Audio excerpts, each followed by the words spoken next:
Used to light up every room I walked in. Now I'm dimming the lights, let the shadows win. Smile for the camera, played the perfect role. Now I'm switching it up, taking full control. No more golden hour, no more soft glow. I'm cutting the power, letting the dark show. If you're looking for the light, you won't find me. I'm going dark mode, permanently.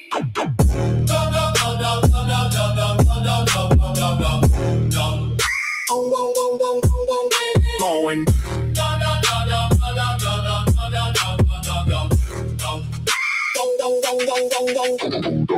Heavy four on the floor, drop icy sins in stacked, almost emotion. Low in dark mode, lights out, no more shine. Turning down the brightness, redrawing the lines. Don't call my name, don't look for the spark. I'm going dark mode. Welcome to the dark. Oh, the dark, the dark, the dark, the dark. Even colder and more deliberate. Even colder and more deliberate. Even colder and more deliberate. Deleted the soft versions, kept only the boys. They want the old glow, the warm little show. But the new me only comes out when the lights go low. Almost silent for a few bars, then a sudden freezing drop, heart rate steady. No more performing. I'm ready. I'm ready.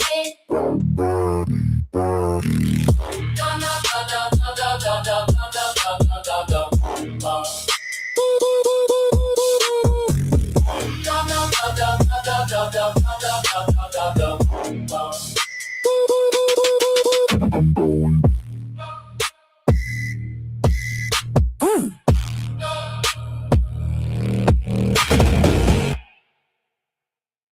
Dust, no receipts, no receipts.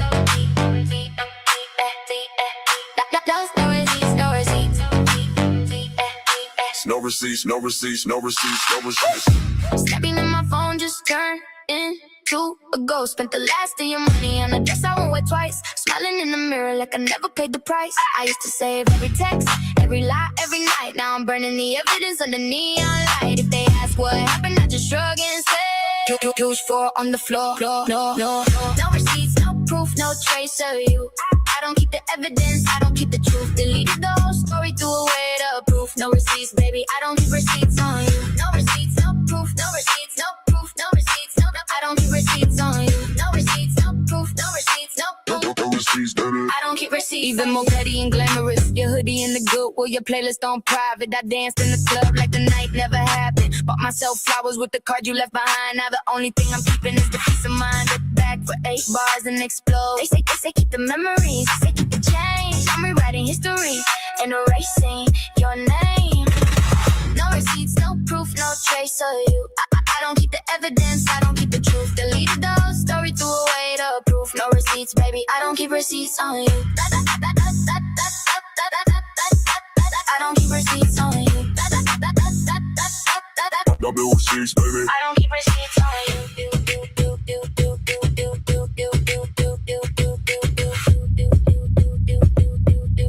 No receipts, baby. I don't keep receipts on you.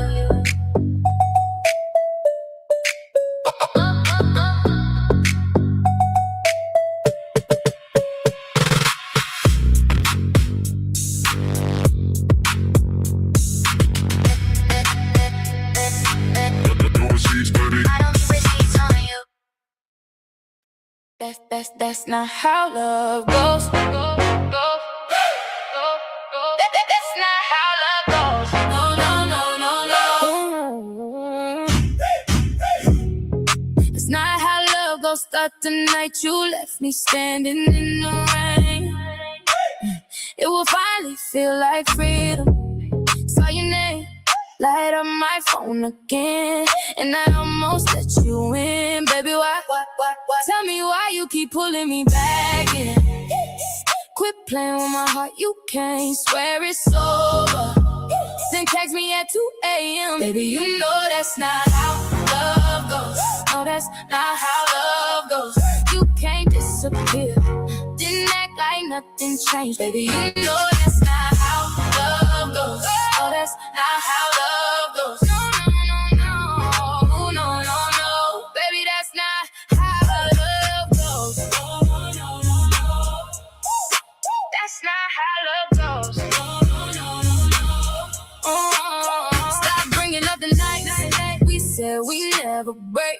I see right through your soft voice when you show up with coffee and that half smile. It's just another mind game, baby. Why? Tell me why you can't leave me alone. Quit messing with my peace. You can't swear it's over, then text me at 2 a.m. Baby, you know that's not how love goes. No, that's not how love goes. You can't disappear, then act like nothing changed. Baby, you know that's not how love. That's not how love goes. That's not how love goes. No. Don't say you still want me, 'cause I know it ain't real. Don't say you still need me when your actions never heal. You can't swear it's over, then text me at 2 a.m. Baby, you know that's not how love goes. No, that's not how love goes, baby. Disappear, then act like nothing changed. You know that's not how love. That's not how love goes. That's not how love goes. No. Oh, baby, that's not how love goes. That's not how love goes. Baby, that's not how love goes. I'm done with the back and forth.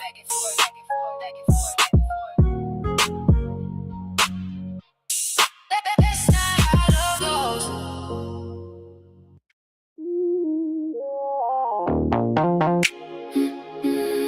Bank account empty, but the drip's still heavy. Broke but bougie. Designer on my wish list, rhyming in the bowl, but my fit look expensive. Lights low, glowing in the dark, no stressing. Fake it till I make it, baby. This my confession. Broke but bougie. Broke but bougie. Still tastes like money. Broke but bougie, yeah, I'm that type. Zip zero in the bank, but I feel like I'm right. Store treasures, but I wear them like they tailored. She said, boy, you smell good. I said, that's the aroma of a favor. Credit card decline, but the night's still mine. Pull up in the old whip, but the bass hit different every time. IKEA couch, but the vibe feel penthouse.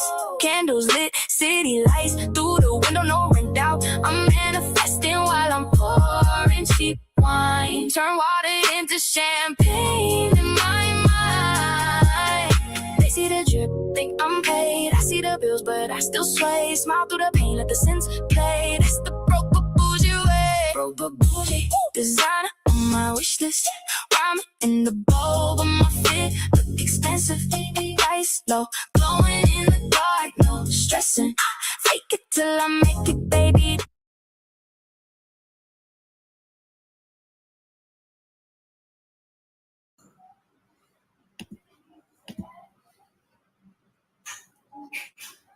Yeah, hi Dad. Good morning. Yep. I'm just looking for when to hit the live. Are we live right now? Let's.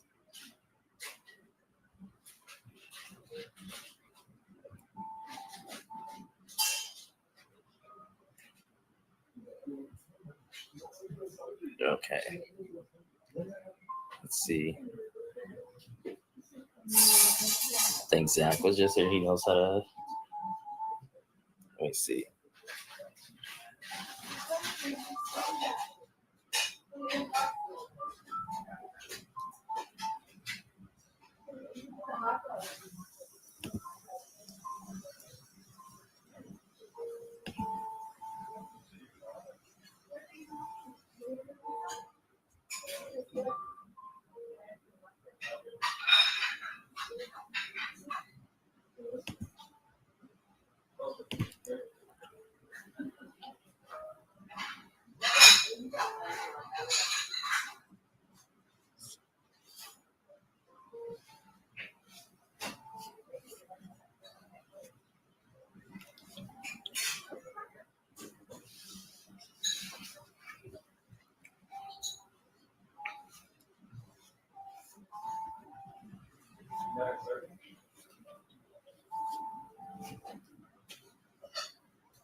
All right.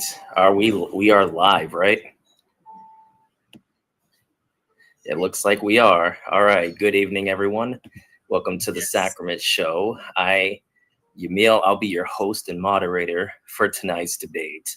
Tonight's topic is papal supremacy true? Taking the affirmative position, we have Xavier. Taking the negative, we have Darth Geoff. The format for tonight's debate will be 5-minute opening statements from each side, 10-minute cross-examination from each side, followed by a 20-minute opening conversation, 3-minute closing statement from each side. And if time allows, we'll have a Q&A for after the debate. So feel free to leave your questions in the chat throughout the discussion. And before we begin, the Sacrament Show is currently running a fundraiser to help Zach and his family with medical expenses. If anyone is greatly appreciated to support or donate if you're able to. It's not. So it's just the link will be in the comments. As my job today for the moderator, we will make sure that I'm just facilitating that the conversation goes productive. Sometimes I know Darth Geoff is used to the blood sports debate. I don't see that, that will happen. I don't expect that. These two have been in the ring together, the metaphorical ring together. And they've, really done well, and it was really productive last time, and I expect it will be this time. So after that, we can start with Xavier and the time. Are you ready, Xavier? All right, I see you. Yeah, I'm ready.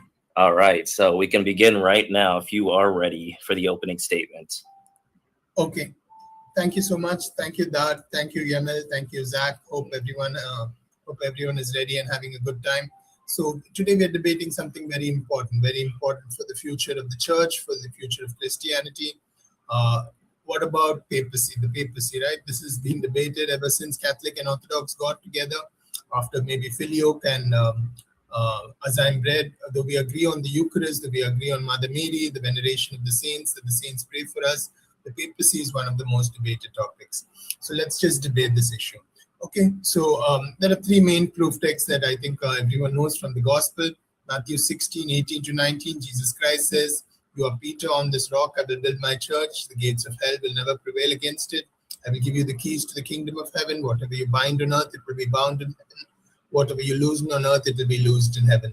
Right? The imagery of the keys throws us back to Isaiah 22, where in the Davidic kingdom, Shebna and then Eliakim held the position of royal steward, something very much akin to our prime minister. A prime minister's office, it was placed on his shoulder. It was said, God said of him, where he opens, no man will shut. Where he shuts, no man will open.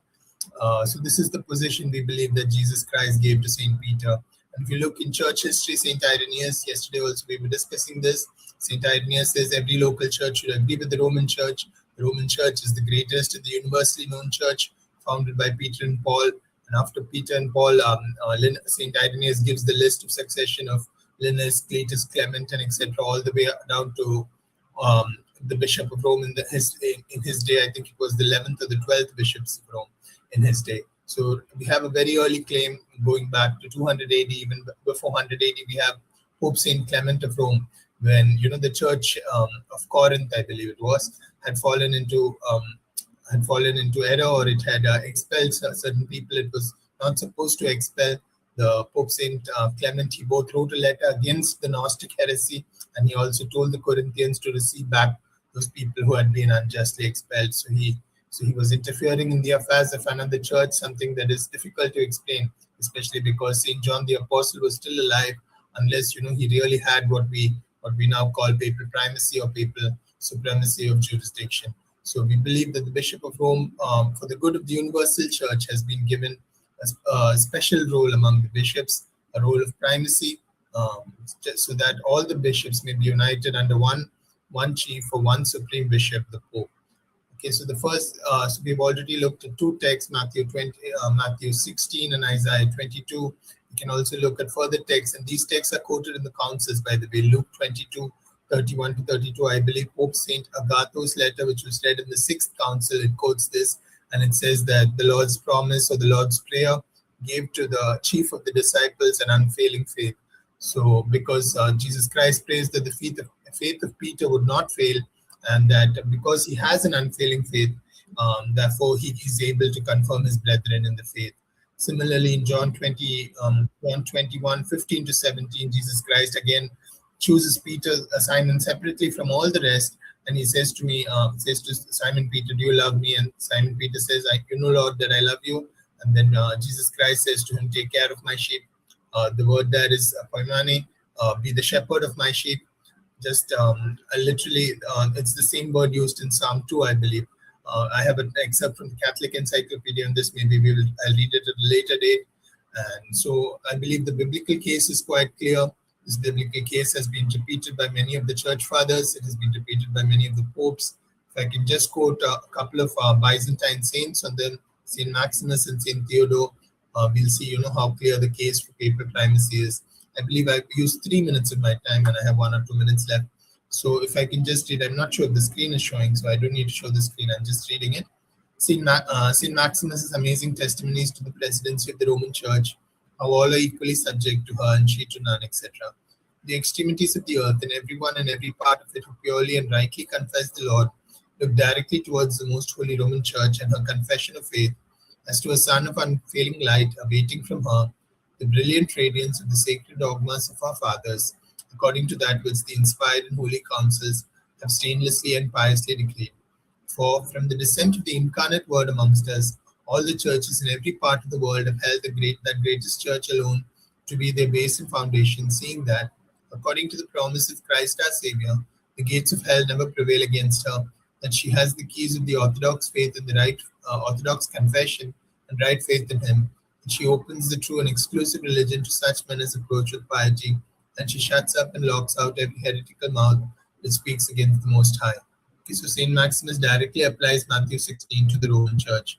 And if I can quote just one sentence, one passage at least of Saint Theodore the Student also. All right, that'll be the 5 minutes. Okay. Sorry about that. I'm sure you'll be able to get to that after. In the next. There'll definitely be time for that. And so, Darth V, if you can begin your 5 minutes.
So, do we proceed to cross-examination? Yemen? All right. Yes. All right. We can proceed to the 10-minute cross examination. Start with Xavier starting right now.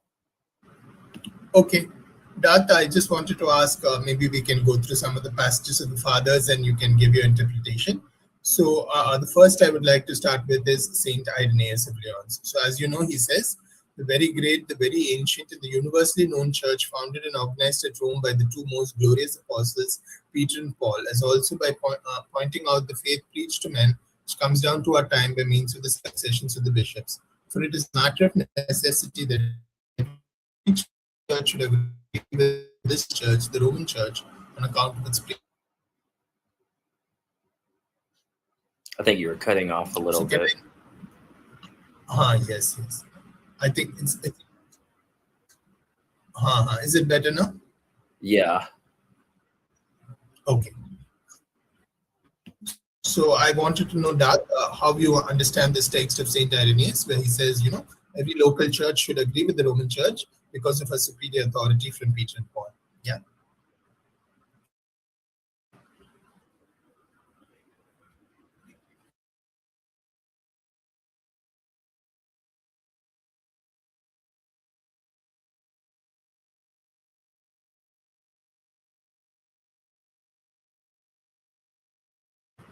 He says every local church should agree with the Roman Church, which comes down to almost the same thing, right?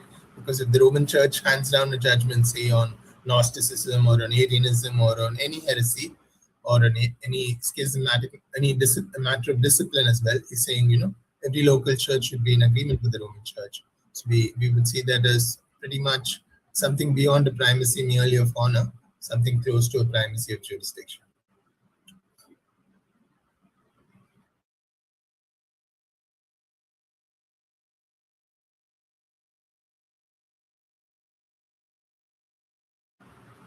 Okay, fair enough.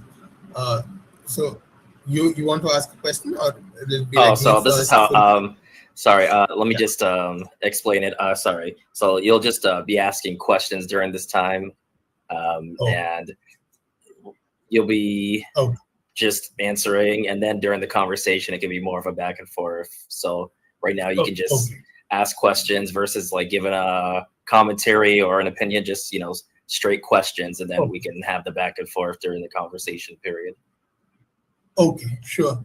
So the next I would I was going to quote Saint Theodore, and I quoted Saint Maximus. So Saint Maximus applies the divine promise. He applies it to the Roman Church. He says that the gates of hell will never prevail against the Roman Church, and he says that from the coming down of the incarnate Word among all the churches in every part of the world have held that greatest church, the Church of Rome alone, to be their base and foundation, and they see that the gates of hell never prevail against her. So what's your understanding of that? Because don't you believe that for the last 1,000 years or so, the gates of hell have allegedly prevailed against the Roman Church?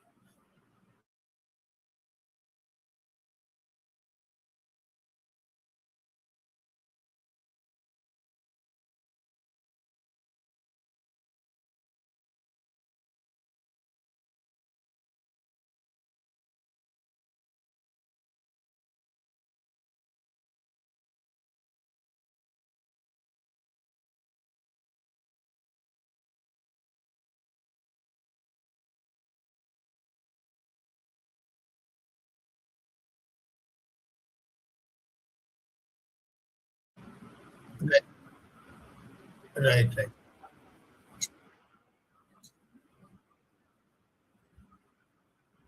Hmm. Hmm.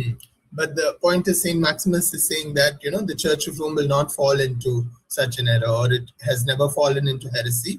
And according to the divine promise of Christ, that the gates of hell will not prevail against her. The Roman Church is protected from heresy. So, do you believe that Saint Maximus is correct, or do you think the Roman Church can technically fall into heresy just like Catholic Church?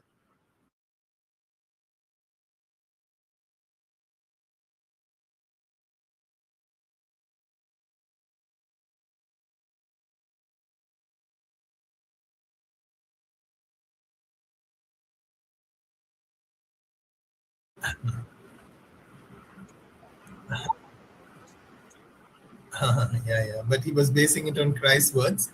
But okay, so next I was going to read was Saint Theodore. So he has said that since to great Peter Christ our Lord gave the office of chief shepherd after entrusting him with the keys of the kingdom of heaven, to Peter or to his successor must of necessity every novelty in the Catholic Church be deferred. Therefore save us, O most divine head of heads, chief shepherd of the Church of heaven. So the context, of course, is Saint Maximus was speaking in the context of monothelitism, and he was favoring the Roman Church against the Patriarch of Constantinople and some others. And Saint Maximus was speaking in the context of iconoclasm. Sorry, Saint Theodore was speaking in the context of iconoclasm. So he said, right, in any case of any novelty or any doubt, the Roman Church must be consulted, especially the successor of Peter there. So, what would be your answer to how Saint Theodore has written this? What Saint Theodore has written here?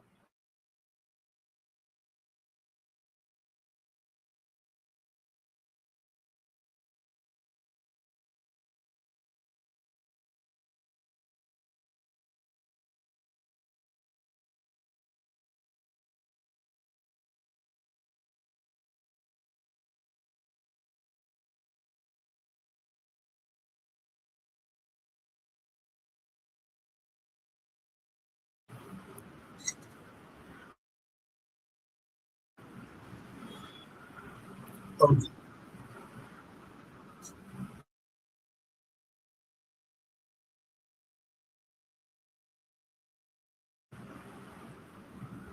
But Saint Theodore didn't say that of every bishop, right? He could have just asked a bishop in Constantinople or a patriarch in Constantinople. He's specifically writing to the Bishop of Rome, and he's saying, since great Peter Christ gave the office of chief shepherd after entrusting him with the keys to the kingdom of heaven, therefore to Peter or his successor, every novelty must be deferred.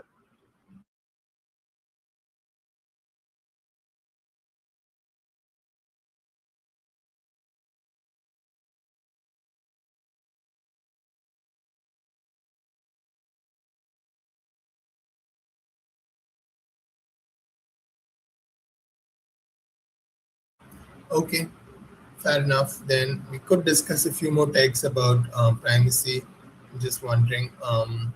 So basically, like the filioque issue, you see it as a disciplinary issue mostly, or a dogmatic issue. That is, you think Rome fell into heresy or something when she said the Spirit proceeds from the Father through the Son, or you think it's more disciplinary that the Roman Church should not have added it into the creed. What do you think of that?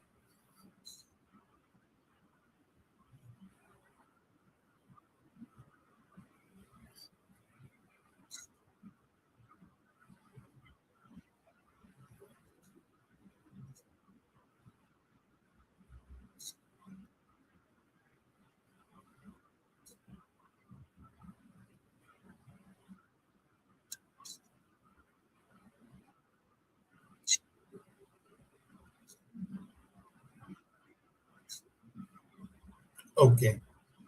So, yeah, Catholics would understand even the fathers at Constantinople one, right? They developed the Nicene Creed, and the Nicene Creed itself can be seen as a development of the Apostles' Creed. So we believe that under it comes into organic development. That supposing a heresy comes up late in church history, or supposing an error comes up, then the church can develop her own creed to a certain extent, if as necessary to combat a particular new error or a new heresy. So we believe that was the context. But okay, so anyway, that's why I believe that's why the church had a reunion council. Do you believe like at a reunion council, like Leon's two and Florence tried, or at a future reunion council that Latin Church and Greek Church could come together and could formulate a new creed which completely settles the issue and brings unity and uniformity? Or do you think we have to stick with what Constantinople one declared about 1,700 years ago?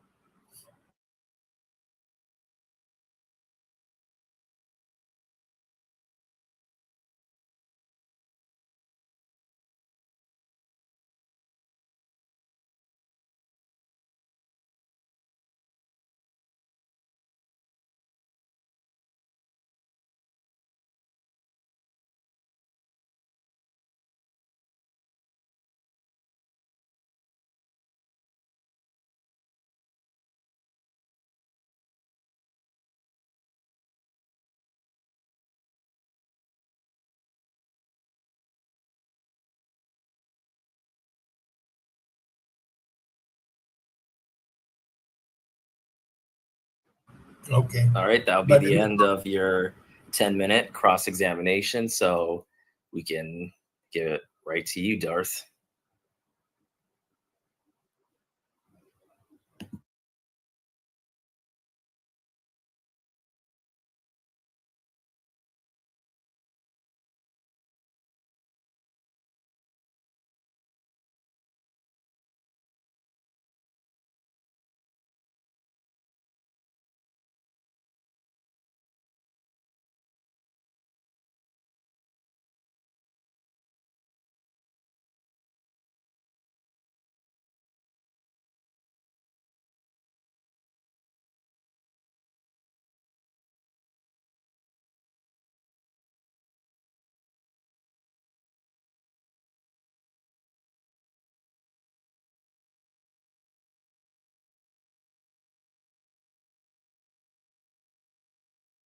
yeah, so firstly, Jesus Christ says you are the rock. He doesn't even say your confession is the rock. So we do see Peter as the rock. But secondly, if you say the confession of Peter is the rock, that wouldn't be an issue for us. So we would say the confession of the papacy that filioque is true, or purgatory is true, or Pope Saint Leo the Great saying a Chalcedon that both his person was the rock, and his confession of the true faith of the Son of God in the hypostatic union, one person in two natures, right? So those two, we wouldn't see that as opposed. Then regarding whether the other bishops hold the keys, so we believe only Peter holds the keys, but through Peter, the other bishops also get the power to bind and loose. That power to bind and loose is sometimes interpreted as the power to forgive sins, which means every priest has it, and there's no issue in saying every priest has it. But it's in other cases it's interpreted as the power to excommunicate, and in this case there's always a primacy. I can't excommunicate a priest, right? But a priest can excommunicate me, a bishop can excommunicate a priest, and a pope can excommunicate either a patriarch or a bishop, right? And if a person is excommunicated, then that person is deprived of what we call faculties, right? That person, after being excommunicated, if he is a formal schismatic, he can no longer absolve someone else because he no longer has the faculties. He has the priesthood, but he no longer has the faculties. So we believe there's an order in which the power of the case comes down. First, it's given by Christ to Peter, and then from Peter or the Pope to the other bishops, the power of jurisdiction goes to them, and then from the bishops to the faculties are given to the local priests. So that's how we would understand the power of the case. And regarding the Council of Jerusalem, we believe, again, if you look there, Peter stood up and he spoke first. That's what primacy literally means. It means having speaking first, or having the first place among the apostles. He spoke first, and after he spoke first, the decision was almost confirmed. And of course, Saint James, as the local bishop of Jerusalem, he confirmed that decision. He said God has spoken through Peter's mouth that the Gentiles also should be accepted with us, and he gave certain reasons from the scriptures and so on, confirming that decision. So we would see that as being in accord with the Catholic teaching on primacy and collegiality. Thank you.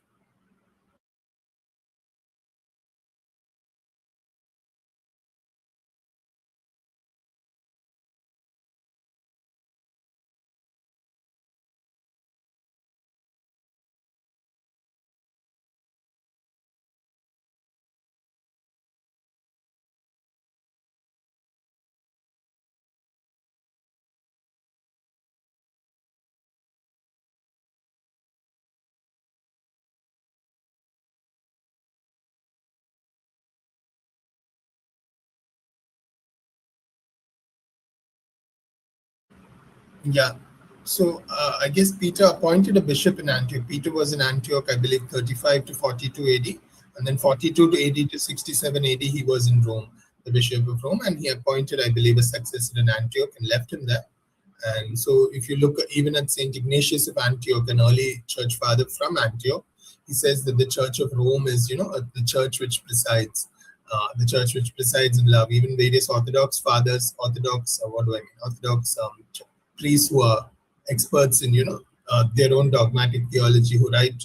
I think Father, I have the names on my website, Father Afanasiev, one or two other names, Greek names not very easy for me to pronounce, but they have written that the church, whenever Saint Ignatius teaches to the other churches, the non-Roman church, he always speaks like a doctor with great authority. But when he's speaking to the Roman church, he speaks with a special deference, and he recognizes that the Roman church has an authority which to preside, literally to be, the president of the church, so to speak. And so this authority, we believe, was, placed in the Roman Church at a very early date. Some people said it because of the authority of Peter and Paul combined. But of course, Antioch and Alexandria also had primacy. Earlier on, they were, the second and the third sees before Constantinople and Jerusalem were added. But Rome was the first.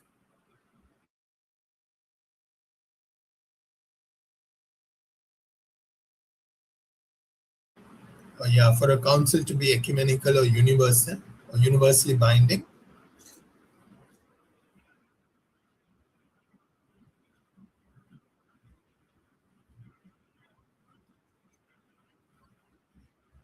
Yeah, but if you look at Ephesus too, right, and if you look at Chalcedon, so Pope Saint Leo the Great annulled Ephesus too.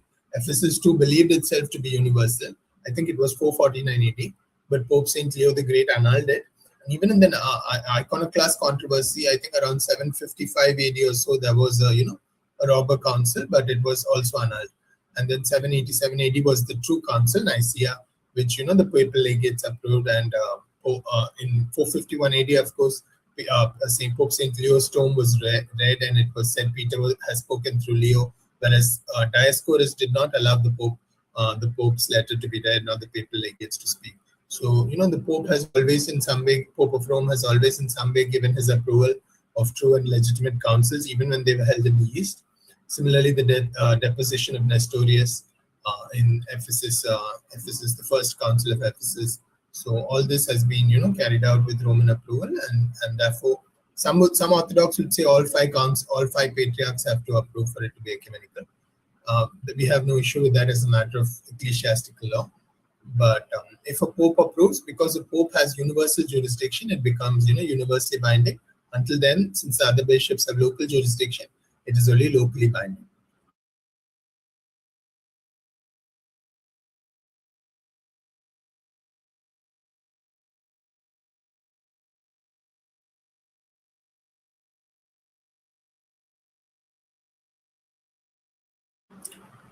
Yeah, so I believe that doesn't apply to Canon 6. I'll have to take a look. But Canon 28, I think that is, the famous canon which Pope Saint Leo did not approve. And then Saint Flavian, the Patriarch of Constantinople, he said, I had nothing to do with it. Some others wanted to like increase the authority of Constantinople. And finally, many Byzantine church historians also speak of only 27 canons of Chalcedon too. But generally speaking, yes, a bishop has, what do we see? Ordinary or immediate authority within his own diocese. Then the Pope has a specific, a special additional authority because he is both Bishop of Rome and pastor of the Universal Church. But generally speaking, yes, a Pope directly, he directly deals with the members of his own parish and diocese, and then indirectly with the members of others. Even today, the Eastern churches, for example, have their own code of canon law and so on. Even the Eastern Catholic churches, yes.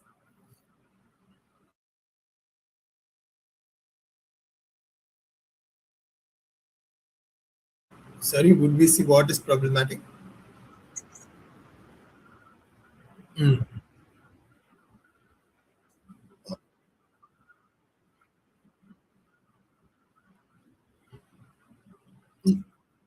Yeah.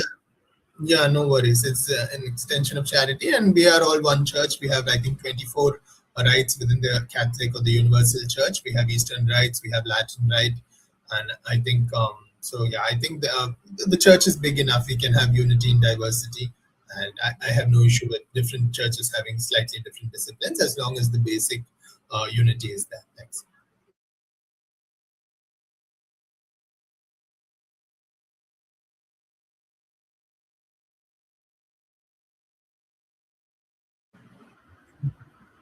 Yes, and also the catechism, right? Everyone accepts the catechism. We have basic, yeah, we have basic doctrines or dogmas we all agree on. I think even Catholics and Orthodox, with the exception of maybe purgatory, filioque, and one or two other small issues like that, we mostly agree. But yeah, as regarding Catholics, everyone accepts the catechism. and the catechism was consulted. Eastern experts were also consulted, and then the catechism was drafted. Yeah.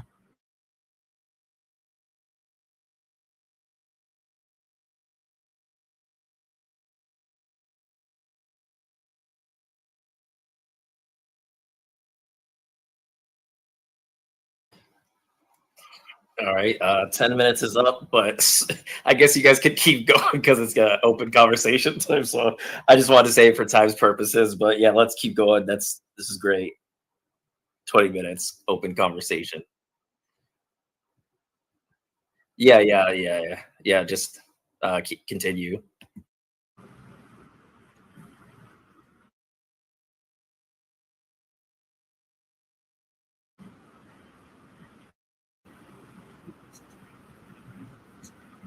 Yes. Yeah. So that's an interesting issue. I think Saint Irenaeus wrote to Pope Saint Victor. So basically, he accepts the Pope's. The Catholic Encyclopedia has also, written an article about this. So basically, he accepts the Pope's authority to excommunicate, but he prefers that, because it's a disciplinary issue, Christians shouldn't be separated from communion on this issue. So he advises the Pope not to excommunicate them, and Pope Victor accepts that, and they are not excommunicated. But unity and peace is preserved because it was a disciplinary issue, not a doctrinal issue. It wasn't like some churches were denying Jesus is God or something, but they were just having a slightly different date of Easter, as you said.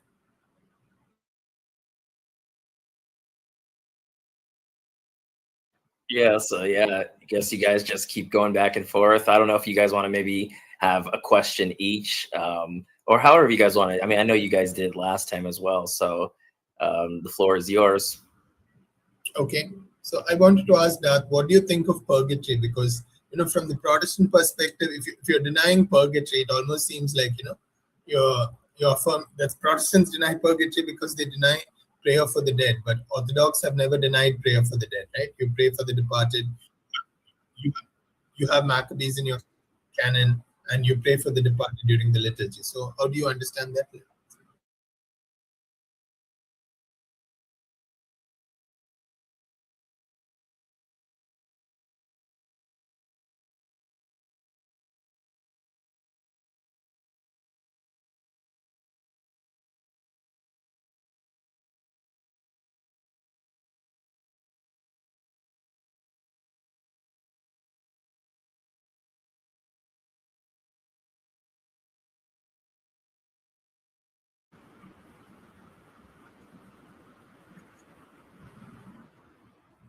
Yeah. Yeah, I see. That's interesting. I would see toll houses as, not being substantially different from what we believe. We believe like the debt of eternal punishment is taken away either in baptism or, in confession. And after you confess your sins, you have a debt of temporal punishment remaining, which in the early church they gave penances for, right? I guess if you committed abortion or you were in adultery, etc., you had 10 years of penance, also for apostasy and similar sins, 10 years of penance after you confess. And supposing that debt of temporal punishment was remaining, then either you would go to purgatory or, as you would say, to toll houses. And for such people, the church's prayers benefit them for their eventual salvation. But yeah. Okay, so then what about Immaculate Conception, if I can ask? What is the view on that? Do you believe in Mother Mary's sinless perfection, but not her Immaculate Conception? Is that correct?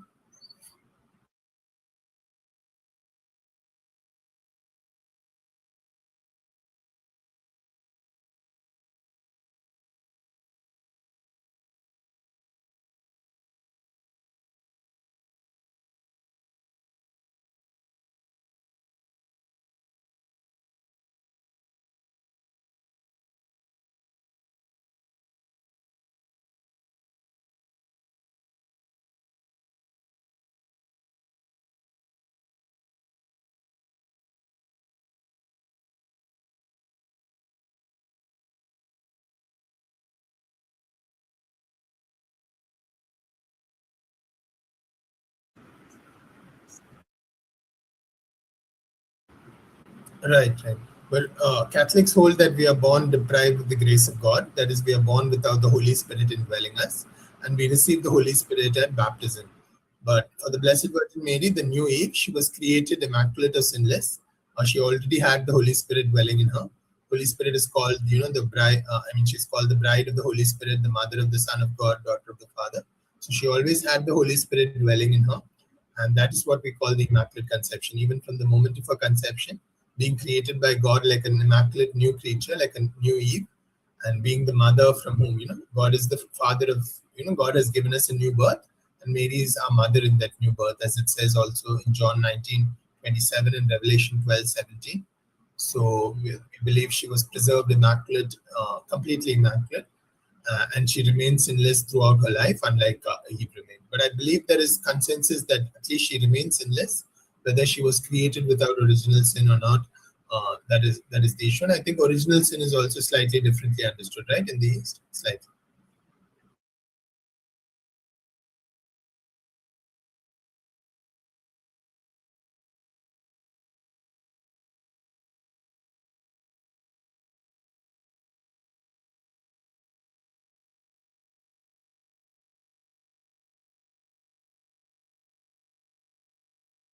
Okay.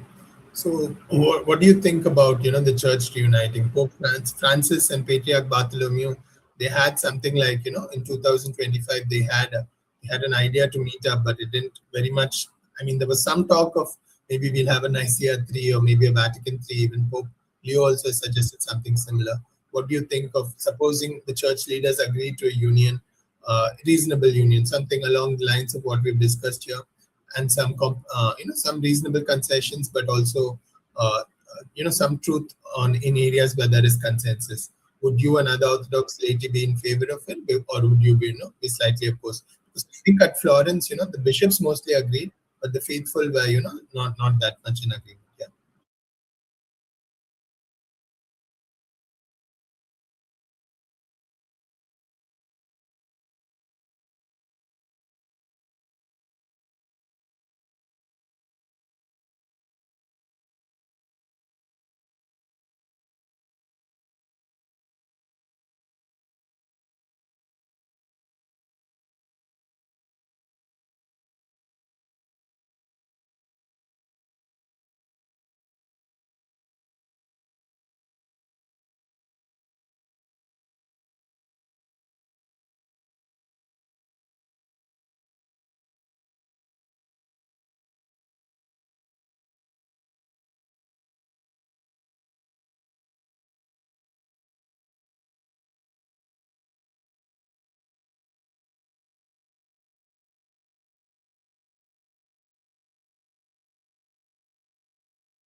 Yeah, we view it differently. Like for us, if it was agreed that the Pope has primacy of jurisdiction. Maybe we can discuss Council of Sardica next, because it says what it has, what some call appellate jurisdiction. That in case of any appeal, in case of any doubt between local churches, say Antioch and Constantinople, or Alexandria and Jerusalem, everyone would appeal to the Roman Church. I believe it calls him the head of the priesthood also, as later tradition also does. So maybe we can discuss that next. But we believe if even that much was agreed, that the Pope has the right, let's say if Patriarch of Constantinople and Moscow have a dispute, then the Pope has the right to intermediate in that conflict and try to bring peace. If that much was accepted about the papacy, and about purgatory, what you said, purgatory toll houses doesn't seem a big issue. Immaculate conception and personal sinlessness of Mary doesn't seem that different. So I think the other things would quickly fall into place. Filioque, if you would accept, proceeds from the Father through the Son, I think that would be useful. And the other day, I just wanted to mention this. I saw a Protestant. He's like deciding to become either Catholic or Orthodox. He hasn't decided fully, but he was saying that just the fact that both Catholics and Orthodox agree that Mother Mary is at least sinless, and this is what was held for the first 1,500 years of Christianity, is for him a strong motive of credibility that she is at least sinless. I think if Catholics and Orthodox reunited, we would see a lot of Protestants come home. We would see many non-Christians also become interested in the church and in Christianity. So I sense, yeah, absolutely. Abs- abs- Absolutely. Absolutely.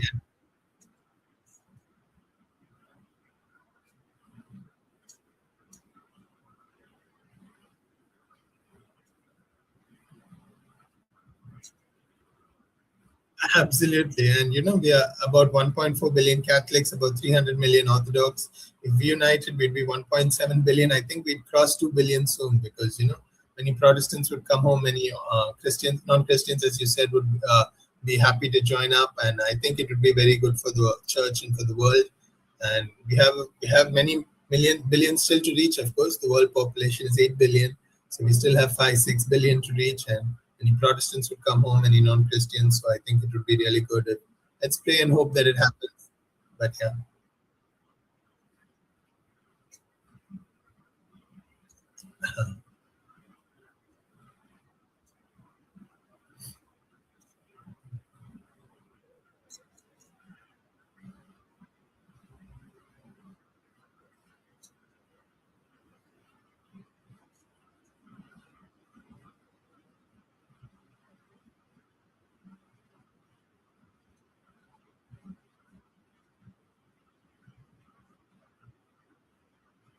Hmm. Yeah, it would be nice if we have unity, and that's what Christ prayed for also in John 17:21. So I definitely hope we have union, and I think we could have, we could gain a lot of victory on pro-life matters, pro-family matters. We have this LGBTQ wokeness. We have a lot of things to fight. We have radical Islam as a threat that persecutes Christians often. We have communism. I think only Christianity, when we are joined together as one, we will be, strong enough to resist any of these challenges in the 21st century.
Yeah, that would be very nice to see. Hopefully, within 5 10 years, it happens. For 2033, I believe they are next planning a great commemoration. 2000 years since Christ's resurrection and crucifixion. Hopefully, at that time, we see some real steps toward full union.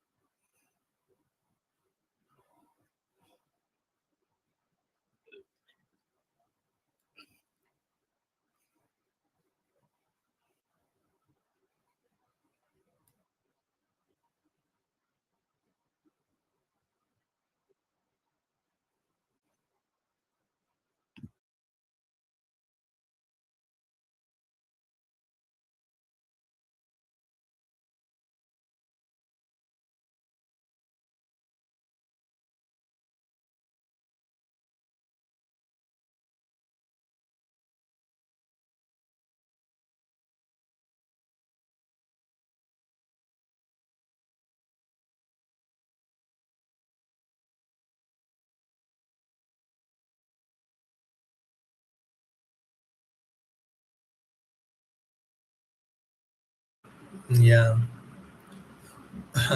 ML, Yeah. So, okay. You have a question, or you got a comment? Okay. Yes. no, no, Oh I no, want you to. can continue. Sorry, I was gonna ask. I wasn't sure if you were done, but go ahead. Oh, okay, okay. So I'm comfortable. I'm cool. We'll it's more, and then we'll have maybe closing statements. I just wanted to ask about the format.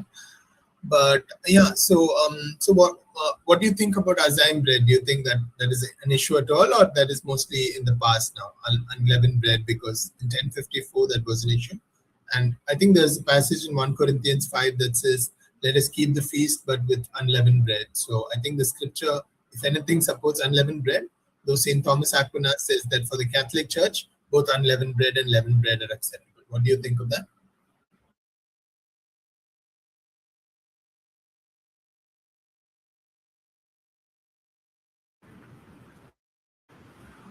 I think the I think the Eastern tradition is leavened, right?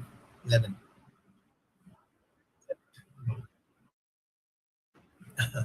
Yeah. So for us, it isn't a big issue. It's a trivial issue. You can keep leaven.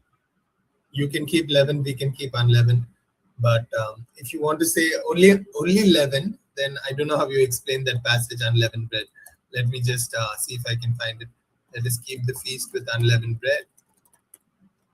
I think it's 1 Corinthians 5:8. Yeah.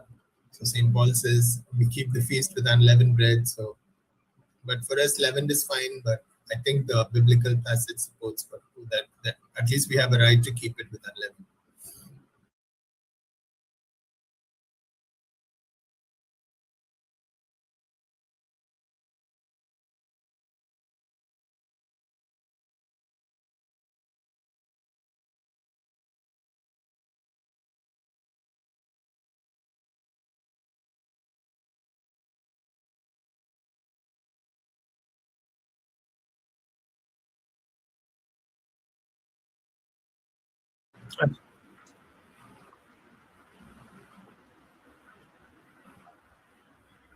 Right, right. And I think St. Thomas Aquinas says that we use unleavened bread because Christ was without sin, right? So there is no leaven in the bread, which signified sin or something. And the Greeks follow a different, typology, which is fine for them. But St. Thomas' position is mostly, the Catholic Church's position. Anyway, so if you're saying that's still an issue, then okay, it has to be discussed at, I guess, that future council. I guess 4 or 5 issues, but I don't see it as unresolvable at all. It will take some time, yes. Even in Florence earlier, it took some time. People didn't agree right away. But near the end, they almost, most of them did agree. And it was only the people, the non-theologians who didn't agree. But anyway, let's see what can be done. I hope that we'll have a third reunion council soon after Lyons 2 and Florence, and in the spirit of that council, the spirit of those councils in a very ecumenical and fraternal way, just like we've had here also. And I think we are losing souls because by a lack of unity. Because Jesus said, when you are united, then the world will come to believe that he was sent by the Father. So hopefully we don't lose too many more souls. Hopefully we get united. Hopefully many more souls come into the kingdom. But yeah, God will send. Thank you.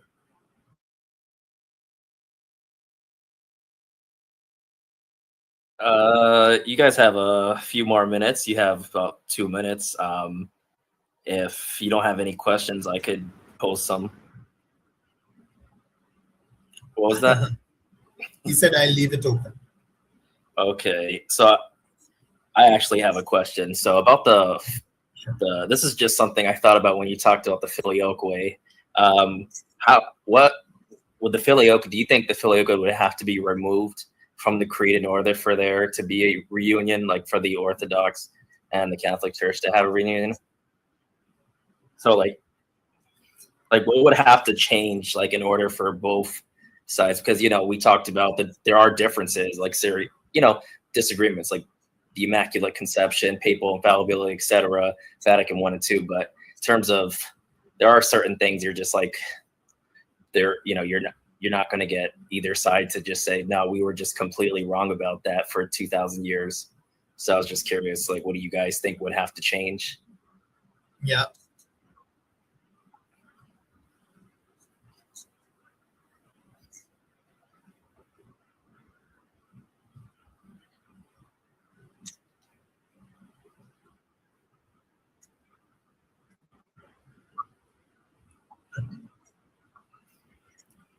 Yeah.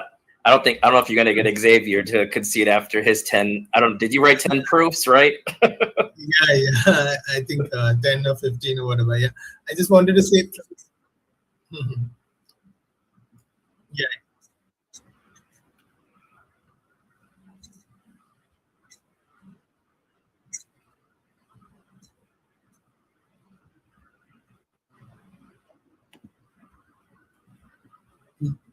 Yeah. So from the Catholic side, I think the current practice, right?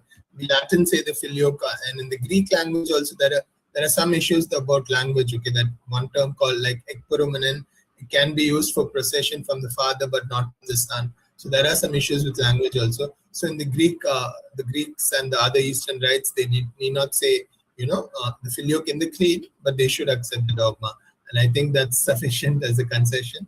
But another possibility is, because in Ecumenical Council 7, Nicaea 2, Patriarch Saint Teresa said from the Father through the Son. He adapted the creed to say, I think, from the Father through the Son. So that's also a possibility that maybe the Eastern churches can adopt. But I think Latins will keep it in the creed because the dogma itself, I think, dogma itself is very certain.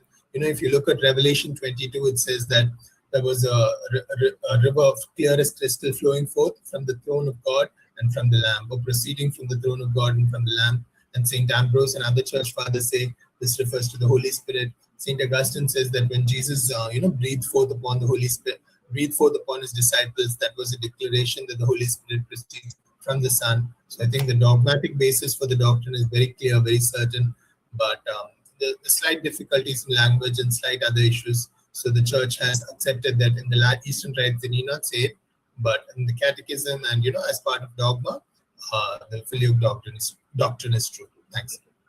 Yeah.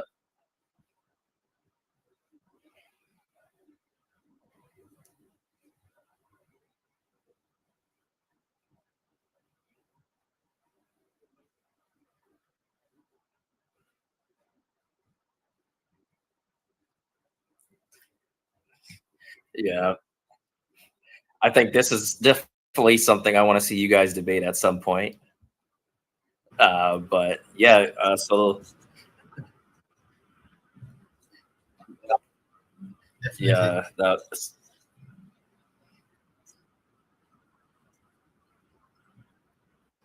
but that's Definitely. yeah, I can Definitely. understand that. We should have a So debate so on it. It would be good. that would be good. And I just put a link in the chat that it shows that Yeah. Saint Athanasius taught the creed, Pope Saint Damasus taught it, Cardinal Saint Robert Bellarmine shows that Saint Cyril taught it, and that letter was approved in 5 ecumenical councils. So we can go through the dogmatic basis for that. Yeah, that would be interesting to see. All right, so yeah, you guys can begin. So how about Darth Geoff can go for your 3-minute closing statement? It's getting to that time.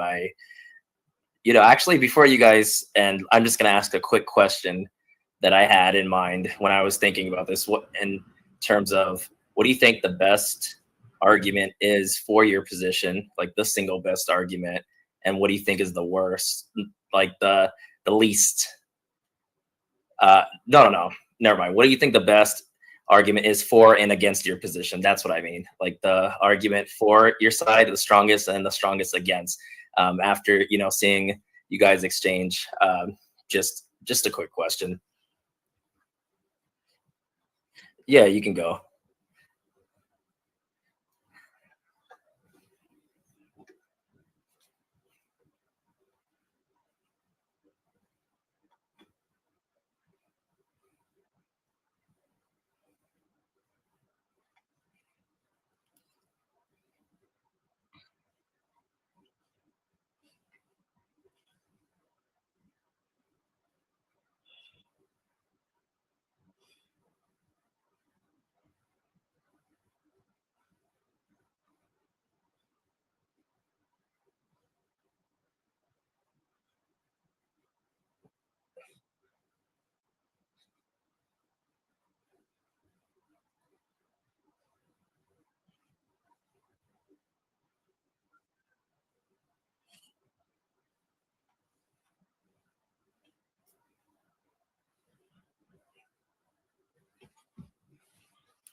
Yeah.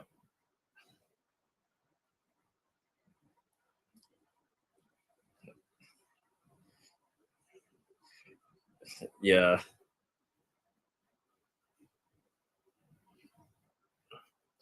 Yeah. What do you think, Xavier? The best argument for and against Best papal argument would supremacy? Yeah. Best argument would probably be Matthew 16:18. Biblically, I think it's a strong argument. And patristics, maybe I think Irenaeus gives a very strong argument. Every local church should agree with the Roman Church, straightforward. Saint Maximus and Saint Theodore also good, but since this is earlier, I would go with that. The worst argument or the most strongest argument I've heard against the papacy is, something from Vigilius. I don't even remember the exact argument. And Catholics generally say he was forced to say something or something. But Orthodox generally say that the Pope, accepted what the council said or something like that. But the historical circumstances are a little tricky. But yeah, that is a argument that the Catholic side can develop a little more its response to. Nice. Good to hear from you guys. You guys are probably some of my favorite accounts to follow, so I had to get that in there. So, all right, let's end with our 3-minute closing. Since Xavier began, right? You began this time, right? Let's have Darth G off. I usually say G off. Is that usually how you? I don't know why. I just like saying your name for some reason. Every time I hear the word debate, I'm like, I have to tag you in Darth G off. Yeah. So you could start your 3-minute right now, and I'll let you know when it's done.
All right, so that is 3 minutes, and now Xavier can begin his 3. Thank you, Emil. Thank you, Darth. I want to thank Darth for the great debate and Emil for being a great host. I want to thank Zach too. Thank you. So just to conclude, I want to read a few, I want to just go over a few points. We saw firstly the biblical evidence. Biblical evidence is so clear. Jesus uses a very symbolic metaphor, giving Peter the keys. signifying that Peter has a special authority over the rest of the other apostles. He never gives the keys per se to the other apostles. The other apostles, as I mentioned, do have the power to bind and loose, which means the power to absolve sins in the confessional, yes, and also a primacy in excommunicating example priests. But a pope has the primacy over them. Okay, so now I want to, and then we saw that Jesus had promised Peter an unfailing faith.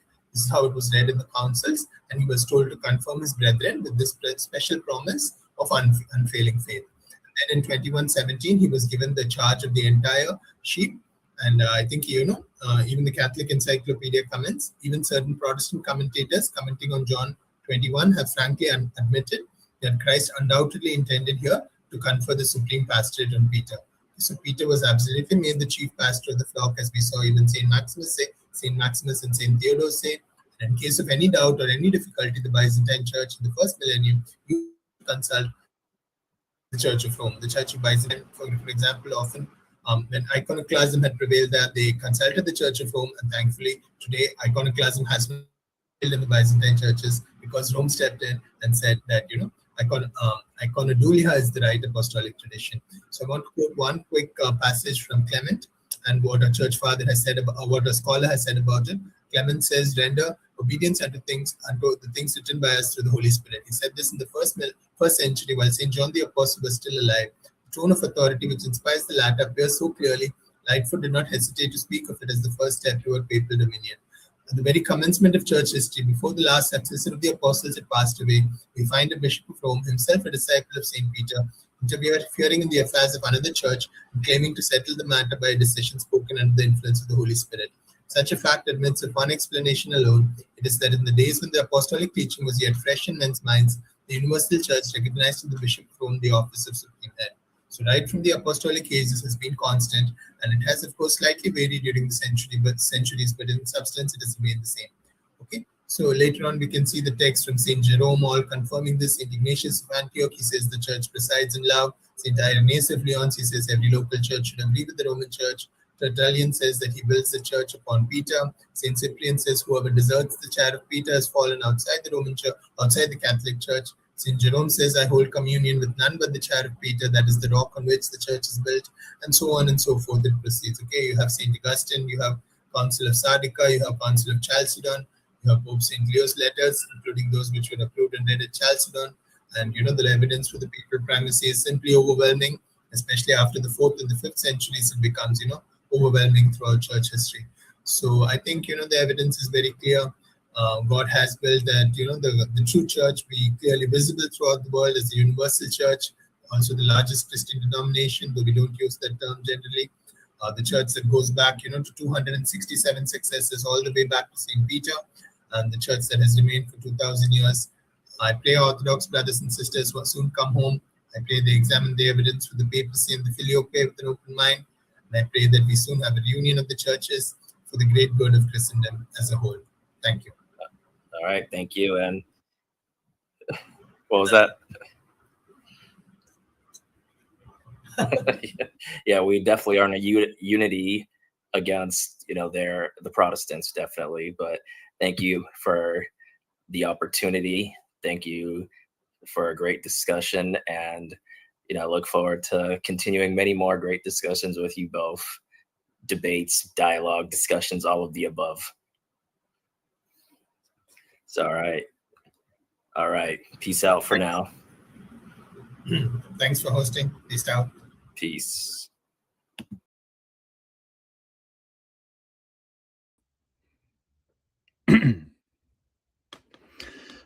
Only 10 watching. What are you guys doing? Only 10 of you.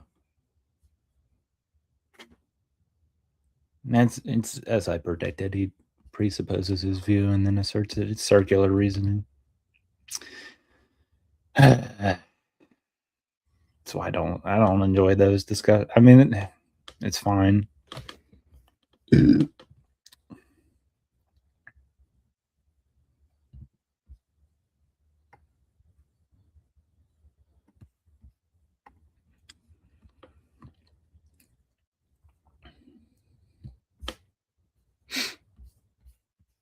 This ends up being taxing from my end. It's like Just a bit. Just a bit.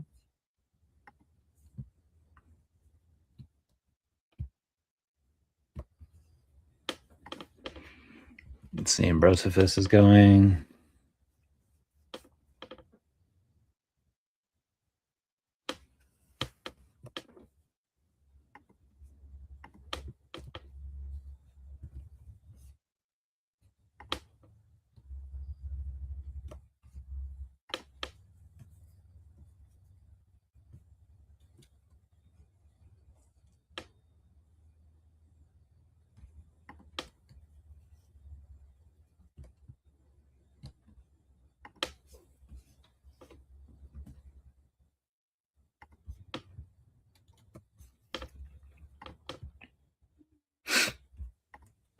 Looks like Brosophus picked up a.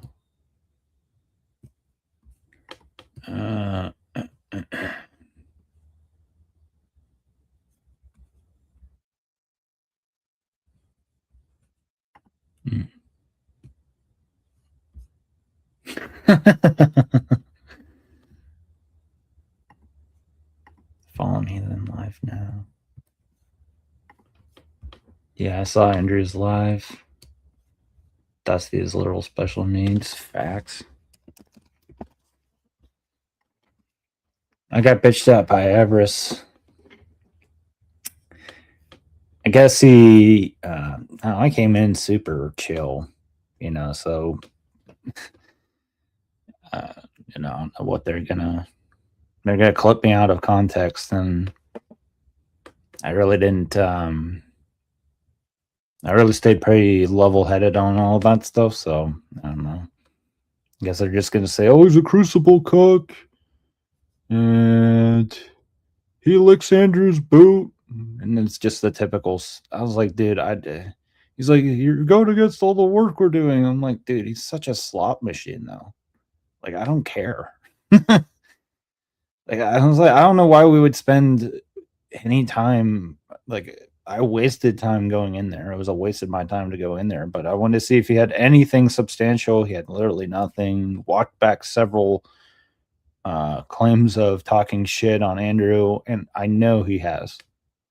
I know he's talked massive shit about Andrew and Rachel in the past. I know he starts up a bunch of drama streams and then cries victim later. Like, I know this guy's tactics. And I was like, so you're not going to have an ounce of integrity.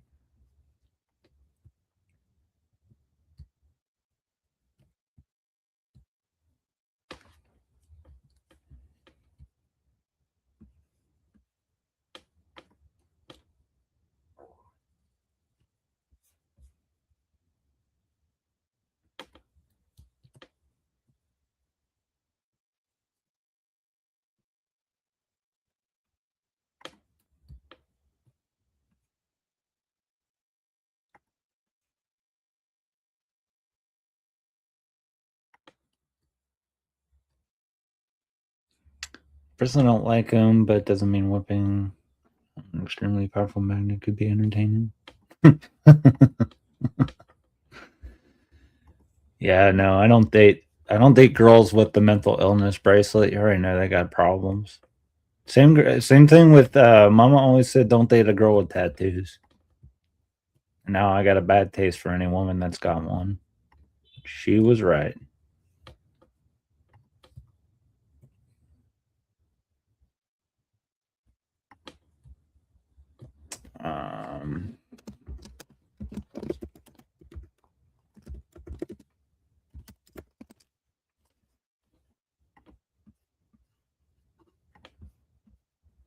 I don't know why you would want to debate me on that. You do so terrible.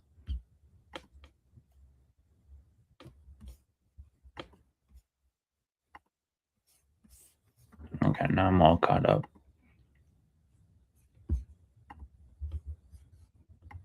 Hi, Mavericks. You know the Crucible is live. I know. I'm sending everyone over there right now. I had a debate.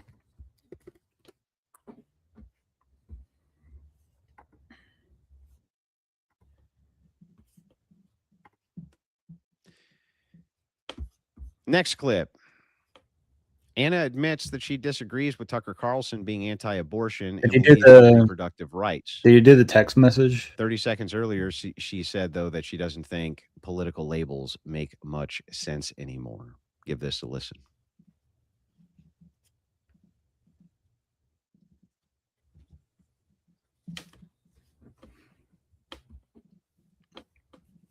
I guess I can look in the history.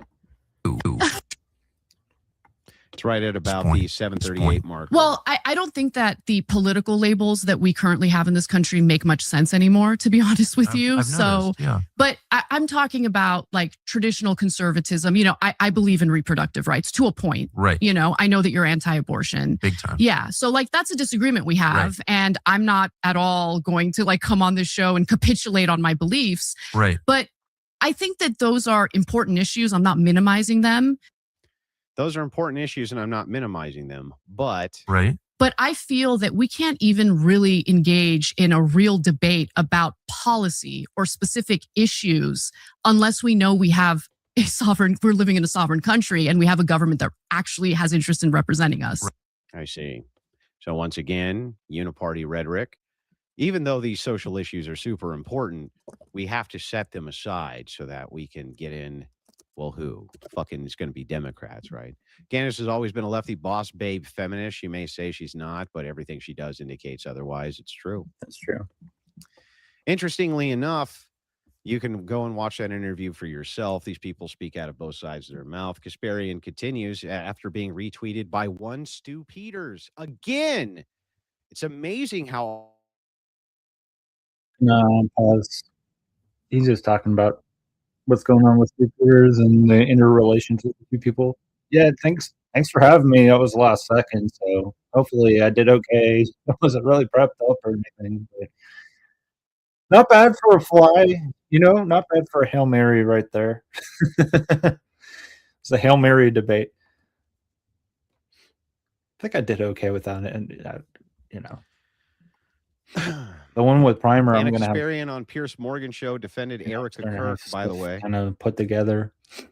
So I was for being angry and going acting through the way she some of did the stuff. after Kirk's death on 9/15/25, just think I went 5 okay. days after Kirk's death. But she goes on to say on 11/13/25 that Candace is providing good evidence the turning point had something to do with Charlie Kirk's death. And just recently on 8/19/26, that's 3 days ago, in an interview with Candace Owens, she was again critical of Appreciate you for Erica. having me, Zach. Bizarre, isn't it? Very strange how this all I seems like to work in debating tandem. Xavier because, and I think Yemel has like the same demeanor. He sees that Let me pull up the Pierce clip I for can't you be a blood sporty, but I don't so blood that you can sport, listen y'all. to it yourself. Too big a softy. Too big a softy. Caught me. And at the It's same such time, a you it's such a judge simple thing. others If you're as being going to hateful. weaponize somebody's grief against the other party, well, then of course people have a right to fight back against it. I think that she has every right to grieve in whatever way she wants, but when that grief is going to be weaponized to do recruitment, political recruitment, and further radicalization of the other side, then of course you not only have the ability to mock it, I think you have the obligation to mock it. It's insane. Let me understand. Let me understand your argument. So since others are using her grief to politically recruit, you think that it's okay to mock her specifically? Since others How are does that make using any her grief, sense? she's the one who gave a 17-minute speech on TV where she talked about good versus evil. She's the one showing up in Destiny, let me TPUSA explain. ads to Let 1 me or 2 explain days something to after. you. If someone assassinated my husband, I would not be able to have the level of composure she had during that speech. I would be out for blood. I understand why she's angry and why she said the things that she said. Okay. She understands. Their left-wing operative, Destiny, Stephen Bonnell II, who's worked in tandem with several left-wing NGOs, including Unfuck America, and another left-wing NGO, which is Emergent, and one before that as well, which Yeah, existed in feelings Twitch. mutual. I can't stand. Coming out strong, of course, against Turning Point USA. Massive I hater. thought of Charlie Kirk, I thought he massive hater stopped of being all of them. relevant, and then Candace And of course, Owens signed crashing him TPUSA. There's Anna back Kasparian into though, relevancy. saying, "Wait a second, Thanks for that. this seems completely justified I to thought me the since way that Andrew Erica completely Kirk is blew him out. reacting and acting." This seems totally that justified. from? What's going on? Now Candy's retweeting him, making him Very strange, right? prominent again. It's Very like, odd. But then she contradicts herself. Not too much further in the future. Give it a listen.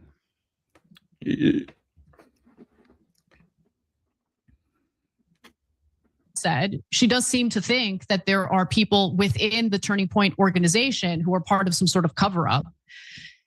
And to be fair to her, she keeps providing, evidence. No evidence. In the No evidence. form of text exchanges. Nope. There's zero evidence she's ever provided that Turning Point has been part of a plan or any plan to murder Charlie Kirk. She's never shown any evidence for that ever. But here's Anna Kasparian suddenly promoting that she's been showing actual evidence, convincing. How the fuck can Anna Kasparian be convinced by the evidence of Candace Owens when Candace Owens admitted in the debate with me that she doesn't have any? Now, just based on what she has said, she does seem to think that there are people within the Turning Point organization who are part of some sort of cover up. The same evidence. And to be fair to her, she keeps providing, evidence in the form of text exchanges and that end up, bolstering or reinforcing the arguments that she's making. To be fair to her, she releases some texts that reinforce her arguments. No, she doesn't. She hasn't released any texts which reinforce her arguments. It's just total fucking bunk bullshit. And then you see the 180 again with Anna Kasparian. We built a $49 garden hose nozzle that makes every pressure washer on the market completely unnecessary. Every pressure. Well, do you know any of the charges that he's up for right now? Yeah, of course. But I want to make time limit. This, especially on such short notice. I was planning on doing this segment totally by myself, but there's just so much, and I know I'm gonna miss things. And you do really know this case, No, she doesn't. She didn't even know that Robinson had admitted that he was on the camera. She had no idea. We had to pull it up and fact check her. Back of your hand. So I want to start off by talking about what you covered on your show yesterday, because for me, that was it. At that point, I'm like, I'm gonna talk about this and I'm gonna give her kudos because this video footage is very suspicious and we need answers. And it does cast some doubt on the official narrative surrounding Tyler Robinson and how this assassination allegedly took place. What a fucking 180 from Anna Kasparian. Now, why would Anna Kasparian, progressive extraordinaire, pro-abortionist, pro-quote woman's right to choose, pro-feminist, be feeding into this, you might ask? Well, because it's one of the most diversionary issues for the right wing, and she knows it. And she also knows that most of the people who push this blame the Trump administration, who Anna Kasparian and Cenk Uygur and others fucking despise. Candace is a very useful tool to that end for these people. We start with a clip of Anna Kasparian saying that she completely and totally understands why Erica Kirk does what she does, or did what she did shortly after the passing of Charlie. Moving into, yes, you're completely right. This obvious fucking phony ass footage that Candace Owens released, right? It really does shed a lot of doubt on the case. Who the fuck is being fooled by this shit? Not me. I know. Dumbass wine moms who are currently in this chat awaiting the fucking text message of the fucking year. You're completely easily manipulated by left-wingers who are working in tandem with these fucking lunatics in order to create divisionary right-wing politics coming in to midterms. You fucking dolts. You stupid fucking idiots. Never seen dumber people in my life. The right wing's most major problem is their complete and total lack of fucking IQ. Why would this left winger feminist be sitting here agreeing on something she knows is false. She knows that that video evidence doesn't prove shit. She knows she doesn't give a shit. It's divisionary, and they know it's divisionary. And that's why they push it. To a massive audience, they're able to push their fucking agenda. Oh, it's a uniparty. Oh, you're right. We do need to get Democrats in there because they're going to stop Trump. Yeah, fucking right. Bunch of dumbass box wine moms going to destroy my fucking great nation by letting these leftist lunatics take it over because they filter their thoughts through conspiracy nutcases on the right. Absolutely crazy.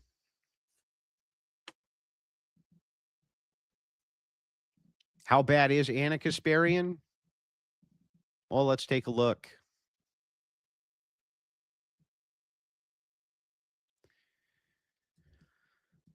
It was a gift. Oh, I man. resented it for 3 weeks. I don't know why this browser is doing that. It's annoying me. Thought I got the premium, YouTube premium or whatever, but whatever. Anyway.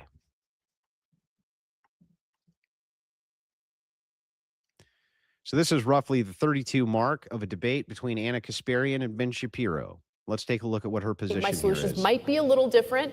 I think that this idea of, being incredibly laxed with camping has been pretty disastrous and has attracted, homelessness isn't just a California issue. It's an issue throughout the country. But when other states are pretty strict against encampments, and California is very lax, what do you think that's going to do? It's going to attract homelessness in the state as well. I want to provide housing for everyone. I consider it a human right. Well. Boy, you just can't hide the leftists. It's just about a few social issues, guys. It's just a few social issues. The elites are just trying to get us to divide ourselves on a couple of social issues. Meanwhile, Anna Kasparian says housing is a human right. Homelessness isn't just a California issue. It's an issue throughout the country.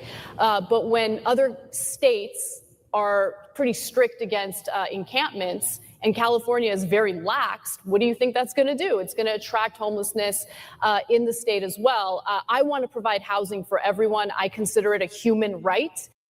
Housing is a human right. These people are not fucking based. Do you understand that? Anna Kasparian isn't fucking based. Anna Kasparian is a fucking socialist who's jumping on a right-wing populism that's going on over these conspiracy theories that are running on the internet in order to create maximum division on the right so that hopefully they can get enough Democrats in to do whatever they can do to destroy the Trump administration.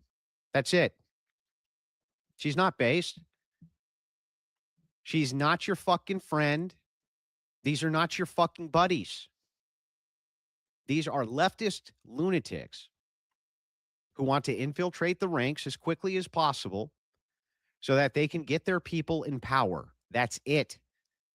You may not like Trump, but if you think Mrs. fucking housing is a human rights fucking thing is going to do better than fucking Donald Trump, then you're crazy. Yep. These Democrats are lunatics and always have been.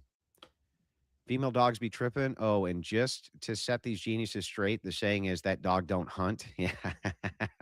It was quite brilliant, their analogy, wasn't it? That dog don't hunt. And yet, she makes the rounds everywhere, pushing the same fucking Kirk conspiracy bullshit because it assists them in getting in with the largest right-wing platforms to sow the most amount of division. And it's fucking obvious. You have to be completely brain dead and stupid to not see this. Stu Peters retweeting her. Stu Peters with Jimmy Dore. Candace Owens with all these people. It's like they retweet Diligent Denizen. Yeah, they retweet. Owens and that's just the tip retweeted of the Destiny. iceberg. Owens There's so retweeted much Destiny. of this shit between these people.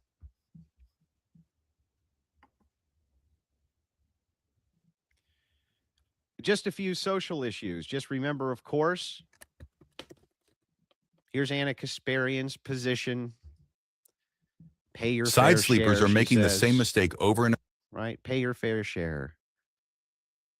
Very typical leftist socialist rhetoric. Sentiment. It's also now a fashion statement, I guess, which we've all seen. So when President Biden looks into the microphone and says, pay your fair share, what does that mean? It means that if you're one of the 55 corporations that literally paid absolutely nothing in federal income taxes in 2020, and in fact received $3.5 billion in tax refunds or rebates, or tax refunds, I should say, maybe you should pay your fair share. But here's the thing, if the tax code is written in a way... I see. Maybe you should pay your fair share. So the same thing Jimmy Dore was just saying. These people are wolves in sheep's clothing. They're not based. It is the case that they are anti-Israel. That's true. And that's where all of them coalesce together. But that's it. You can stop the pro-Israel movement and not yield your entire fucking nation to Democrats. That's insanity.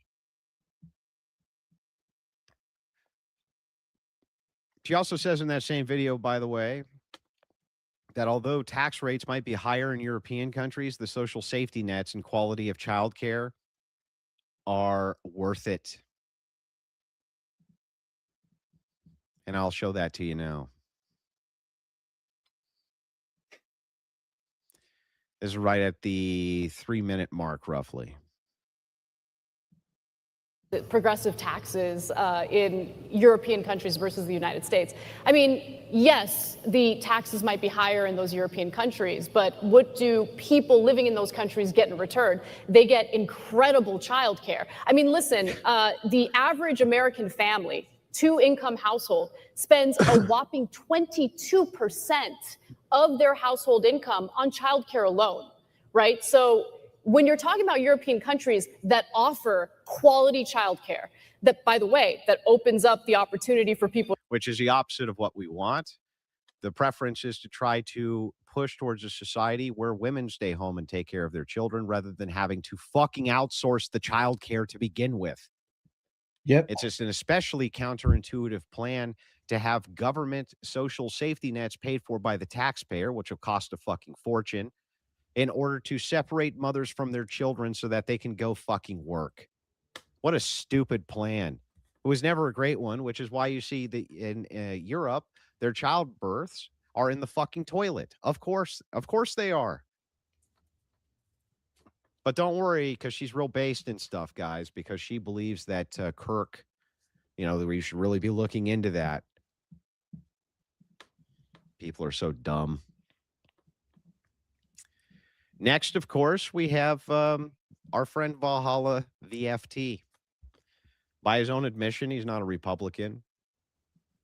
Most of his shit is just memes, right? But you'll never guess who he's friends with. He's friends with a guy named Jake Shields. Could you imagine? He's friends with Jake Shields, and they retweet each other's shit. And wouldn't you know it, Valhalla's been on his show. Valhalla VFT, been on Jake Shields' show. As you might remember, Jake Shields fucking hates my guts. Why? Because I claim that he's the lowest IQ, stupidest man who probably exists to date on X. There possibly is dumber men, but I have not met them. Possibly there's some who are stupid or a little bit dumber than Shields, but I don't know who they are, and I don't know where they are. I don't know. Dusty was pretty dumb. Jake Shields, who famously tweeted out in 2025, Charlie Kirk is celebrating Trump for making butt sex legal in all parts of Africa. This is MAGA. Charlie Kirk got smoked by an 18-year-old. He's such a pathetic man who betrayed his own nation for shekels. We need to treat these people like the enemies they are until they return the bribes and disavow Israel. End quote. Same with Dan Bilzerian. Trump's the worst sellout piece of shit president ever. Goes on and on and on. These people did not like fucking Charlie Kirk at all. Not even a little bit. Now, how's Jake Shields linked in besides the fact that all these people seem to network in with him? Valhalla VFT, massive Candace Owens simp, right? tied in with Jake Shields. Why? Because they're all Juicebergs. It's all about Juiceberging. They don't give a shit about Charlie Kirk having died a bit. They don't care. They don't fucking care about that. None of them ever gave a fuck about it. And they still don't. The entire thing is pushed because they just really hate Israel. What's interesting is like you can walk and chew bubblegum at the same time. I'm no fan of Israel at all. But why is it necessary for you to destroy Charlie Kirk and his entire legacy and his wife and everything else because you just don't really fucking like them very much? What do you think it'll take to undo universal? Using his death as a way to separate the right is that is dark. You may remember Owen Benjamin. He got famous from sticking his finger up his butt and talking about it. That's what his big claim to fame online. That's why they call him Shitfinger, because he stuck his finger up his butt and he talked about it on a podcast. Classy. Fucking crazy. Yeah. We need the government to take more of our money and buy us stuff we don't need, which will make our lives objectively worse because progress. Anna Kasparian. These people are nuts. Owen Benjamin also is a big fan of calling men who are step parents cucks. Hilariously enough, I have an audio clip of him discussing how he fantasized about other men because his wife's been with so many, I guess, having sex with his wife. And he fantasized about that all the time. Unfucking real. Benjamin says, in fact, Mantid, if you're watching, send that clip to me, please, because it's fucking hilarious. Benjamin is one of the worst audience captured people who exist online. To show you just how bad the audience capture is from him and how much he'll shift between audiences, he sent out a tweet on X on 6/2/25, which says, "It's because of my profound homophobia. So when I see a gay guy in my feed, I obsessively mock the gay guy. That would be Fuentes, Charlie Kirk, Ian Carroll are the only gays my feed send at me." Interestingly enough, now he's all about how Charlie Kirk was killed by Israel. Poor Charlie. They just want to get to the truth before he called them gay. And of course, works in tandem now with Ian Carroll. Fucking bizarre, isn't it? That's very strange, isn't it? I guess he just suddenly decided that he liked these people for no particularly good reason at all.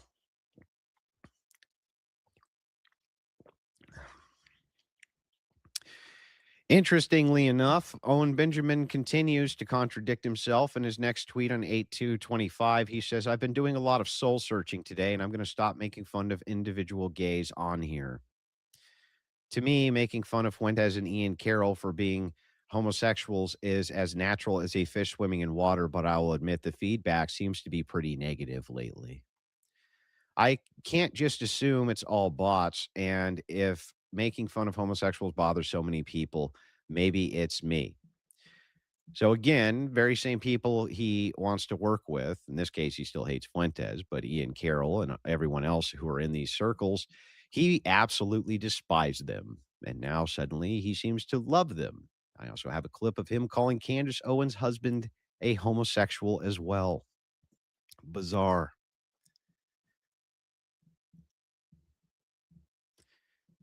Now, you'll be interested to note that he often gets retweeted by one, wouldn't you know it, Valhalla VFT. Likes to retweet his stuff because they're all working in tandem. Now, Stu Peters here, interestingly enough, as we get to him, here's what he said about Charlie Kirk. Charlie Kirk tweets out, if Trump was on the Epstein list, why didn't Biden release the info to stop Trump being president? Good question by Charlie Kirk. To which Stu Peter just decides that he is going to meme him by putting that famous Charlie Kirk smile up. Kirk says, which cabinet official is doing the best job in your opinion and which needs the most improvement? He tweets this out 7/7/25, and Stu Peters responds with, they're all fucking kids, retard. Big fan of Charlie Kirk, this guy. Remember, he's just trying to get to the truth, though, Stu Peters, because they're all at Fort Huachuca. Nobody has any reason, says Stu Peters, to ever listen to Charlie Kirk or any of his paid TPUSA actors ever again. It's all fake. They're literally taxpayer-funded pro-Israel, pro-homosexual propaganda machines. Fuck them all. End quote. That's Stu Peters from 21025. Hated Kirk. Fucking hated him. Stu Peters, interestingly enough, you'll never guess what message he put out on his X. You can find this message from Stu Peters. He says, quote, you ready for this? There is no left or right. Your ignorance is facilitating your downfall. Said that 21025. Same shit. There is no right or left. Same fucking messaging from all these people over and over and over and over. It's the uniparty. It's the elites. There is no right wing. There is no left wing. The reason for that is because they're trying to work with left wingers in tandem. That is what their goal is. They never gave a shit about Charlie Kirk. This entire quote investigation has been a sham. The entirety of it has been to only push in an anti-Israel message. Well, interestingly enough, you could have done that without having to fucking try to divide and destroy the entire right wing and let leftists in. It was not necessary.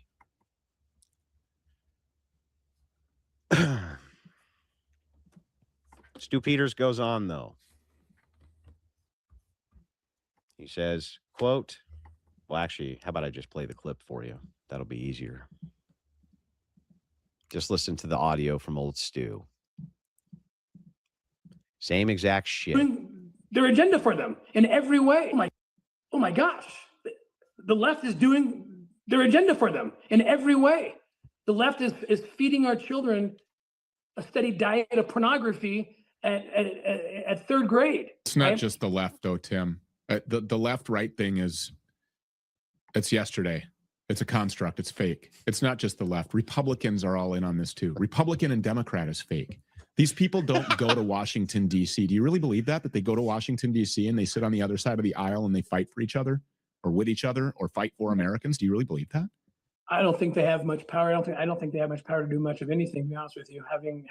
So why would a government-funded program be the answer to any of this? The government. So again, you'll never. Could you even imagine? Same at thing. Third grade. It's not same message over and over and over again. The right-left dialectic is false. The Republicans are just as bad as the Democrats. It's a uniparty. It's all just a way to fucking work with Democrats and leftists. That's the out. Just the left, though, Tim. The left-right thing it's yesterday. It's a construct. It's fake. It's not just the left. Republicans are all in on this, too. Republican and Democrat is fake. These people don't go to Washington, D.C. Do you really believe that they go to Washington, D.C. and they sit on the other side of the aisle and they fight for each other? Or with These people are so fucking stupid. Now, of course, Peters, who also retweets all of these same people, as I've demonstrated, you'll never guess what our good friend Ian Carroll was up to. Ian Carroll, who said that Israel murdered Charlie Kirk within 24 hours of his death, had no evidence for it. Zero. Made it up. Completely made it up. Charlie Kirk says Jesus defeated death so you can live on 9/6/25. And Ian Carroll said, and you dedicated your life to serving the people who killed him. Loathed Kirk.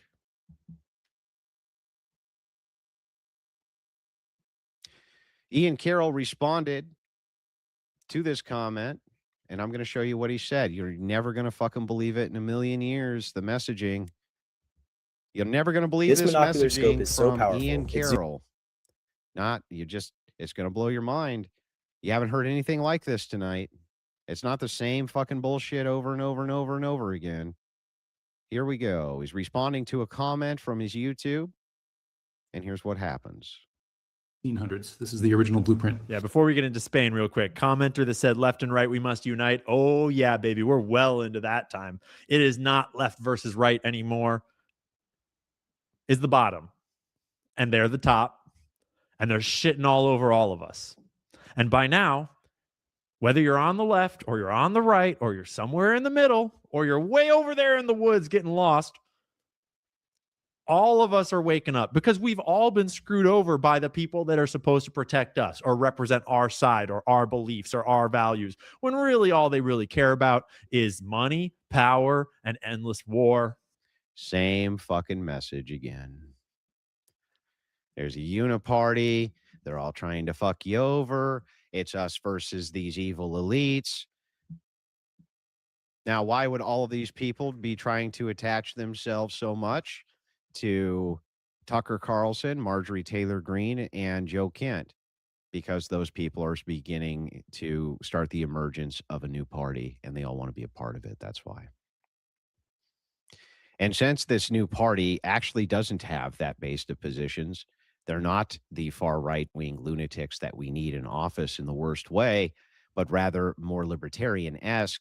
The entirety of the messaging has revolved around the fact that, nope, it's a uniparty. There's no distinction between positions. These are just mild social prescriptions, and that's it. And they're shitting all over all of us. Low IQ fucking people. Whoops. Dropped it. Global empire. Spain. 1500s to 1600s. This is the original blueprint. Yeah, before we get into Spain real quick, commenter that said left and right, we must unite. Oh, yeah, baby. We're well into that time. It is not left. It's well into that time. The left and right need to unite, baby. We need to unite. We need to unite with gun-grabbing abortionist socialists in the worst way, because it's really about the elites at the top, you see. Yeah. Yeah, right. We need to really, man, we got to unite with these people who believe that housing is a human right. We need to begin to unite with these people who want to destroy Christianity, literally fucking destroy it. We're way past the left versus right, baby. Left versus right anymore is the bottom, and they're the top. And they're shitting all over all of us. And by now, whether you're on the left or you're on the right or you're somewhere in the middle or you're way over there in the woods getting lost, all of us are waking up because we've all been screwed over by the people that are supposed to protect us or represent our side or our beliefs or our values, when really all they really care about is money, power, and endless war. What a fucking dipshit. These people are so clueless when it comes to politics. I don't know how they ever got into any of these fucking positions to begin with. They're so stupid. They don't understand. I mean, they really don't. They just have no clue how absolutely fucking evil and unrighteous the progressives really are. They have no fucking clue. They really think that it's just a false dialectic that we would all just get together and solve these social issues. Yeah, right. What do you mean? We would just get together and solve the social issues. That's Yeah, all. right. That's what all of us would do. Good luck. If it wasn't for these fucking elites. When in fact, the worldviews are so far apart, they want to destroy white people and they want to destroy Christianity. And these fucking lunatics want to unite with them. Yeah. The reason that they push the Charlie Kirk stuff so hard, that Israel killed him, this guy killed him, Erica Kirk, TPUSA killed him, is specifically because of they want to join the emergence of a new party. That's it. This new party that they want to emerge is going to be a massive failure. And how do I know? Because look at the fucking idiots who want it. Instead of changing the one that you have. Which, by the way, takes decades. It's not an overnight thing. This has always been an op. You'll find Z at Unfuck America feeding into this op as much as possible, and many other leftists as well. But these guys sound like fucking leftists to me. I can't disassociate between somebody who says that they need to unite with people who want to destroy whites and Christianity, and they want to unite with left-wing progressives who are socialists and leftists themselves. Yep. What's the distinction, really? And that's what all of this has always been about. All of it. None of this ever had anything to do with Charlie Kirk. And that was the ultimate fucking red pill for me. When we started to investigate it, and I found out that it wasn't that Candace was a disgruntled former employee who wanted to destroy TPUSA, and it wasn't that she was just looking after her best friend. It's that these people want to have a united cause in an emergency party where they pretend that there's no left-right dialectic because they think that they can reason with progressives and they think that they can find headway with progressives, and you can't. You can't find headway with progressives. They don't even understand their own fucking enemy. They have no idea what progressives are like. They never gave a fuck. None of them. The whole thing has been a divisionary op moved by left-wingers. We have so much proof of that. It's unbelievable. And they all work in unison to do it together. You can't even make a tweet on one of these guys' account without them getting in their group chats and telling everybody to go in there and fucking like it. And it doesn't even matter what it says. They don't care.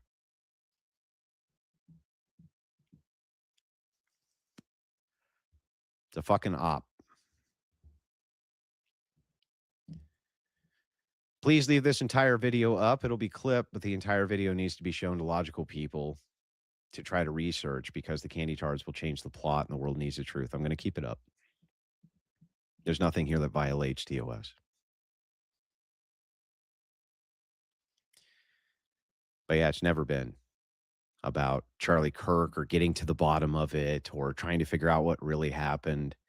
It's been about trying to weaken the right wing as much as possible and working with leftists to do it in some kind of hopes that they'll have some emergent fucking party. It's the stupidest plan I've ever seen in my life, but that is what they're doing. That's why the Jimmy Dores and Anna Kasparians support this so much. That's why Z at Unfuck America supports these divisionary tactics so much, because they know that this will weaken the right going into the midterms, and that's exactly what they want to do. It's very clear that that's what they've always wanted to do. Listen to their own words.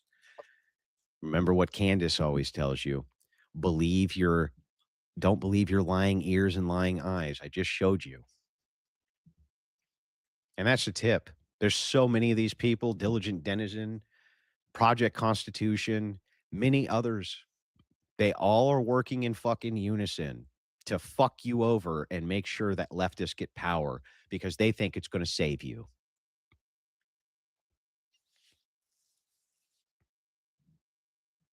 Fucking morons.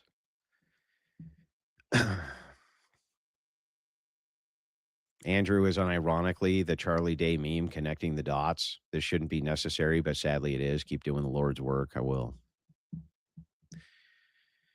I am going to play for you that Owen Benjamin clip.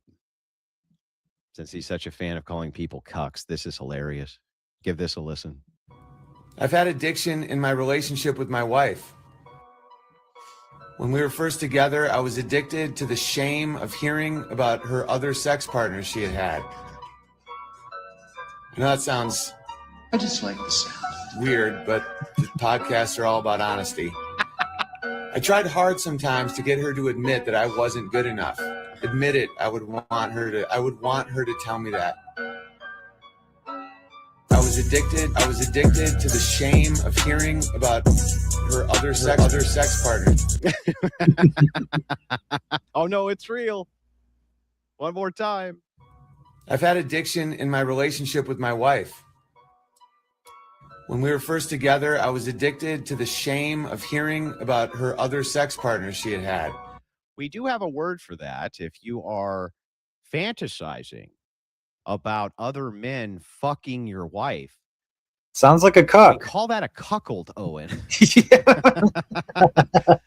That's called an actual cuckold. Stepdad, not a cuckold. This is an actual cuckoldry, Owen. This is you being an actual fucking cuckold, fantasizing about other men stuffing your wife. I've had addiction in my relationship with my wife. When we were first together, I was addicted to the shame of hearing about her other sex partners she had had. It's horrible. I know that sounds I just like this.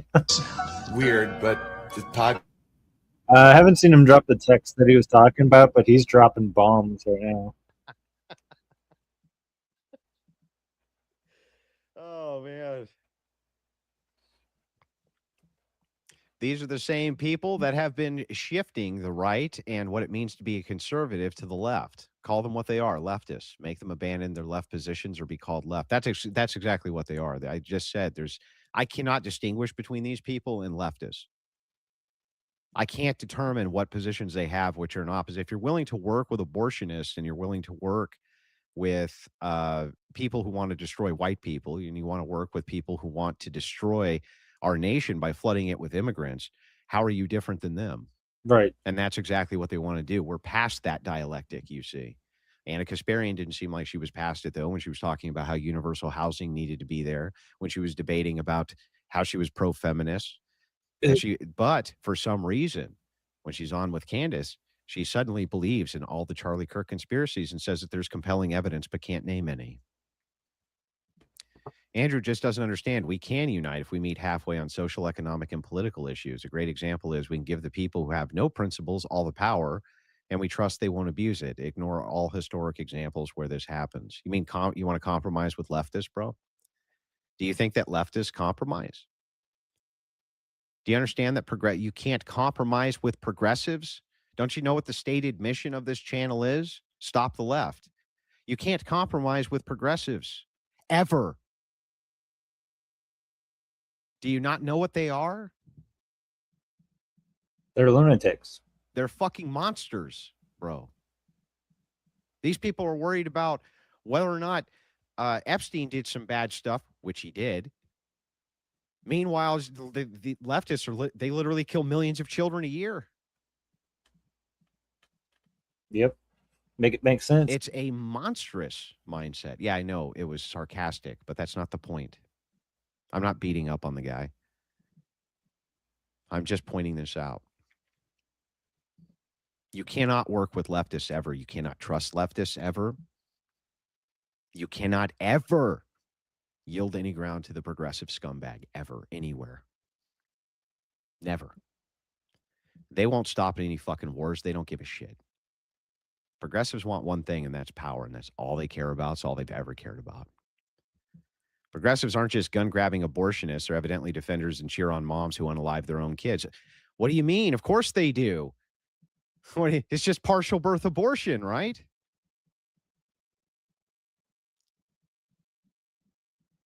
Not one step back. Not one step back. You're wrong. Ian reported Harrison Smith's Twitter message about Charlie saying they would kill him if he left the movement about a month beforehand. Yeah, well, we'll get to that in a second. Harrison Smith, to date, has provided no evidence that that ever happened. Ever. None.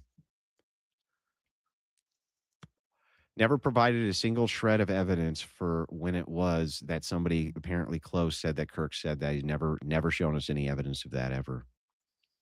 Can't unify with leftists because they are a demonic cult. They're far and away worse than people imagine. But these people have never, ever dealt with the left. That's their problem. They've never actually had to deal with them. I was hoping my sarcasm would come through. No, these people are deranged and can't be reasoned with. Yeah, they're fucking deranged. Your sarcasm came through fine, right? I'm just like, whatever. Maybe I was a little off on catching it.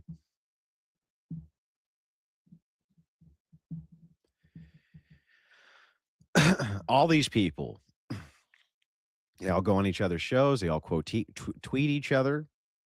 They do it all the time. Dore goes on Stu Peters. Stu Peters tweets clips of Anna Kasparian talking about Israel. Kasparian collabs with Candace Owens to discuss Andrew Wilson debate on the Young Turks channel.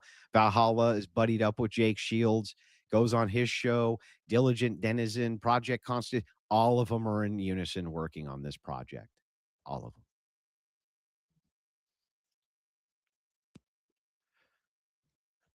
That's not even close to a comprehensive list either. Massive psyop being perpetrated on people. Here's $20. Bum me a smoke. That's fair. You can bum smoke off me down the road. Thank you, Andrew. You're very welcome. But Andrew, they told me to give them the ick. I have to compromise on literally everything I believe in. Yeah, exactly. Anna went on Candy's podcast and told her that she didn't like the hate for Erica. It was awkward. Yeah. And then also talked a bunch of shit about Erica Kirk. Whole thing's a fucking psyop, man. Has been since inception. None of this has ever been about Charlie Kirk, ever. Just never has been. Now I'm going to show you some other clips here.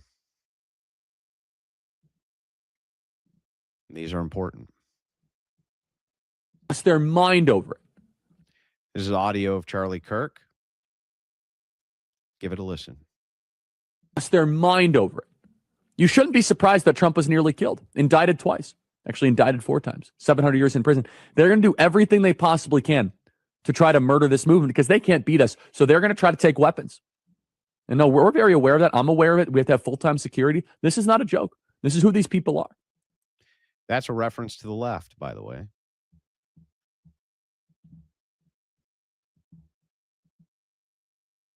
That's a reference to left-wingers. That's who these people are, says Charlie.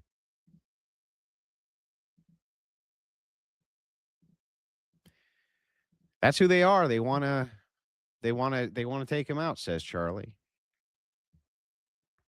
There's like the purple-haired jihadist on a college campus that wants to murder me and my family. Those people don't bother me. They have weapons. We get death threats almost every day. That's part of the game of the space that I'm in.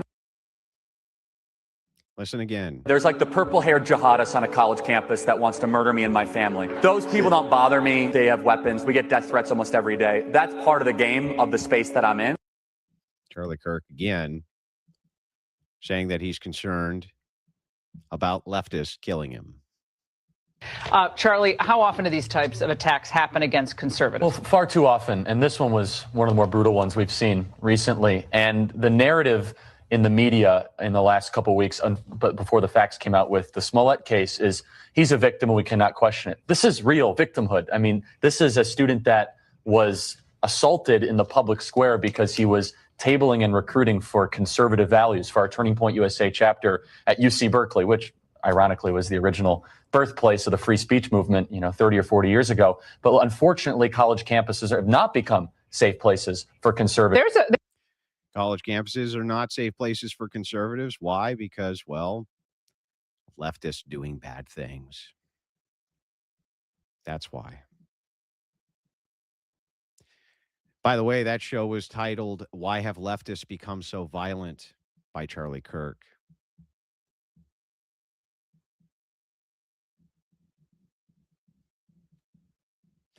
Interestingly enough, before we do the reveal on the message.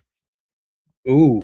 So that you understand, your boy Baron Coleman also isn't very based, and he runs the exact same fucking script. And I'm going to prove it to you right now. What I'm going to play for you is audio of Coleman. Well, actually, I'll just show it to you. How's that? One thing that was, it was such a hard, tough, straight ticket voting. Yeah. I think that's changed. I don't think you have that much straight ticket voting as you had this time. Yeah. Historically, you mean? Yeah. Yeah, probably not. Again, I think there was so much frustration with the way Trump's been treated among Republicans and glee among Democrats, frankly. So much frustration with the way Kavanaugh was treated in particular. They went out there and said no Democrat benefits. I mean, your average Republican voter went out there and said, I'm not voting for a Democrat at any level for anything. I mean, I took that attitude in there, Steve, frankly. I'm partisan. People know that. But in the past, I've historically split my ticket up a little bit. I've historically split my ticket up a little bit. See somebody on the other side that's a little better, I think. Yeah. If he sees somebody on the other side, he's going to vote for him. If he thinks that they're better just a little bit, right? Talk about people who are on our side, meaning the America First side. All right, if you're on the America First side, are you on the right-hand side or the left-hand side of that? Because believe it or not, there are some left-wingers out there who are on the American First side. There's some left wingers out there, boys, who are on the America First side. You heard it from Coleman. Talk about people who are on our side, meaning the America First side. All right, if you're on the America First side, are you on the right-hand side or the left-hand side of that? Because believe it or not, there are some left-wingers out there who are on the American First side. Uh-huh. Like Anna Kasparian and others, right? These fucking people. Oh, these fucking people are so stupid. All of them. All working in unison. For some kind of emergent third party. That's cool, man. The left is welcome here, man. The left is what? No, the left isn't welcome here. And the left has never been welcome here. Ever.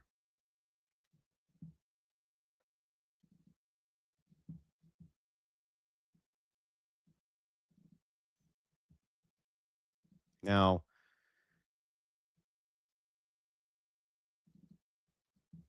I want to show you one more thing here. I'm going to show you a message that many of you have never seen. I'm not sure if anybody has seen this message. This particular message was from the spring of 2025. Not the major message I'm going to show you, but this one was from the spring of 2025. This is between Charlie Kirk and a friend of his. And here's what it says. This was forwarded to Charlie. Right-wing loser Charlie Kirk is going to be at ISU tomorrow, and I'm going to kill him. Legal intent to murder. Arrest me. Says to his friend, I'm sorry the Illinois trip is in jeopardy after all of this type of crap.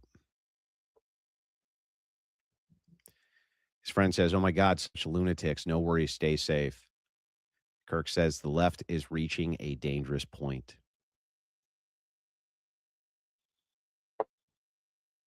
The left is reaching a dangerous point. Now, that's from the spring of 2025.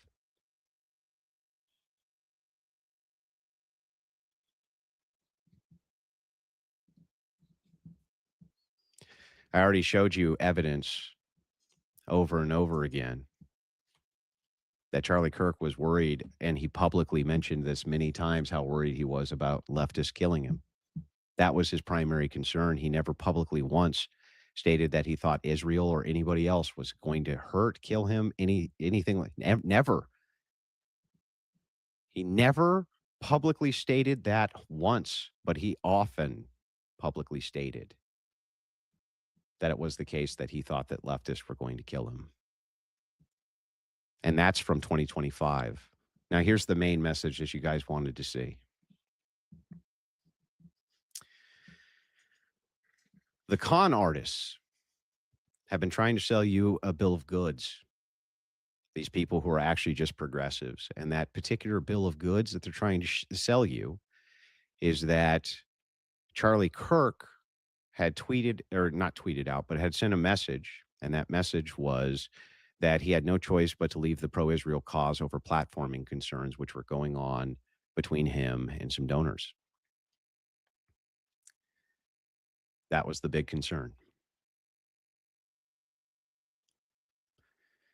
So these fucking people ran with that and said, you see, Israel killed Charlie Kirk.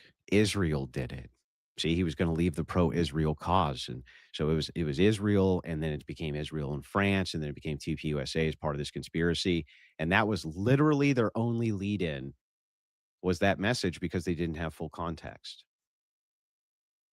That's why when I went and investigated, I got full context. Now, that was on the 8th.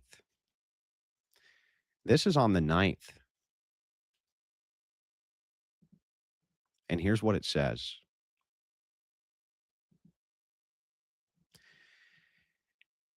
It says, what's the lay of the land?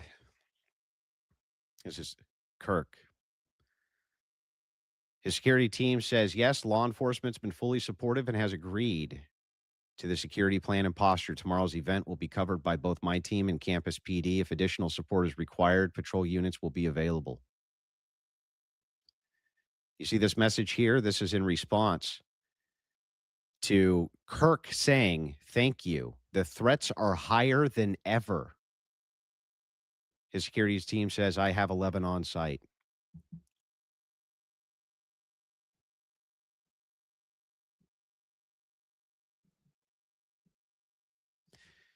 Okay, great, says Kirk. Delicately remind them that they are there for one person's security only. I'm somewhat worried about the left trying to kill me. Boom. They're going to say this is AI. I bet you $20.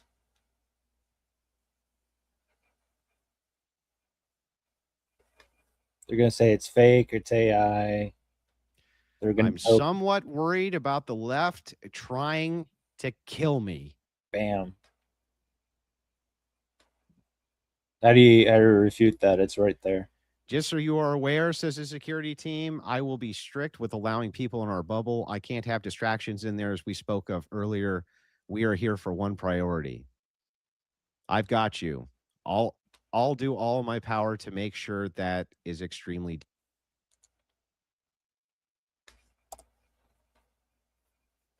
Hang on a second. All these fucking jokesters out here. I'm screenshotting this.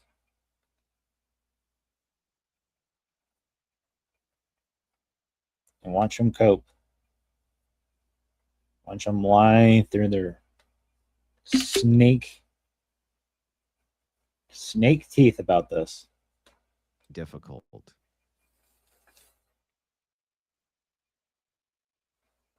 Why is this important? Because this was after that famous, I have no choice but to leave the pro-Israel cause, which, by the way, they had a Zoom meeting after that where they discussed how to make better talking points on the Israeli thing.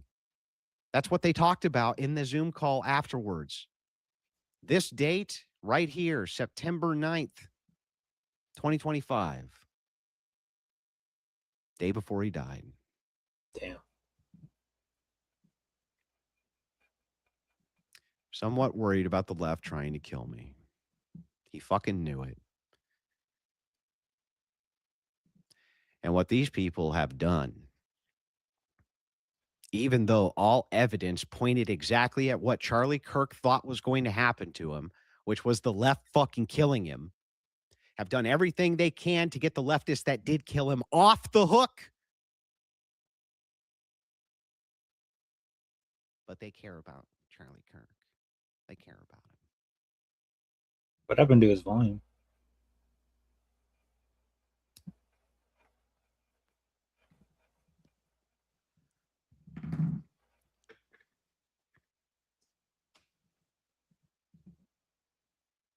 I just showed you more evidence of a real conspiracy than Candace Owens has shown you since she started her great inquiry. This is not the only evidence I have. I have fucking tons. And I'm going to refute everything these people have been saying because I did my due diligence. This is just one piece. Drip, drip, you motherfuckers. These motherfuckers, they never fucking cared. None of this has ever been about Charlie Kirk and his death. They don't fucking care. It's been about destroying a right-wing NGO that they think is helpful to Israel. That's all they fucking care about. Provably. And they're willing to work with leftists to do it. That's their own words over and over and over and over.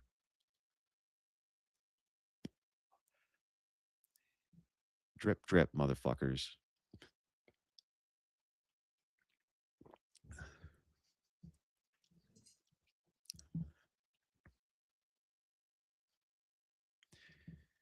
What these people have done to Kirk's family and to his organization, even though Kirk himself was terrified leftists were going to kill him, said so over and over publicly, did everything that he could to get people to understand how dangerous the fucking left was, how psychotic they were, how much they radicalized people, these progressive fuckers, into murdering conservatives. They just threw all that out the fucking window for this one stupid ass fucking message that was shown. But they didn't have the full context because the night before, what Charlie Kirk thought was that the left was going to try to kill him. And it was a leftist. And they're trying to make him innocent and blame it on Israel to divide the right. Drip, drip. Crazy. There's a lot of unprecedented things which have happened online recently that have never been done before. The debate between myself and Candace was completely unprecedented. To my knowledge, nothing like that's ever happened before. Where in order to get answers, somebody was willing to spend hundreds of thousands of dollars of their own money to prove to the fucking world that the other side was full of shit and a bunch of liars and refused to do their due diligence. Whole thing was unprecedented. The fact that this sham investigation by these people, which was always a fucking sham, it was always lies, it was always fucking bullshit right from the very beginning, has to be refuted by the few sane people who are left is also fucking unprecedented. How I always end up being a part of these unprecedented things, I don't exactly know. Maybe it's because I like to question the questioners.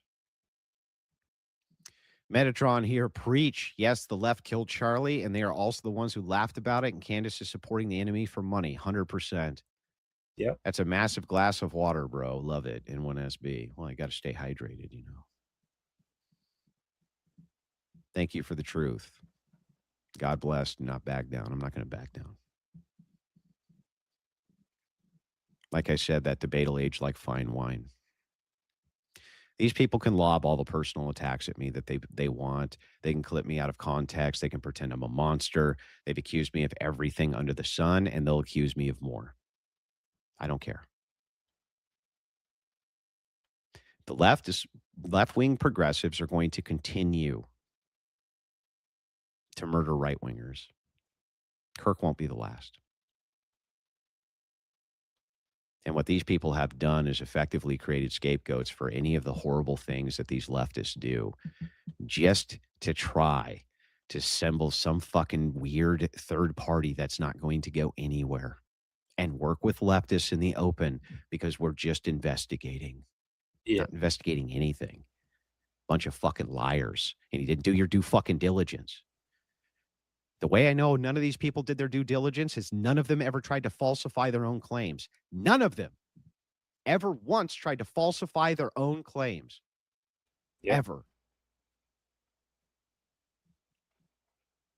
That's not an investigation. That's a conspiracy. My favorite part of your strategy is going to be watching all the soap opera moms demanding evidence. I wonder if at least some of them will actually acquire self-awareness. I doubt it. Rest in peace, Charlie, man. $5 to help destroy the left. That's what his legacy was that he left behind. The left killed Charlie Kirk. You don't have to believe me. Believe Charlie Kirk. Yep. They'll say the texts are fake. No, they're not going to say they're fake. Yeah, they will. They're fucking, that would be really stupid. Well, they are. Can't wait to see what Candy has to say to this. Please be safe, Andrew. I'm Stay calling vigilant. it now. Look, motherfuckers have been throwing everything at me except the kitchen sink for years. Every fucking month, it's some new lunatic who's saying your career is going to be destroyed. It's so over for you. You're going to be done. You're devastated. Rah, rah, rah, rah, rah. And it's always fucking bullshit. Always. Andrew exposed half the internet with that debate. Yeah. Look, I did my part. He He really showed that there was I've gone above and beyond. caused by this conspiracy. I didn't even agree with a lot of TPUSA's policies and still don't. But what's going on here is so horrifically immoral and awful. Just none of them ever did any of their due diligence. And they whipped all of this up and they turned it into a frenzy and a mass psychosis. And there was never anything there. They never had any evidence for any of these crazy claims. But I have 100% evidence against those claims because I did try to falsify my own position. Accused the man's family, attempt to destroy what he's built, all in order to protect what he hated. Exactly. And protect the guy who killed him. Yeah. Thank you for standing up for Charlie, Andrew. God bless. You're welcome.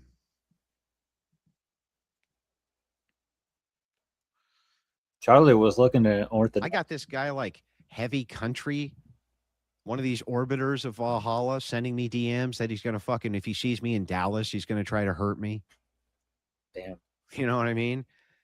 I got these guys looking through everything I've ever done for any dirt they can fucking get. Fuck you, man. Fuck you people. There's nothing there to get. I have in my life been an imperfect man, sure. But I've been on the straight and narrow for an awful long fucking time. Have a beer with us, Smokey Man. You deserve a drink and a smug moment. I agree. Thank you for everything you've done. I'll be a member for life. Never back down. N1SB. N1SB. At least 75% of Candace followers hated Charlie Kirk. She's leading a leftist mob with Act Blue. They're all working together to spread this. The left for a different reason. They know how divisionary this topic has become, and they know that it weakens the power of the right in the electorate, and that's what they want because they want fucking power. They don't care if they never cared if Charlie Kirk got murdered. They loved it. They celebrated it everywhere. Day and night, they celebrated his death. They didn't give a fuck. I spent weeks with the Crucible, the entire Crucible chat in TikTok invasion after TikTok invasion, watching them celebrate. They don't give a shit. They were happy he was dead. Happy. Ecstatic even. And what's the first thing that these fucking people who are supposedly on the right do? Embolden them. Stop any sort of consequence from coming to them. Protect the very man who likely killed him. And then on top of all of that, fucking lie and make up a complete and total conspiracy based on messages that happened before this one did.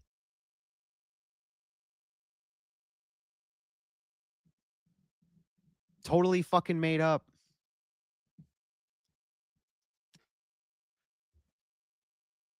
Sorry if I already discussed AW, but did you see what the piece of human feces Hassan Piker did at an event? Singing a song mocking Charlie? Yeah, I fucking saw. Don't believe me. Believe Charlie Kirk. Exactly. Believe Charlie Kirk. He's worried the left is going to try to kill him. He said it himself to his own security team. He knew. He told the world over and over and over again what these people were. Hit him with that. I can explain it to you, but I can't understand it for you. Yeah. Throwing everything at you, including the kitchen sink, minus the positive evidence. Yeah. Just personal attack after personal attack. Fuck them. I don't give a shit. God bless, brother. Thank you for all you do, exposing lies and grifting demons. Rest in peace, Charlie Kirk. Yeah.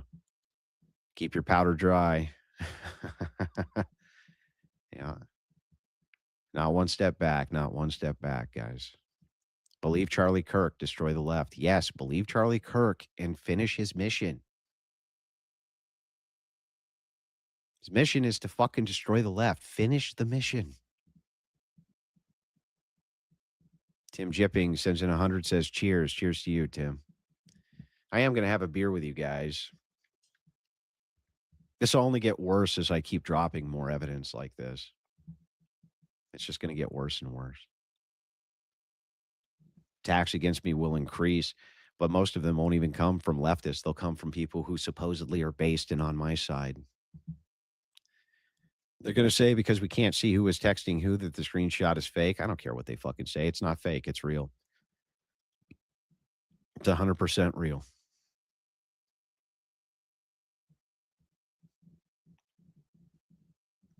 Yesterday's drip stream troll was poetry. Well played. Yeah, I fucking pissed a lot of these people off, but I think that that's funny.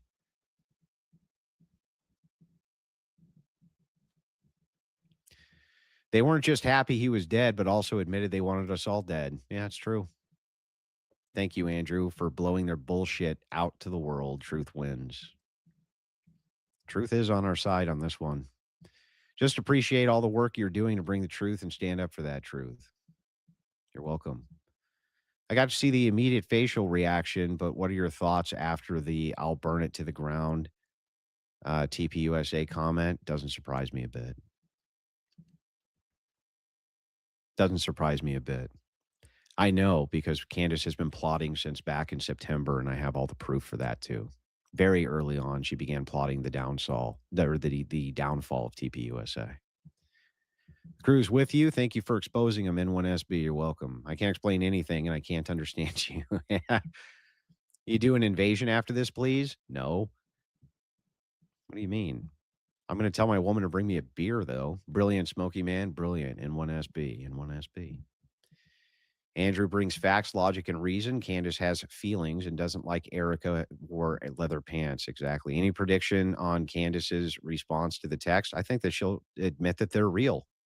Why wouldn't she? They are real. I verified them myself. I know for a fact they're real. What they'll say is, it just doesn't matter. Who cares what Charlie thought? Because we think Israel killed him based on nothing. We think France killed him based on fucking nothing. We think TPUSA and Erica killed him based on fucking nothing. God bless you, brother. Thank you for all you do. Welcome. It's like Christmas in August. Oh, there's going to be a lot more. I haven't even begun yet. Candace.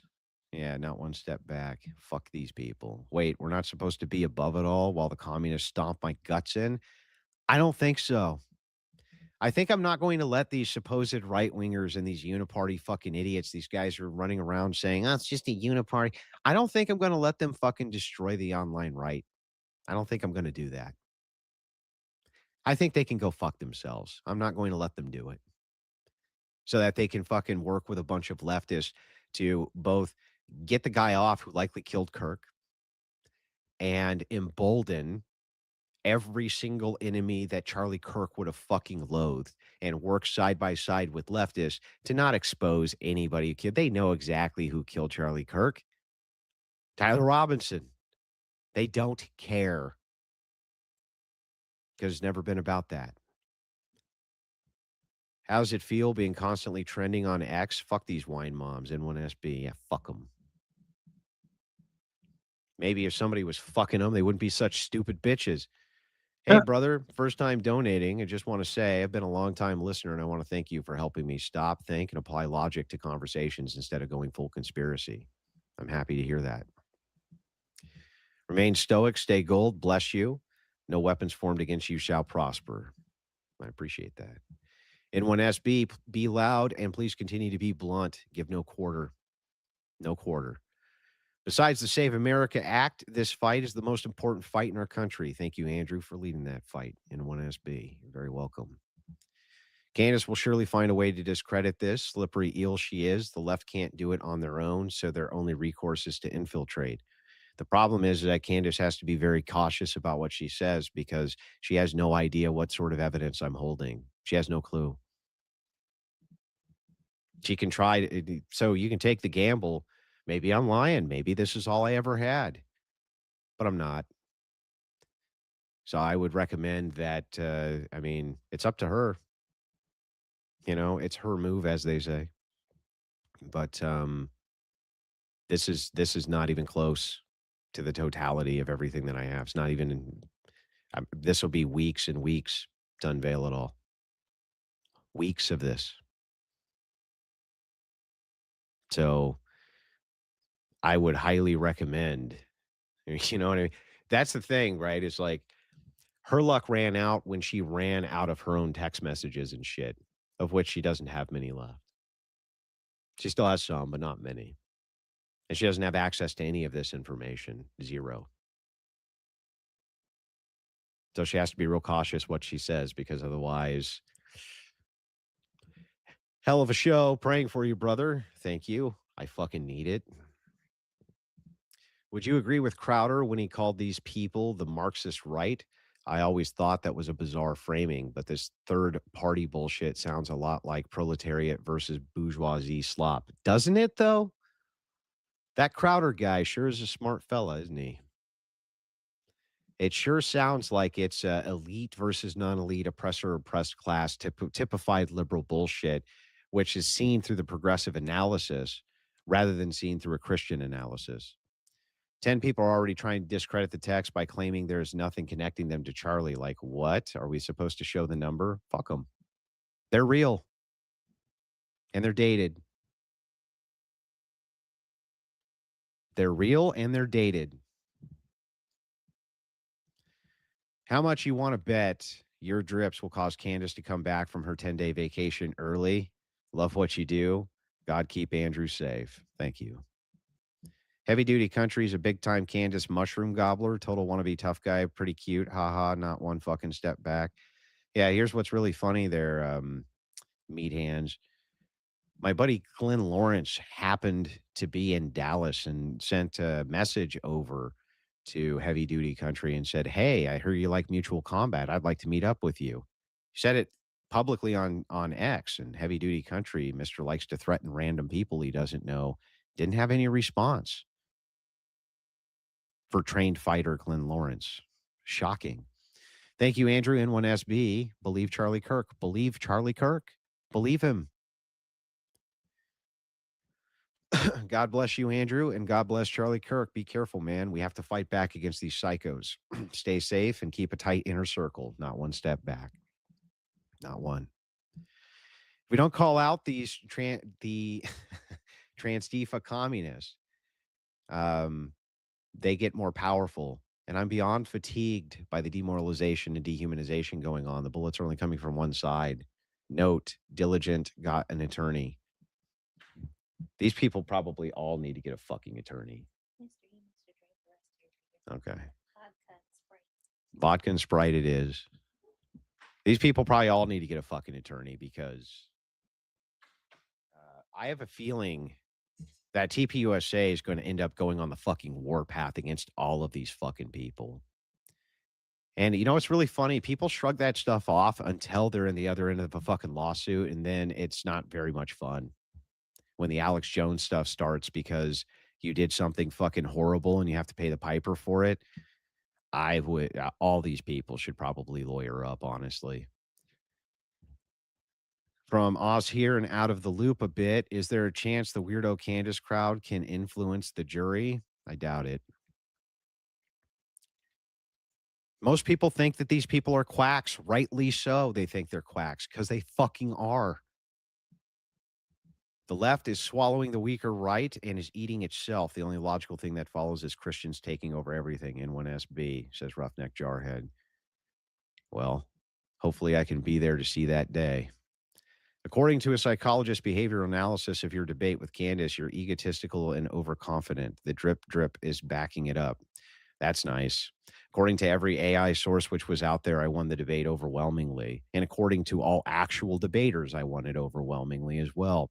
According to anybody who has any sort of analytical moxie, who's not in the Candace camp, doesn't even think it was close. And why would they?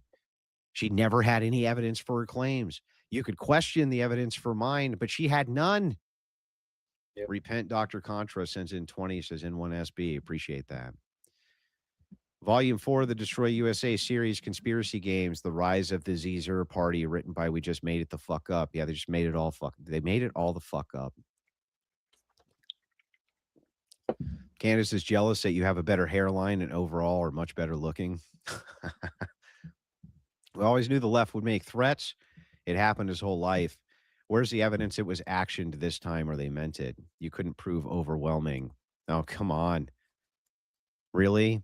I told you what overwhelming meant to me. Just means I'm very convinced. But what else could it mean? It's a subjective term. Yep.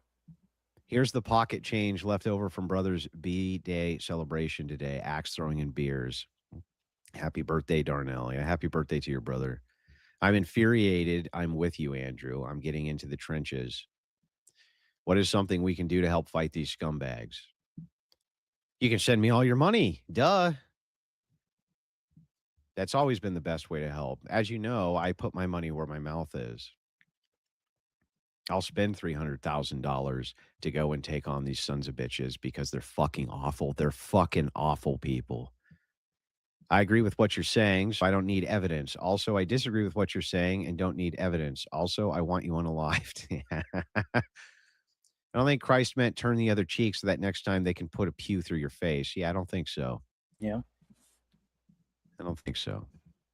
I'm going to wear an ET mask and pantsuit for Halloween and go as Candace Owens better than Drewski. There's no such thing as a unification with the left. That's an illusion. I'm not willing to entertain, and any right-winger who denies that is delusional. No compromise, no giving ground. Fuck that, bro. Yes, that's why the motto exists. Not one step back. Not one step back from these hideous, heinous sons of bitches. Not one step back. Cannot thank you enough for all you do. Blessings to the family. Stay safe. Wish it was more. I appreciate that. Even if a major leftist figure passes away, I won't celebrate like they did with Kirk. It is anti-Christian to rejoice over anyone's passing. Maybe you can just be relieved on the inside a bit, huh? 35-year-old male here, never married, however. I did skip over the finger up the butt step. Is that the key? Go ask Owen Benjamin. Dyer suspects a certain Middle Eastern country's involvement based on their history of similarly dealing with people publicly. He said it on stream. Do you think that's based on nothing? I think that his analysis is incorrect. But you know what Dyer's not doing? Dyer's not trying to fucking destroy everybody's life who disagrees with him either, is he? Even if I disagree with his analysis, isn't it interesting? He still publicly says, yes, of course, Andrew's my friend. Even if I disagree with Jay Dyer's analysis, isn't it interesting that he says, I'm very thankful for all that the Wilsons have done for me. And by the way, I'm very grateful for all the things that Dyer's done for me. Isn't it interesting that you can disagree with a person without them mobilizing an entire fleet of people to try to destroy your fucking life, which is what these people do to everybody who questions anything they say. Mm-hmm. Good Red Dawn quote for this stream. I'm going to give you a little advice. If you're going to fight, you got to fight to win. That's true. Did you see the ridiculous AI vid they made about you after the Candace debate?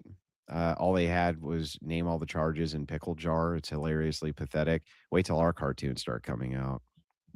They're actually funny. God bless you, sir. God bless you, too.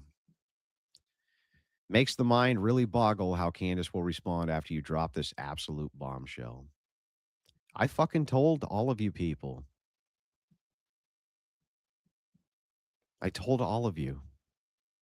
I went and made sure that I couldn't falsify my own position. I made sure of it by getting actual evidence. One of those retreated women told me Tyler couldn't do it if he was an Aries. Charlie Kirk was a Libra and that would never happen. The same type of woman who probably says that postpartum depression justifies the murder of your 3 children. Charlie was such a nice guy, so I understand him extending an olive branch, but I remember you covering after Trump won him, inviting Sank to a TPUSA event, like letting the fox in the hen house. I did say that. I did say that was one of my criticisms of Charlie Kirk, was that he let the fox in the hen house. Yeah.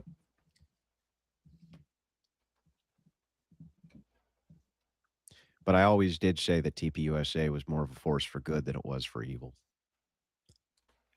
And in politics, that's the best you can get. How's the answer to all the left's problem, unaliving children, abortion, transing kids, now defending killer moms? I don't know what's wrong with these people, dude.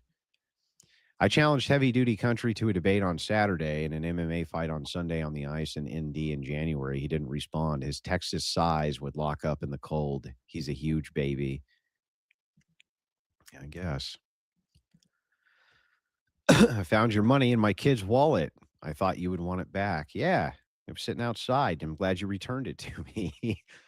Western women are the scourge of this earth, says Fuzzy. Yeah. I had a suspicion when the conspiracy started regarding Charlie's death that it may have been a psyop to try to prevent a violent response against the left or another civil war. Becoming a little more convinced of that now. Stay safe. Andrew, I've never donated before. I just wanted to say that I'm against the doom and gloom crowd when it comes to the left in 1SB. God bless. Thank you. If it wasn't for people like you and Jay Dyer, stream after stream, debate after debate, learning logic and arguments from you both, I'd probably fall into the same trap. Thanks for what you do in 1SB. You're welcome. All of this is bringing back the fire that I had when Charlie first got killed. Good job, Andrew. Praying for you and your family. I need them. Love seeing you provide the evidence from your efforts, watching you lead me to the more critical, or being more critical in my thinking and grounding my logic is something in 1SB. If Israel is involved at all in the Kirk saga, it seems most probable it's feeding misinformation to discredit the Jaysbergs in 1SB. Israel didn't kill Charlie Kirk. It's always been fucking insane. Keep keeping up and Godspeed, brother. You thought Candace hated you then? This is next level hate now, dude. Salute. But fuck them. Fuck them. They got 3 insults. Who cares? Vodka and Sprite. Yep, vodka and Sprite. I guess I'm out of beer. That usually never happens to me. I fear that the Candy spies at TPUSA are going to ramp up. Prayers that Erica stays safe. Prayers that you and your family stay safe. I think that you'll find that they have much better OPSEC than they had before. And perhaps some of those spies are working both ways. You ever think about that? Perhaps some of the intel that she gets is intel that they want her to get. I missed the text info. Could I get a 2-second recap? Good, sir. You're just going to have to watch the stream. We know she'll take the text, nitpick the text platform, use it to attack Erica as a liar. Don't forget to vote on those midterms. God bless. Well, she can't attack her as a liar. Do you know why? You know why she can't attack her as being a liar? Because she told Candace this herself by Candace's own admission. She told her herself. I'll show you.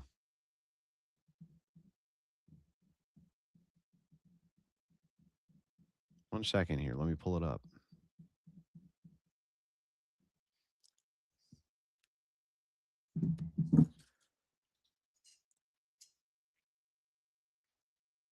I didn't have the clip handy, but I do have, I believe I have that clip on my phone. But she says herself, Candace Owens said herself that that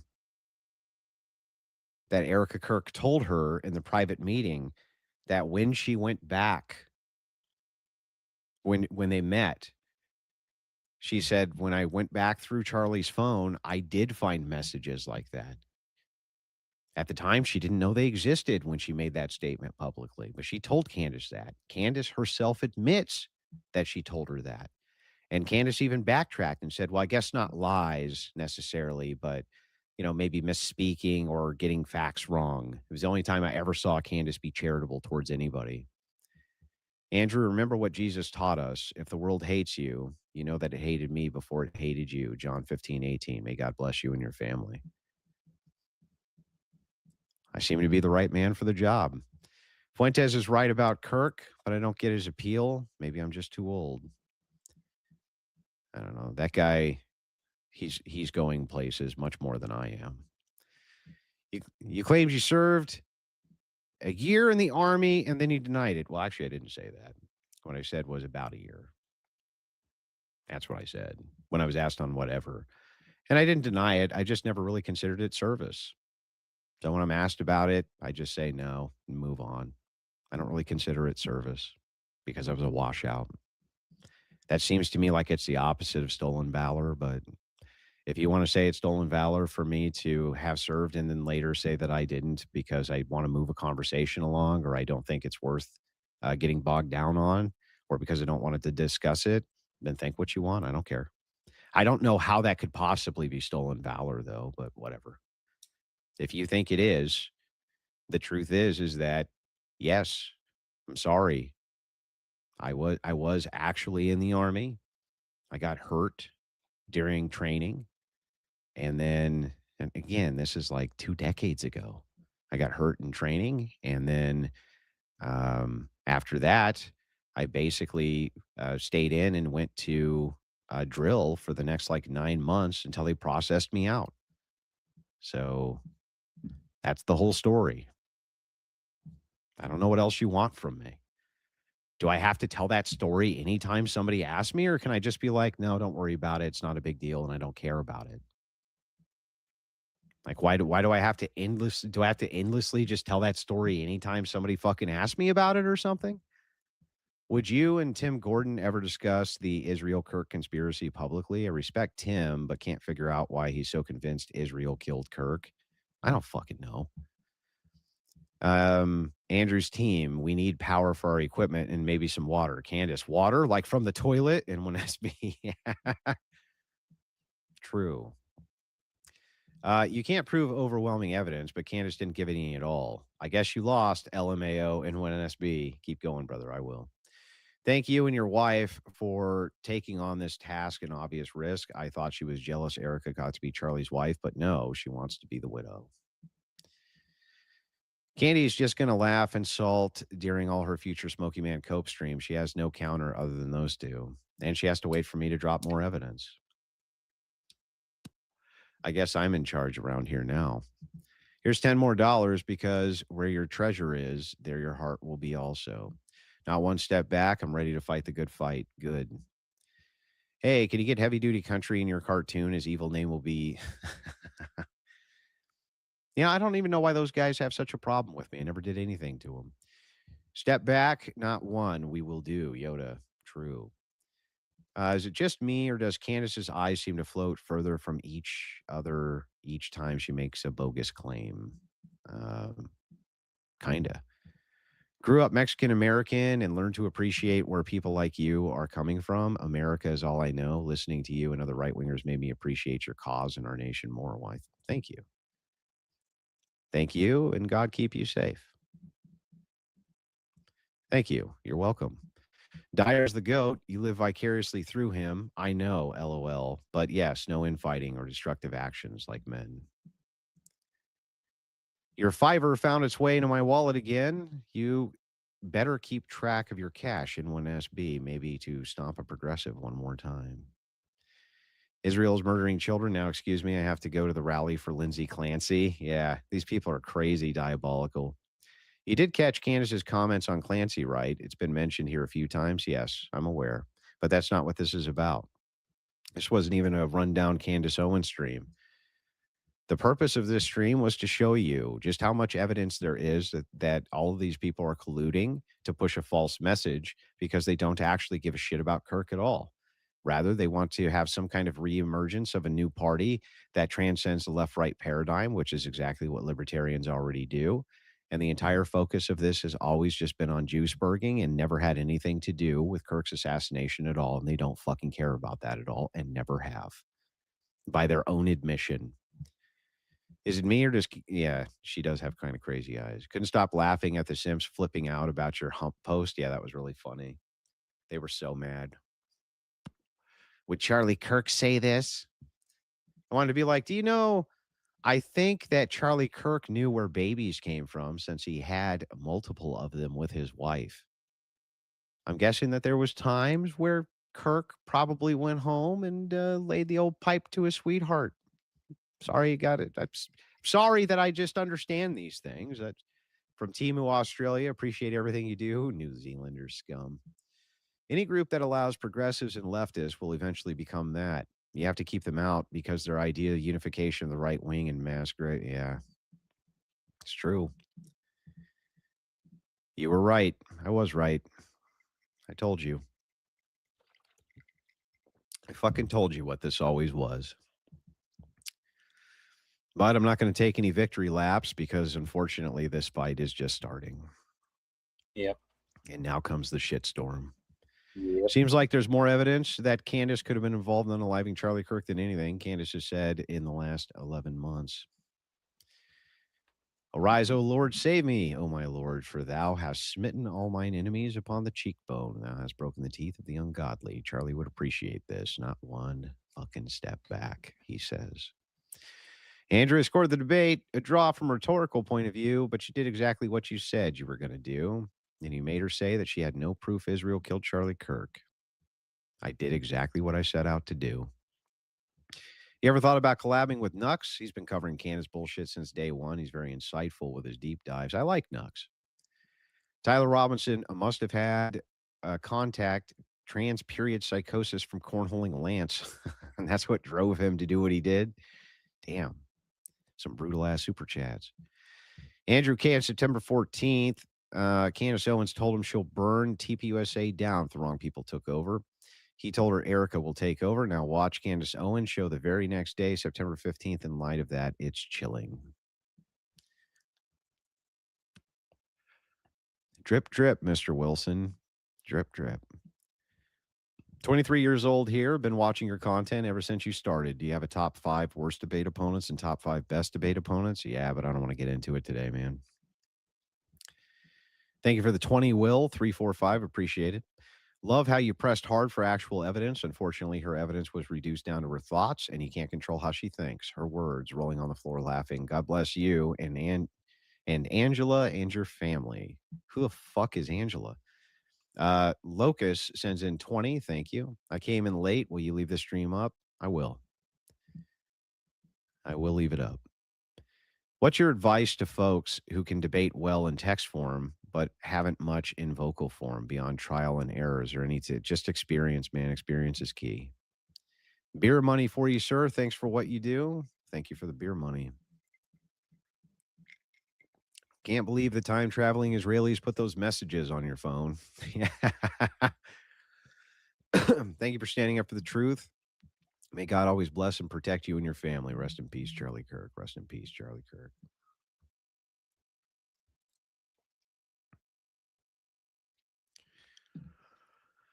Just glad to see someone put this stupid bitch in her place. Despised her since 2016 for her Kickstarter social autopsy, which purpose was to dox normies. Yeah, I know, I'm aware. $20, Rachel. How you gonna run out of beer tonight of all nights? Mr. E drank it all. L for Rachel letting you run out of beer. It's all Mr. E's fault. When a study surveyed jurors about beyond reasonable doubt burden of proof, they said certainty required was about 75 to 85%. That's hilarious. If that's a real study, send it to me. That's actually funny. It's weird how now these fucking fake conservatives are now full-on conspiracy nuts and coming in with bullshit claims with no evidence of anything. I just explained to you why. They should sue the feels off Candace. She's the sprained ankle in the Super Bowl. And as a combat vet who fought and lost brothers, I can clearly see you're up against pure evil. We have your back. I appreciate it.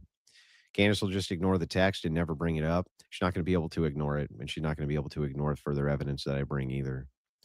Another thing Dyer doesn't do is make extraordinary claims he can't back up with at least circumstantial evidence. He said he believes foreign intelligence, but can't prove it yet. Fair enough.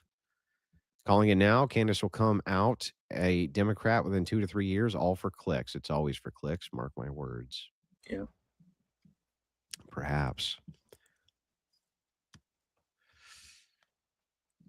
At least you joined, more than some can say. I never considered it anything worth noting. The only reason it ever came up is because somebody asked me about it, and so I told them. And then from there, people just started freaking the fuck out over nothing.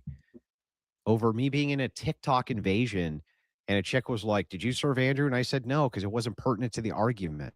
And you know what happens when you say, yeah, they'll be like, well, where and when and what else? And it's like, it just bogs the whole fucking thing down. Who gives a shit? Who cares? I told the truth, and that was that. When I was asked directly about it on whatever, I told people what was up, and that's the end of that. The rest of this is just all fucking nonsense. Can't say it's stolen valor for me saying no. Not when I actually was there. And by the way, these people were like, I don't believe you. I'm like, I don't care. I was fucking there. I know what happened because my wife laughs about it too. She's like, I was fucking there. What is they talking? I don't fucking know. I don't know. Where's the line between a Jaceberg and those who just have good pattern recognition? The Jaceberg thing, that's not to say that you might not have questions about Israel or Judaism as a religion or things like that. It's when a person just literally blames the people for everything. It's like, oh, I snubbed my toe. Damn, it's the Jays. That's what a Jaceberg is. What do you think was the most surprising part of your debate with Candace? I didn't realize that she would just roll over and say, I don't have any evidence for anything that quickly. And when she conceded that there's 100 other likely, just as likely explanations than Robinson being a patsy and didn't realize she conceded the debate, I was like, well, now we have a bunch of time to kill because you just conceded the debate. After reviewing your evidence, I still don't think you've really made it clear how Wes Watson fits into all this.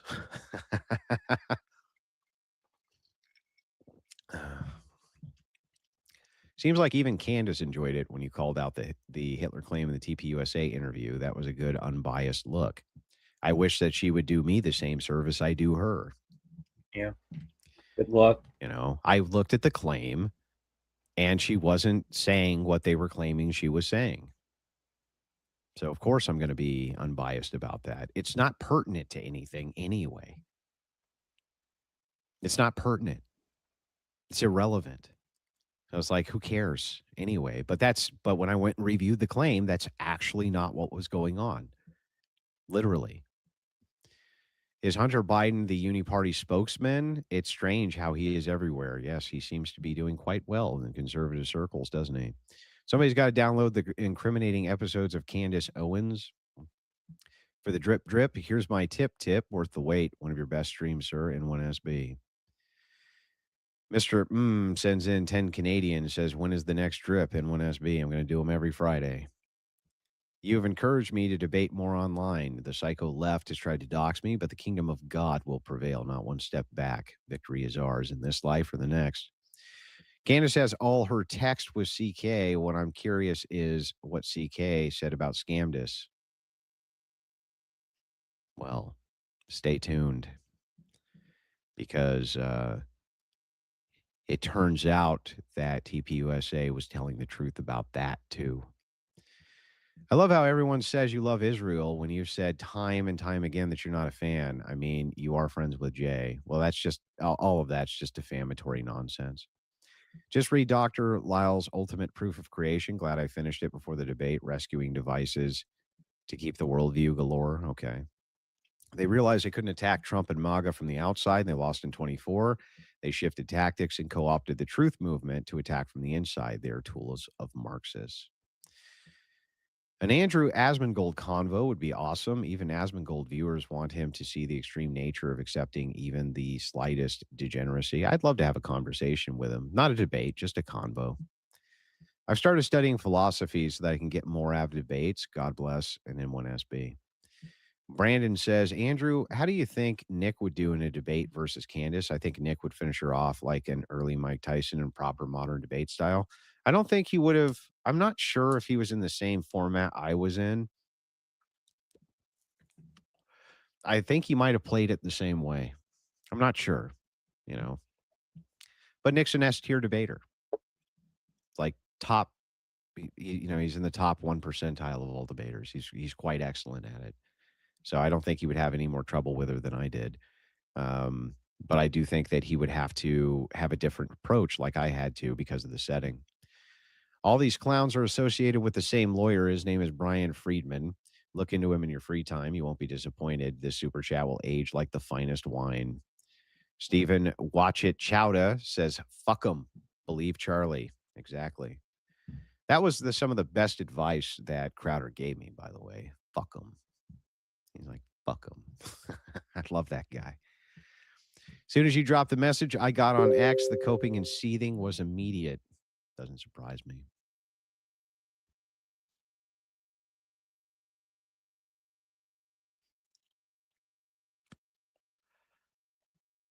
Stu Peters sent out an X message. I thought Andrew Wilson was bringing some receipts tonight. I did. The entire show is fluffing the Republican Party and pushing the fake right-left paradigm. They're just going to double down. They're going to fucking double down. Yeah, I called that one. Seething was immediate. Of That's course, it's $20 immediate. for me. I called that. They really thought that I was just fucking funning. I'm not funning. I have it all. What do you mean she will be a Democrat? She always was. I don't find much in the way of evidence against that. Just found out my wife is pregnant with a third kid. We will breed out the left. Excellent. Valhalla VFT was giving you shit for saying the Corlock round was frangible. It's too bad that they just lie about that too. I literally corrected myself within seconds. I actually went through it in my brain quickly. I was like, flex tip, I'm sorry. I literally said, I'm sorry. And then said, it's a Remington core-locked soft point semi-jacketed round. I literally corrected myself within 1 second, and they still pretend that I don't, these fucking people. But you know, Valhalla, he wanted to question too if I was a master gunsmith. So that's not true, and so did Heavy Country. By the way, I've forgotten more about firearms than people will ever fucking know in 10 lifetimes. I've forgotten more than they know. How do I know this? How do I know? Because these fucking people have been running around all over X telling me that bullets can't separate when they're in flight. Because they're really fucking stupid. They have no idea what they're talking about. But there's more. Oh, you think that that's it? You thought that that's the only reason I think that this fucking idiot has no idea what he's talking about? Well, here, let me give you a little bit more. Let's take a look at this dipshit when he says this. Literally saying on film in a press conference. Listen to this. This is Valhalla VFT. What a fucking moron. That goes against everything.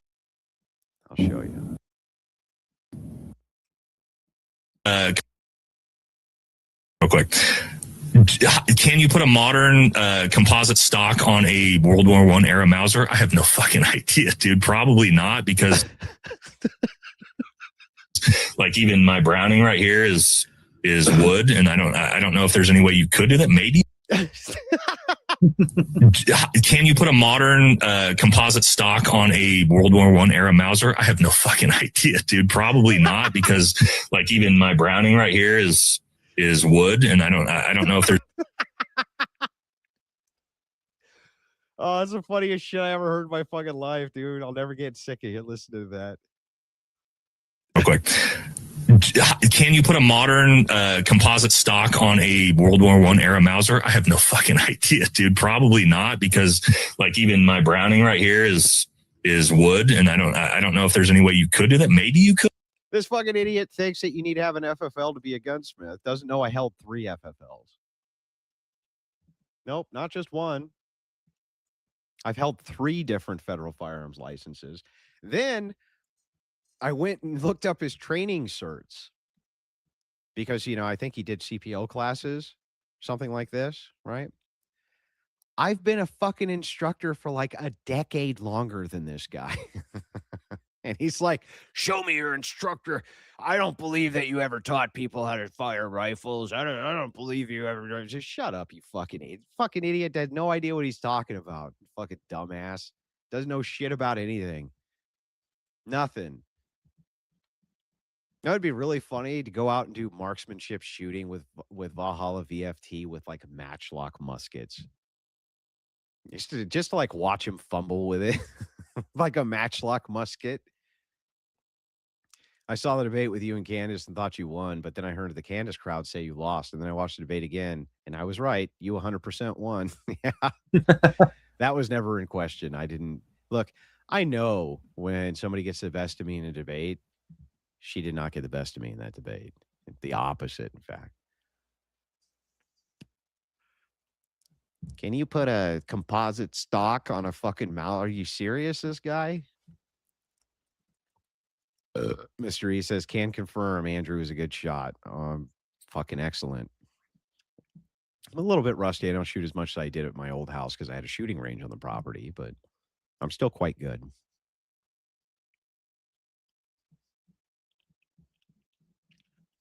But it's just funny because I don't even know why these guys have a problem with me. Never did anything to them. Nothing.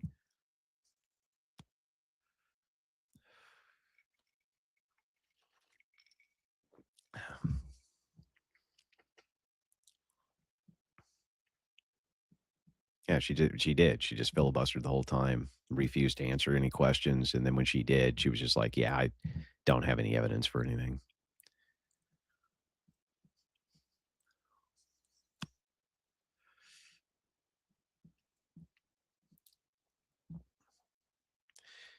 For anybody who doubts this disintegrated midair, Google poofing bullet.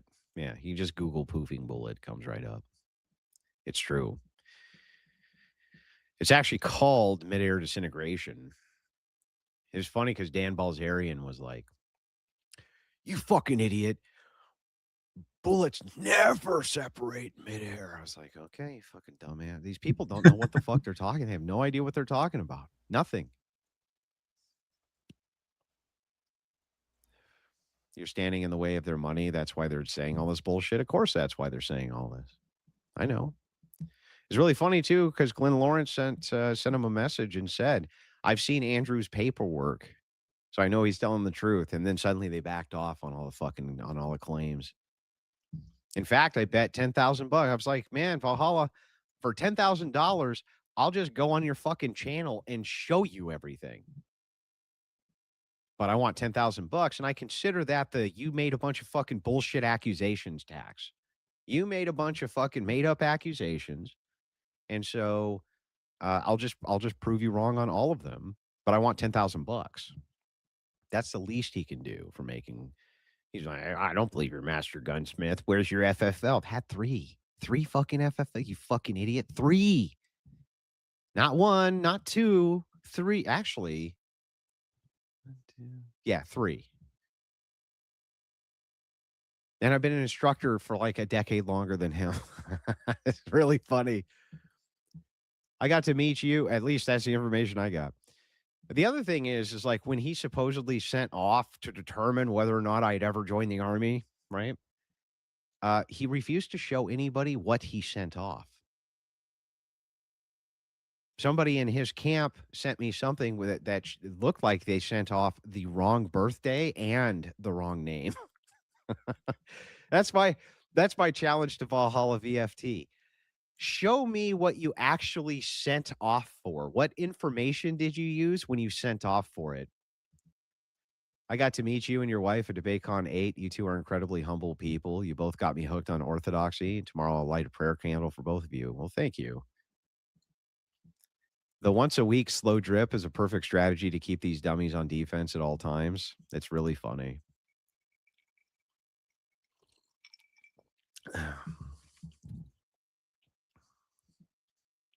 Yeah, total fucktard.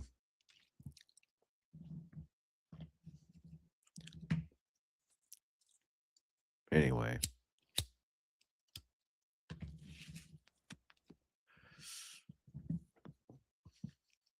They don't want the truth. They want to contrive and confirm their narrative. Yeah, it's true. Yeah, it's a cult. Is that the purpose of this stream tonight, to flesh out motives? No.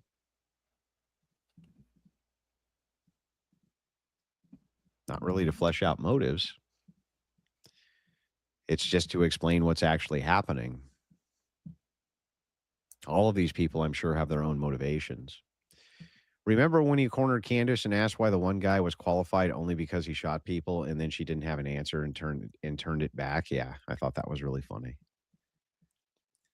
$10. A proud owner of a 300 Blackout with a 105 twist barrel and a suppressor. I don't want to grenade. I am very aware bullets can and will separate at certain RPMs. These damn FUDs, yeah, they're just really dumb. It's called sporterizing, where you replace the wood stock with a modern one. How did he not know that? Well, usually when you sporterize, though, like when they sporterized older rifles, they wouldn't necessarily put a composite stock on them. Oftentimes, actually, they would rebarrel them. You know, from an 8mm or 7mm to a more common round, like, you know, a 30-06. That was actually what sporterizing was. You take a military rifle and you'd usually rechamber it. Sometimes they'd cut the barrels down too. Cannot fathom the fact that Candace said in confidence that Tyler is not a patsy when it was the topic of the debate. The dominoes are falling. She's either stupid or blissfully ignorant. I don't know. The biggest lie Candace ever told to date was that she was relieved to know Erica was taking over TPUSA. Her words on a podcast show the opposite. She is a scorned woman. I got a wooden stock, Valhalla. Could you milk me? Yeah, that's really funny. I doubt you can put a composite stock on a Mauser. What are you talking? Of course you can. This is the dumbest shit I ever heard in my life. I doubt you could put a composite stock on an AK-47. I doubt that you could put a composite stock on basically any rifle in existence. Fucking dummy. What a dumbass.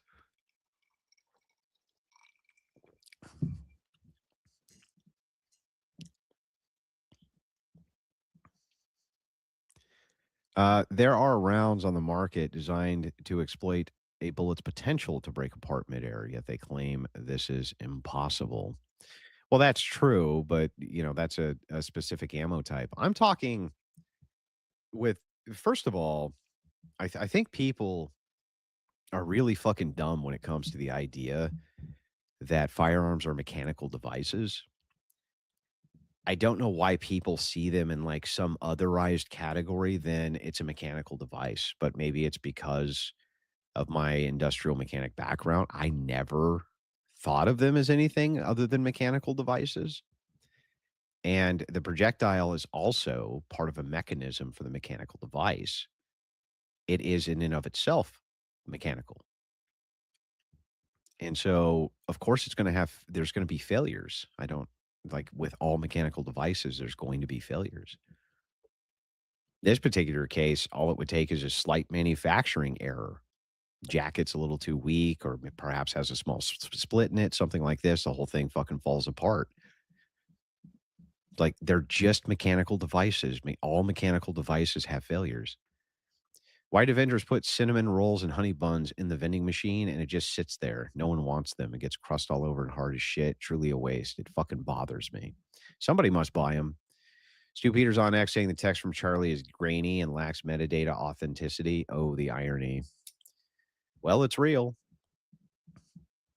100% real. I build, restore, and customize high-level cars. Told VFT to come jump in my Bridgeport J lathe so we can forge. Many things are possible. It's just metals. Well,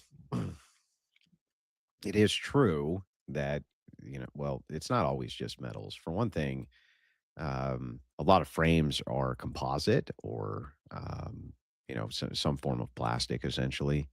But I get your point.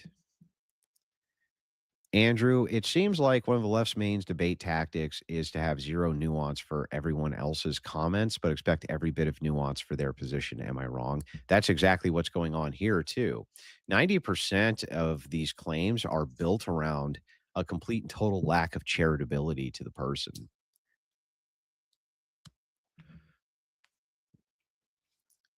If you took everything a person said that wasn't precisely accurate and called it a lie, then you would have to say that everybody's just lying all the fucking time. Yeah.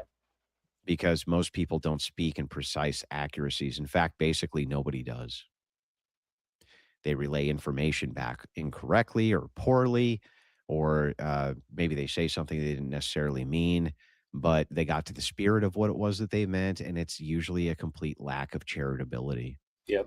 Most of these so-called lies these people point out are just them being either completely deceptive, devious, or lacking in all charitability for what the person is saying. Interestingly enough, and also quite hilarious, I might add, and this is pretty funny to me, it's the case that if I'm talking to you about basically anything, this guy, for instance, he goes on X and he says, here's Andrew Wilson doesn't know what a 300 blackout is. He doesn't know a 300 blackout's a 30 cal. deceptively cuts the clip with another clip. And I said, do you want to show the part where the first thing I said is that's a 30 cal? No, he didn't want to do that. He just lied, essentially, right? And for what?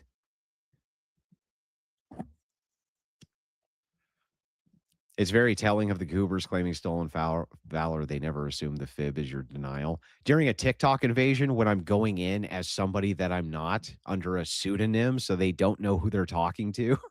It's just the most like uncharitable shit ever. I have a gut feeling the text you showed is totally legit, and by Candace's own standards, what more is needed? It is totally legit. It's 100% legit.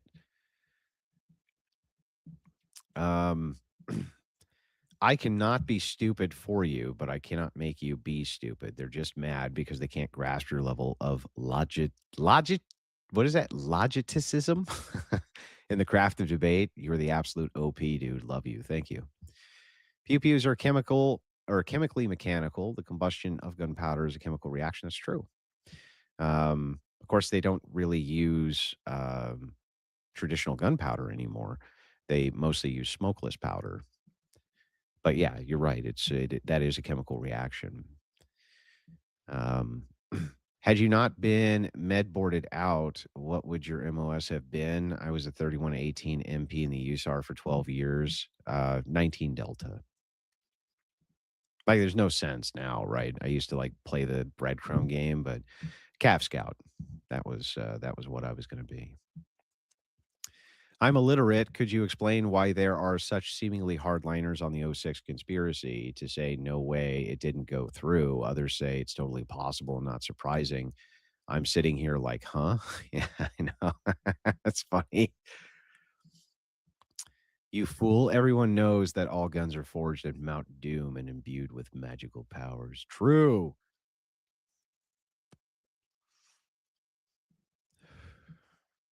What was I thinking?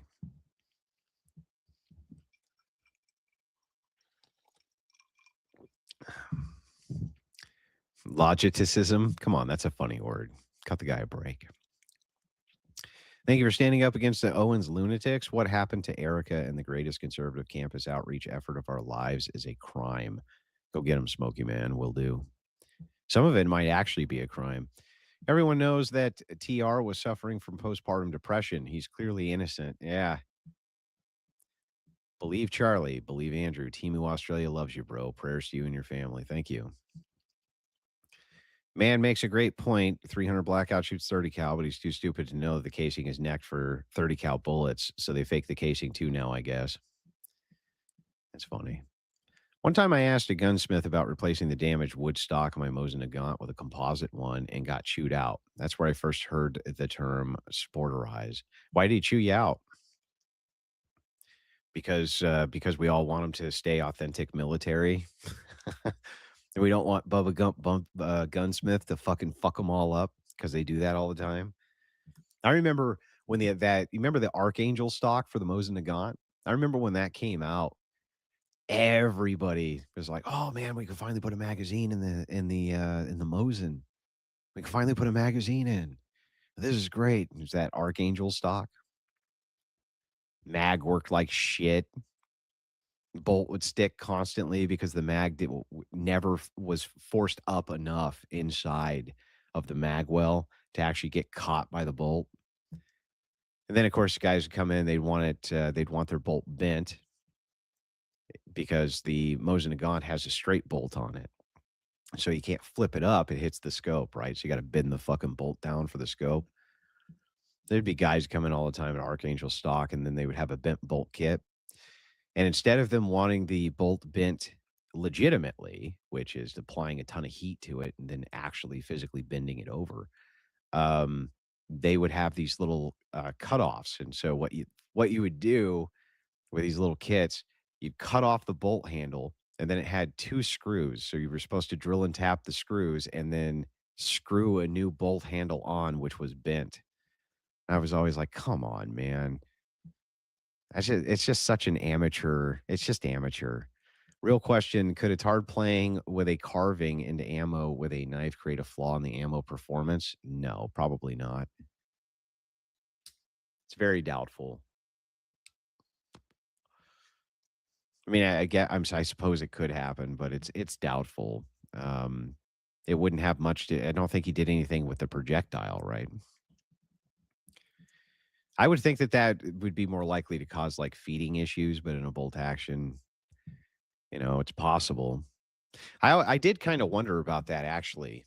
Now that you bring that up, I remember when I was first reading up on the case, they found a spent cartridge inside the rifle. He didn't eject it. And I always wondered if because he had carved on the actual casings themselves, right? And this is just pure speculation, just a curiosity question. He's actually dremeling in burrs onto the brass casing, or in this case, I think it was a brass casing. I don't think it was a steel case. If you create those burrs and then you move to eject the round, it's possible that the round doesn't actually move out because it gets stuck on the burrs, right? So I always wondered, like, maybe he did actually try to work the bolt and remove the cartridge and then put the other one in. But, I mean, probably not. It's just a fun little, like, thought exercise. You know what I mean?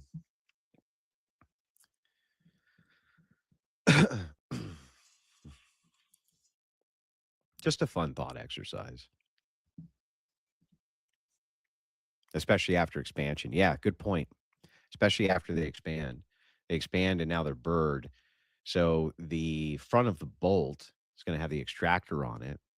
So he rotates the bolt over. The extractor grabs the rim of the round so that he can eject it, right? So then it's going to pull back and it's going to hit the ejector and come out. But many times if you have expansion on a case, especially if one is burred, the fucking ejector will grab it, but you can't actually work the bolt back. Or the arms on the or the hand, which is on the ejector, sometimes it'll grab, but it'll actually let go when you pull back with too much force because the round or the casing is stuck. It's not likely, right? It's just a fun thing to think about. Stuck casing is a thing, though. We don't know if the cops had to pound out with a dowel or eject it normally when clearing the weapon. It's true. You know what, though? I've never had a lot of faith in police officers when it comes to knowing their firearms. And for some reason in my head, I just doubt that they worked the bolt over and then like grabbed a mallet and smacked the bolt back in order to get the spent cartridge out. You know what I mean? It just seems doubtful to me. It's possible, or they grabbed a ramrod and knocked it out that way, but it's probably not likely. I just watched Jake Rattlesnake video from a year ago when he got to shoot with you. I never thought I'd be jealous from an Australian. What do you think of what? I don't know what that word is that you're asking me. I literally brought this exact thing up to Dan Belzerian, that clown. It increases the probability. Unlikely, but still destroy the left in 1SB. In 1SB.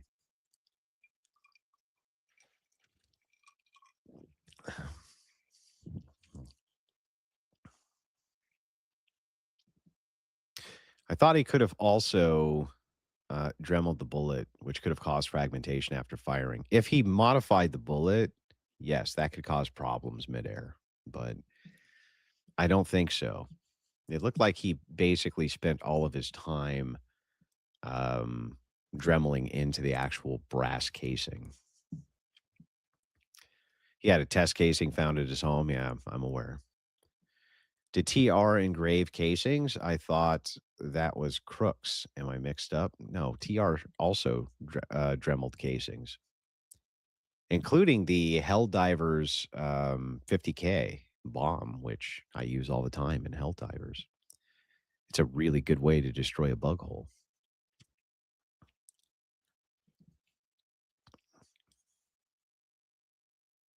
Oh, the Durka shooting footage? Yeah, that was really funny. Rachel schooled Jake. Yeah, she's a good shot. Rachel's good.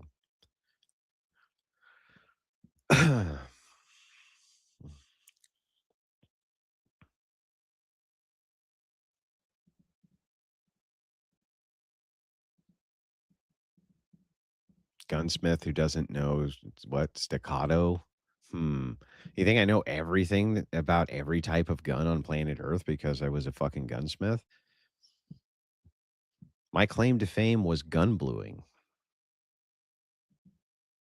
That required me to take apart a lot of fucking firearms, by the way. Hundreds and hundreds and hundreds of them. But gun bluing was where I made 90% of my money. Thoughts from Case getting stuck. Why did Tyler engrave the case as if he was just leaving with the rifle? I'm not sure that. So I'm not sure that Robinson himself thought he was going to make it out of there. In fact, I'm pretty positive that he didn't think so. I built a stainless oven and invested a bunch of money a few years back to start applying Cerakote to firearms. Ended up making more money in custom coffee tumblers for my mom, which was that's funny. Well, there is money in Cerakoting, but you're never going to make as much money as you do with hot caustic bluing. I mean, you just charge so much for it because the finish is so beautiful.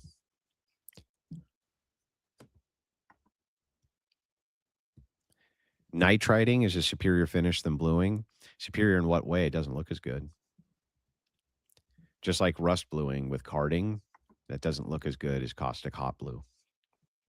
You can make your own caustic hot blue with basically just stump remover. That's all you really need. But there's a couple other chemicals too, but it's mostly just acid and stump remover. If rednecks can't replicate the shot in their backyard in ballistic gel blocks from 10 yards with ball ammo, it just ain't possible. True. Good job, Andrew. Now these people will hang on every word you say. They will twist and back themselves into a corner and be exposed even further. I do my part.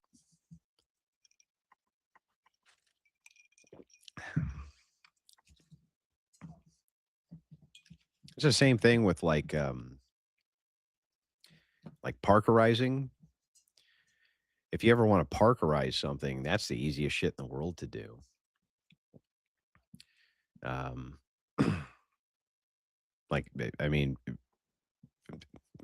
Probably the easiest form of gun finish that you could ever do is parkerizing. Word on the street is VFT and HDC engaged in hand-to-man combat. Dirty Barrel, early yaw. Also, I think you're onto something. No Eject says, fuck it, runs. Only reason he got away. I don't know. I just think about it, though. Like, what if he worked the bolt and it got stuck because he was engraving on the brass? What's the end goal for Candace, in your opinion? I don't think that... shown mid-26 is well over 10 months, past the 90 days, maximum retention setting, not just the 14-day default. For this to be live in-app view of the conversation, which is what the waiting for network status bar implies, a real-time phone state, not a saved image. Truth Social's own server-side deletion should have already wiped it. The only way around that is if it was captured as a photo, like screenshot, which is what I kind of thought it might have been, back in September 25 and never touched again. But that conflicts with it being marketed as never before seen. Material dripped out in 26 and conflicts with the phone appearing to be actively displaying it live, not just showing a saved photo file. A duplicated message bubble. I'm somewhat worried about the left trying to kill me appears twice in the full screen version, image 3. Once mid-thread and again right before. I've got you.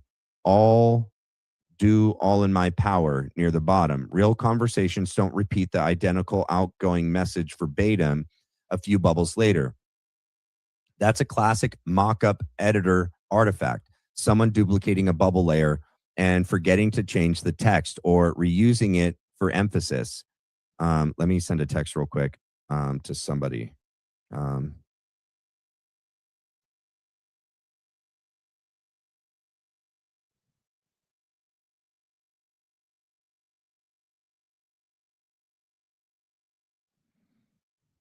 What did I say? They were going to say it's fake.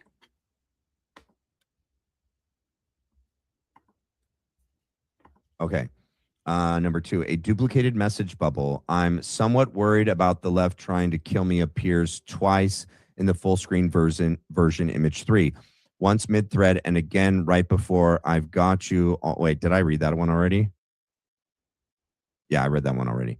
Okay, number 3 is, oh my gosh, my contacts are blurring. Two typos that read like editing errors, not autocorrect. Agreed, toy, security, and posture should be to my security. And I'll do all in my power. I'll do all. Where is that? I lost my spot. Number 3. I'll do all in my power should be all. I'll do all. Both are the kind of errors you get from manually typing out fake dialogue in a generator or image editor, not from an iPhone keyboard, which would autocorrect toy and wouldn't produce all do all from a normal contraction. Good catch by whoever circled that in your second image. It holds up. A redaction in a strange place. The block box isn't just covering a name at the top of the thread. It's covering part of the context of the okay, great, delicately remind them bubble itself mid-sentence. Redacting the name for privacy makes sense. Redacting a chunk out of the middle of a quoted message is unusual and conveniently removes exactly the part someone could otherwise check against to know phrasing. The avatar next to the sent message issue I flagged before still stands, but I should caveat it honestly. If this is being presented as Truth Social DMs rather than iMessage, I don't have confident knowledge of Truth Social's exact DM bubble conventions to say definitively that's wrong.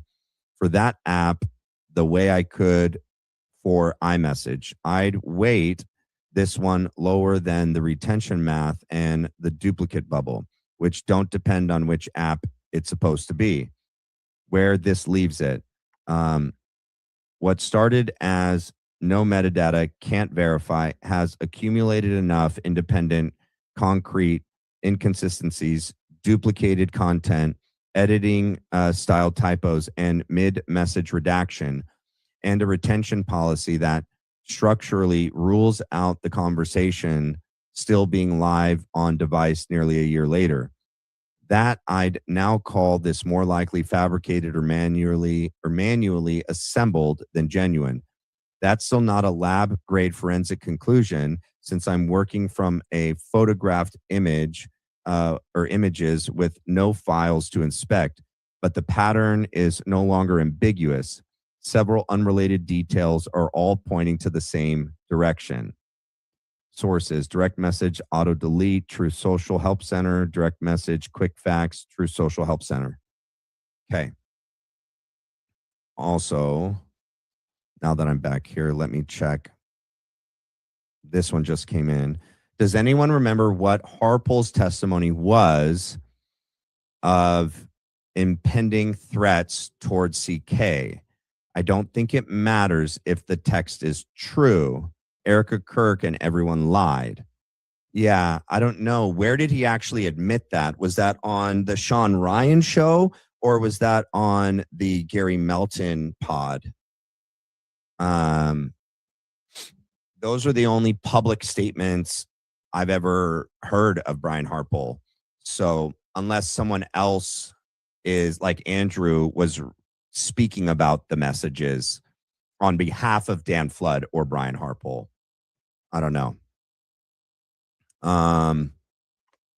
Let me Let me refresh and see if this guy posted anything else recently to see.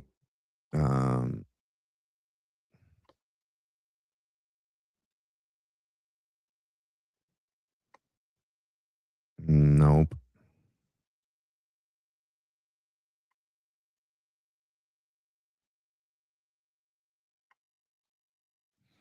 This guy's such a scumbag. He says, want to know what Charlie was saying about Candace?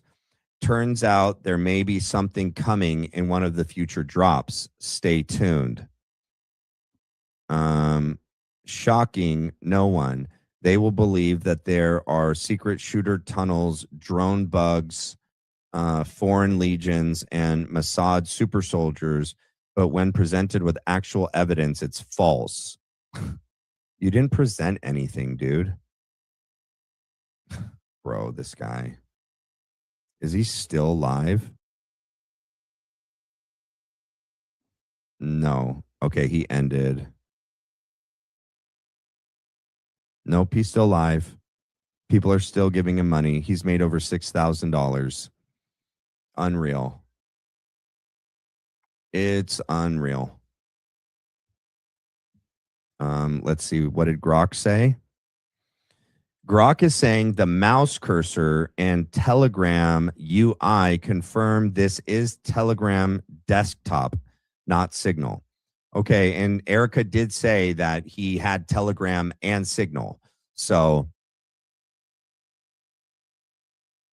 but there's all of the other public statements of her lying about it all, dude.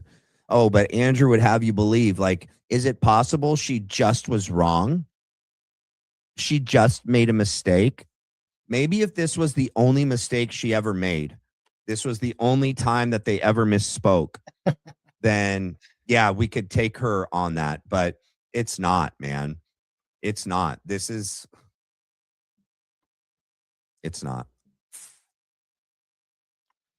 So I don't know. Does anyone have any other super chats they want to get in or anything they want to say before we close? We're at 3 hours and 46 minutes. Okay, we do have more people still doing supers. Okay. Vicky Graham, thank you. Did it not let you write? Did it not let you write what you wanted to write? You don't have to send another one. You can write a comment in the regular chat and I'll see it. I'm looking for it. Vicky Graham.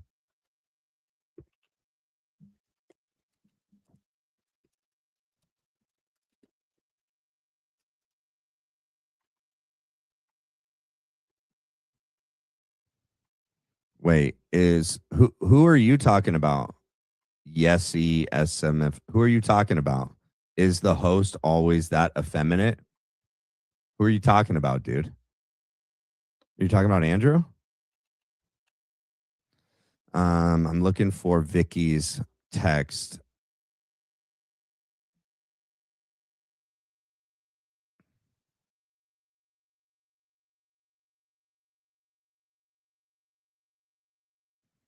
Thank you guys too.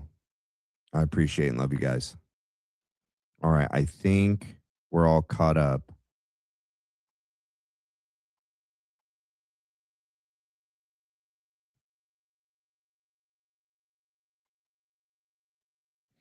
Oh, TPUSA is donating in the money to Andrew. Yeah. Thank you, Dulcinea. I appreciate you. Thank you to all the mods that are here. Oh, and I spoke with Mystic today. She's stable. She's not home yet, but she's doing good. Okay, she's doing good. Keep praying for her, please. She still needs prayer and still recovering. Matt, Charlie didn't have Telegram. Candace temporarily used it during her trip to Russia. Right. But I read you the public statement by Erica that said Charlie used Telegram and Signal. I'm just telling you that's what Erica said. Okay. Erica said that.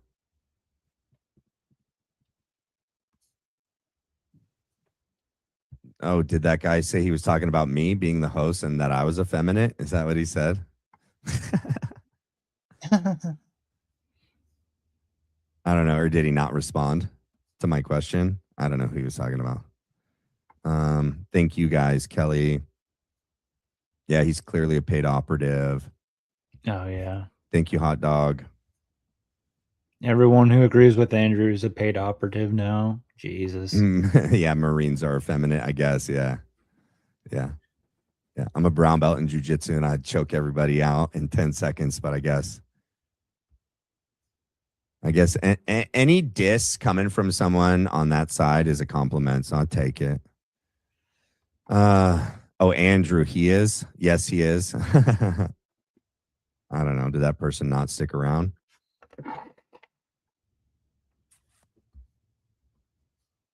Don't sweat it.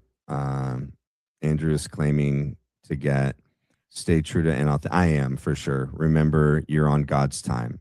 He's got you 100%. Thank you guys. You guys rock. Love you guys too. Another great live. Yes. I was behind. Oh, okay. So you weren't talking about me. Oh, that other host. I think I know which one you were talking about when they played that clip and the guy with like the blonde hair.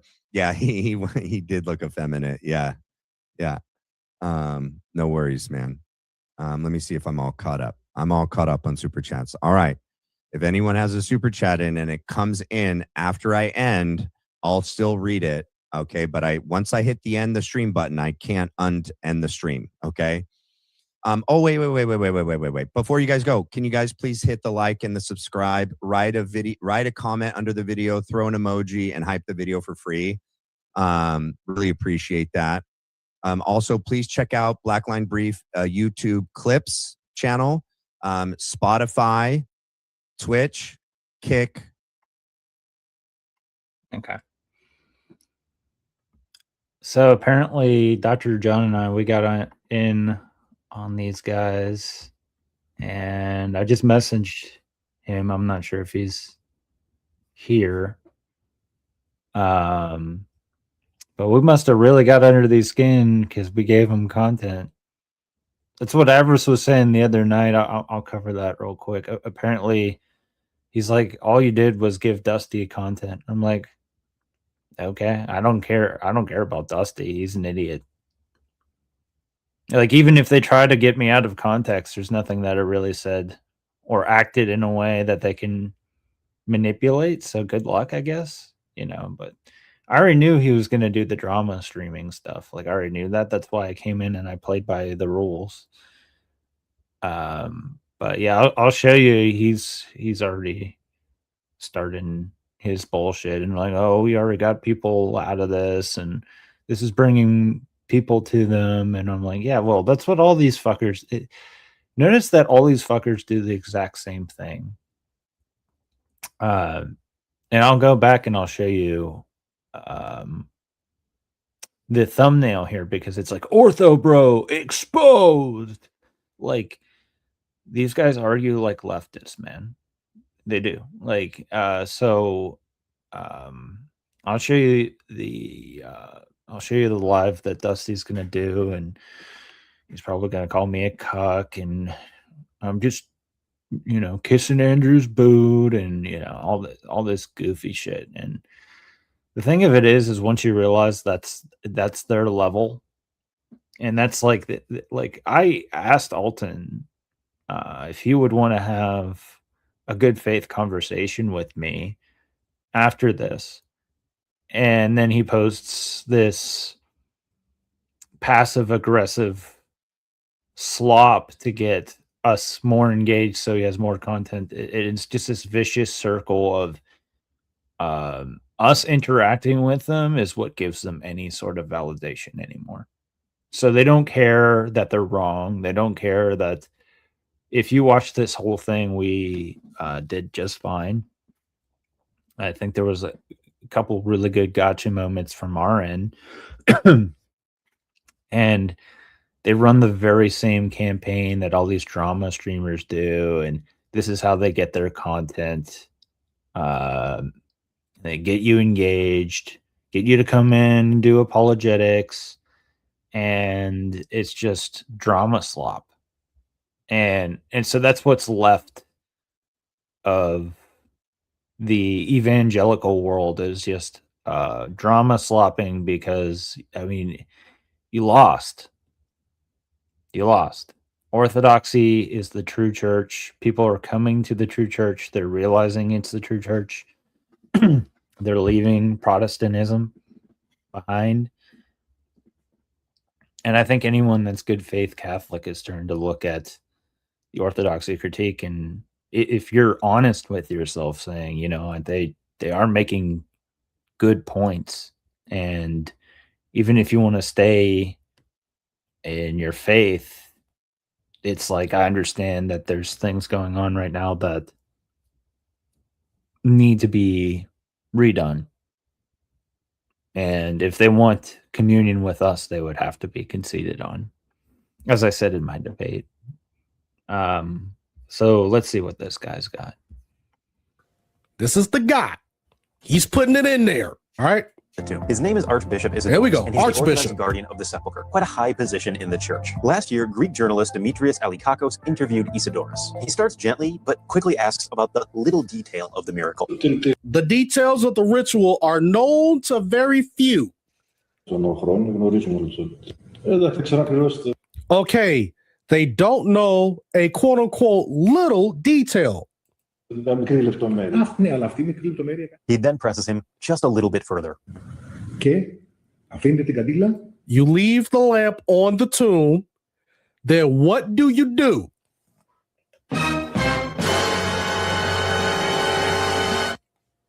Let's hear him out, y'all. Come on, Archbishop. Yeah, tell us some shit. I say it on camera. Yes, Archbishop, say it on camera, brother. Tell the truth and shame the devil. I will ask you.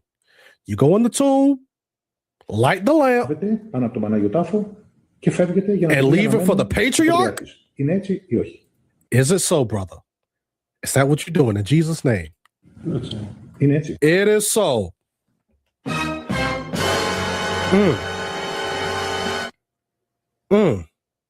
So it's not the Holy Spirit, y'all, that's lighting those candles. So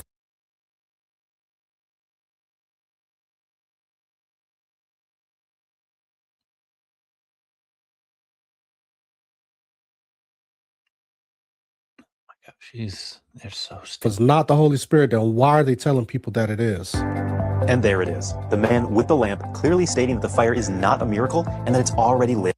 No, it is a miracle. You're just an idiot. When the patriarch enters.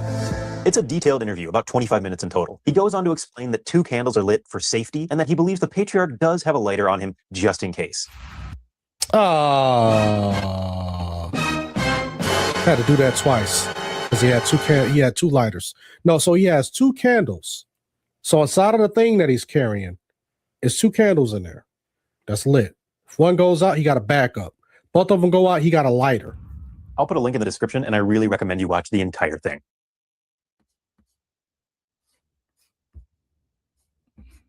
Oh boy. So Calvinist boy here is going to wreck Dr. John.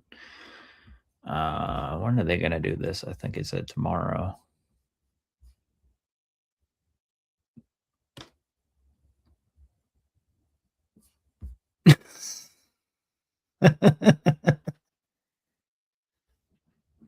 Oh my gosh. Orthobros with their own documents cooking. Look at this AI that they have to do, dude. These guys are such a slop. Oh my gosh. Look at that AI slop. None of our faces were like that the entire thing. These guys are so dumb. See, this is the whole thing. Let's get you in here and we're going to make you look stupid. Yeah, you're not genuine people. You're not genuine people. No one should have to interact with people that... This is how you have to farm content. Is be this fucking low-cow. AI-generated thumbnail. and he's gonna play it tomorrow at 1. Okay. Save. Let's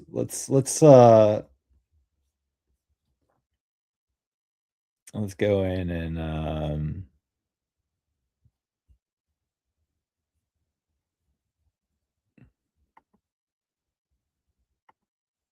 gonna add these to my watch later. These you should give me good things to review tomorrow. He's gonna look really fucking. You should not play with this. You're gonna look like. First of all, I'm gonna expose what a lying weasel you are, what a pig snake you are. It's not good to come after me. I'm smarter. I already knew this was what you were going to do. I already knew this is what your entire, oh, come in, let's have a chat, let's be all nicey nice Christians. It's all a fucking lie. These people they're not your friend, they don't like you.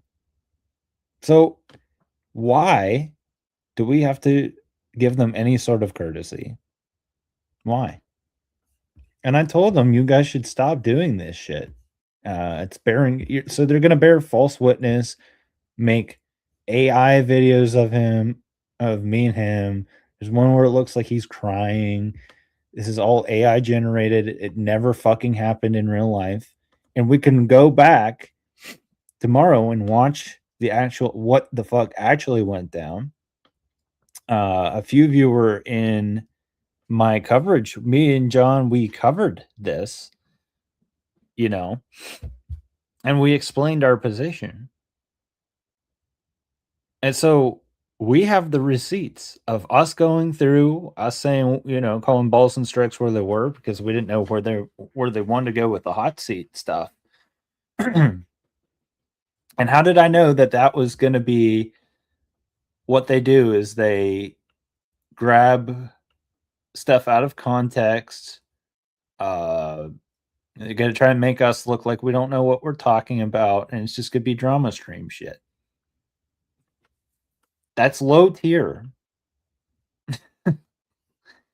So, I guess I'll watch these, and he's gonna look really fucking foolish for doing that. I don't know why he thought that was gonna be a good look for him, because I have the truth on my side. So whenever these fuckers want to come out and expose me, I'm going to cover it and go, nope, here's where they're wrong. Here's what actually happened. Here's what actually went down, because that's all they do. They lure you in with false sense of security, clip you the fuck out of context, and then lie about your character. And I bet you any money. Oh, what the fuck is his name? Powder Dusty.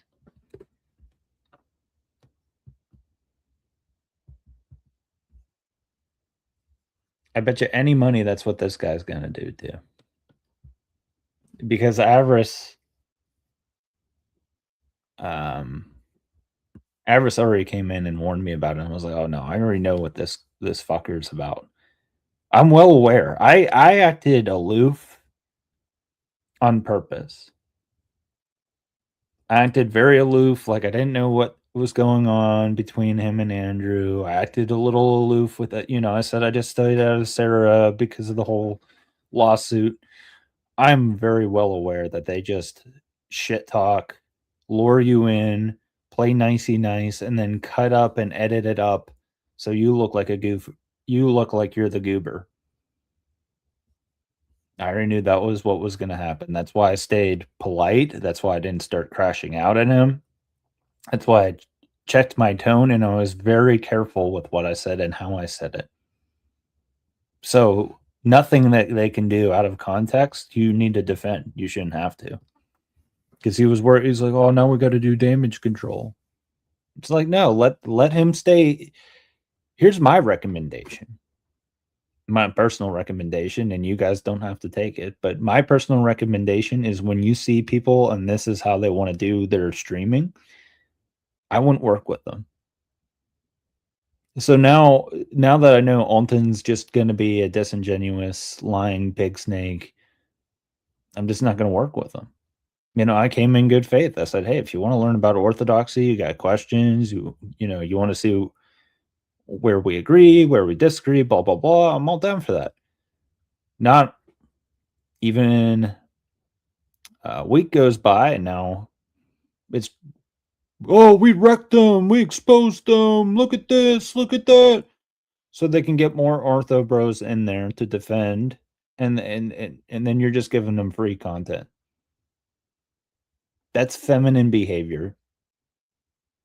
And so I guarantee you, I haven't watched this one yet because I just don't care. Because he said Avarice might be mental. No, I know Avarice personally. He's a good guy. He's not mental. And crying about Andrew because Andrew wouldn't shake my hand. Yeah, well, you've been talking shit about his wife. And notice when I pressed him on that the other night, he lied. He's like, oh no, it was actually, well, he softens it, right? He's like, well, it was just tongue in cheek. I'm just being silly. He walked everything back. I said, well, what about your relationship? Oh, me and Andrew are gray. Meanwhile, look at all this shit. He's got panel crash outs with Andrew and Rob. He's doing this thing, shitting on Avarice, calling him mental, bitching about Andrew again. Here's another one of him bitching out Andrew. Look who runs rent-free in this fucker's mind. Andrew Wilson. Does that seem like someone that's legitimately looking into anything seriously? Or does this look like someone that wants to drama stream, start up a bunch of bullshit, you come in, you defend your boy, and then he just comes back around and uses it as more content, as something else to ramp on? These people argue like leftist lunatics. All of them. All of them. That's why I said the Protestants are the new left. They are. And we're seeing evidence of this as we get neocons coming out and using Israel as some sort of divisive plot because they know that the harder, more traditionalists are not pro-Israel. And so they know that this is a talking point, and they go, look, your president supports Israel, so you need to get out of that and start being buddies with the people who not only a couple years ago were mutilating their children and killing them, and they're anti-establishment, anti-family, but let's be buddies with them and get Israel out of here. Like, that's the dumbest thing I ever heard in a million years. So I promised Avarice I wouldn't deal. I already knew what it was, So I'm like, look, I already knew coming in. I'm not stupid. I might seem stupid. Even during the show, I was playing kind of aloof, pretended like I didn't know the ins and outs. Wanted him to present his side of the story, this and that. And he walked back almost fucking everything. And that's what I told him. I was like, look, I came in and I did my job. I played by their rules. I wasn't impolite. I played by their rules, and I showed them that he has nothing but loathing, seething hatred for Andrew, and wants Andrew's attention super bad. And if he can't get it directly, he'll get it from you as a fan. So just not someone that's worth engaging with. My personal opinion. Just not someone worth it. Not someone that's gonna be a good faith arbiter. And now I know that Alton. It looks like Alton is gonna be the same way. That they lure you in so they can make content out of you. I think that just goes to show that your content is not doing very well. Now, maybe I don't bring the most riveted content 24/7, but you know what I won't do is start shit with people on purpose so I can drama stream about them for endless streams. How many streams does he have up there about Andrew and this person that's all tied in with the Crucible? And now apparently he's going after Avarice too. It's just ludicrous to me. It's like you are more obsessed and out of your mind over all this stuff than anyone who has like a functioning brain does.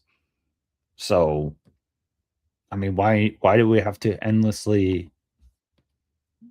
That's how you get content.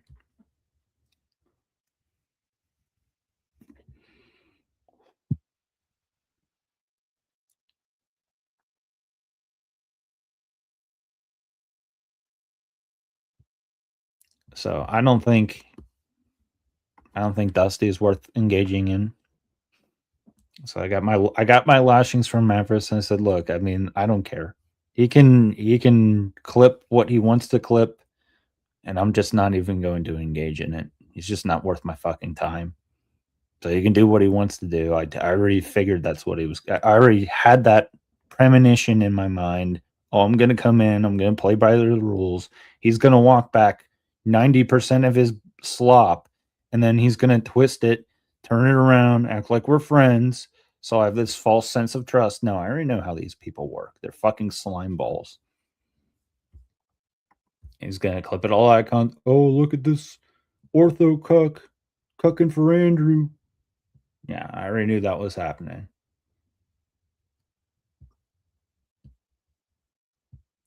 Can't fool me. I'm not as stupid as I look.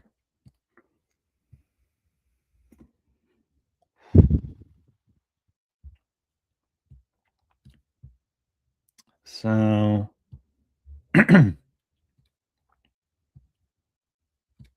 anything else?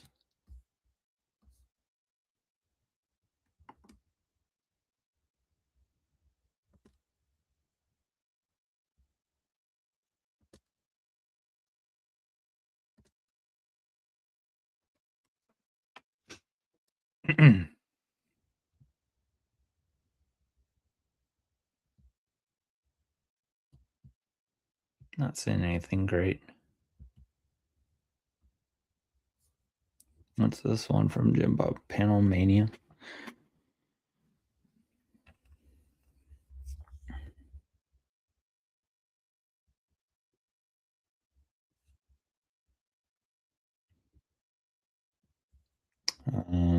Teriak was on about Speakeasy with Sarah. See, this is why I don't get involved in that shit. Is the minute you do, like with Dusty, now he's got an orbiter. Then he's going to use that. What the fuck? What just happened? He's going to use that as some sort of leverage.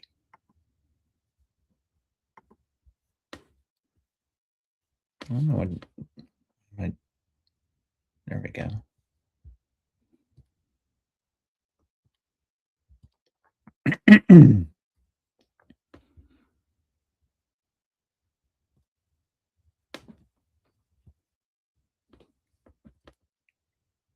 Yeah, so don't worry. I got my scolding, but I know Dusty is not a serious person, so I just don't care. Let him create content out of me. That's fine. He's just getting me out there. Look, bad publicity is good publicity.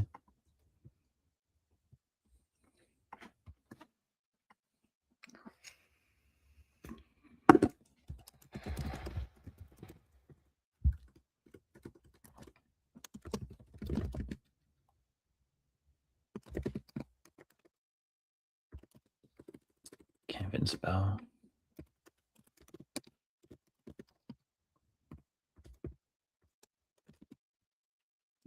Oh my gosh, I can't spell twice. Holy fuck. Constructive. I'll take any constructive criticism.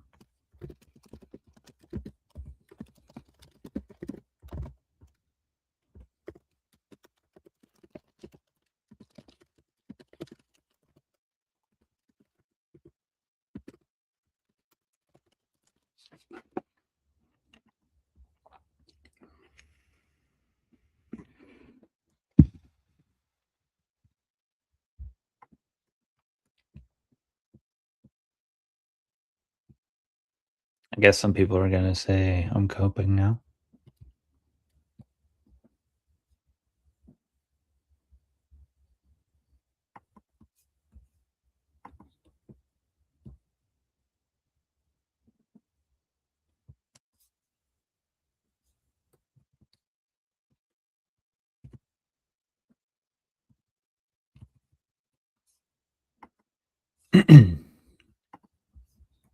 I suppose I can review this. It was like an hour long. It turned into a conversation more than a debate. I don't know if anyone really actually. Let me ask Grok. Just get a AI overview.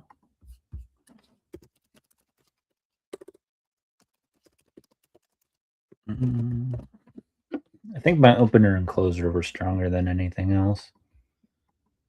And I had that all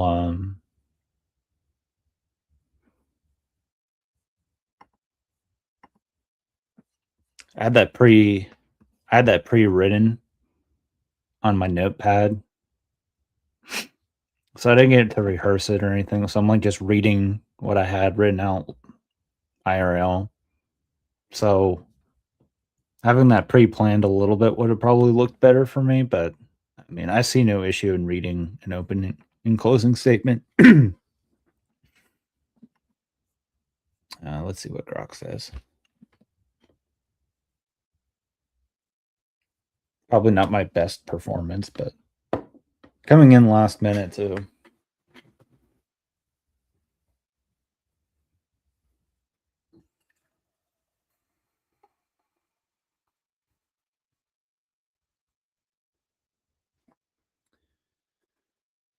I can't access the review.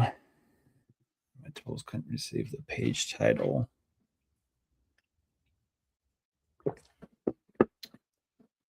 Oh, really?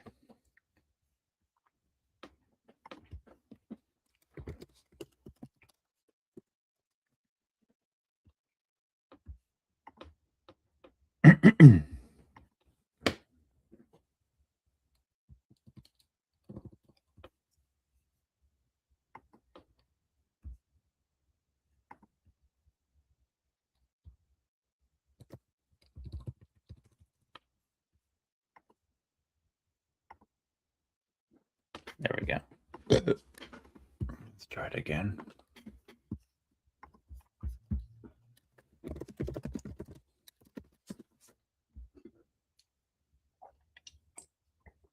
Might have to give it a day.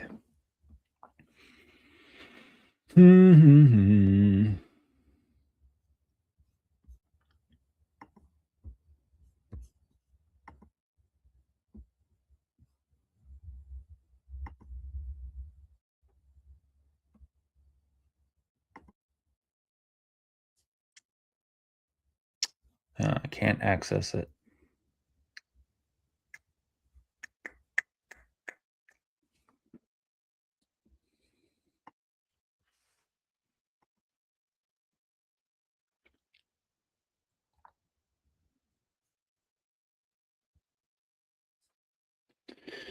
Okay, so it says they're live right now. Okay. This was the show.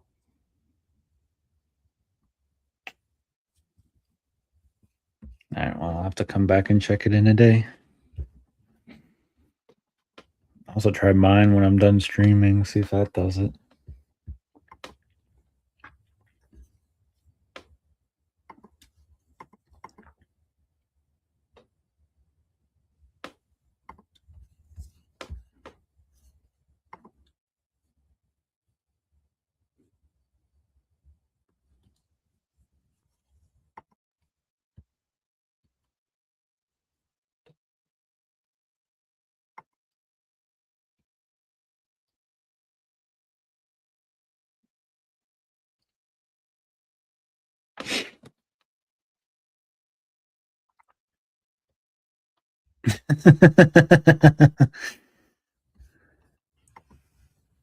It's funny.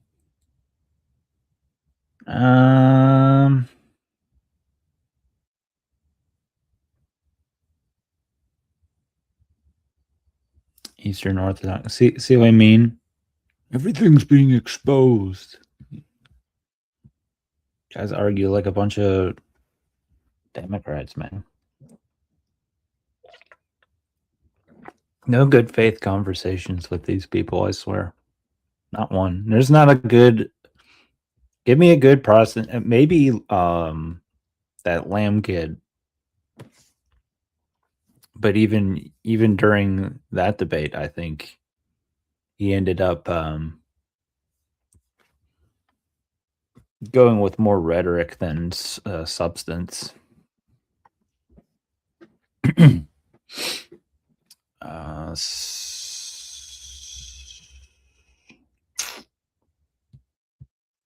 didn't have anything else planned. I do want to review this and see. I think I did okay. Probably like a C. Probably could have done a little better if I were.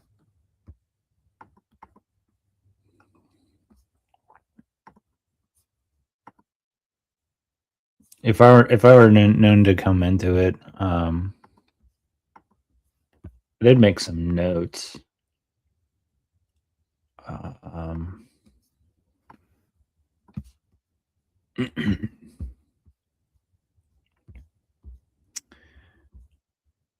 So, where's this start? I figured he'd go to Matthew 16:18. That's usually their first proof text.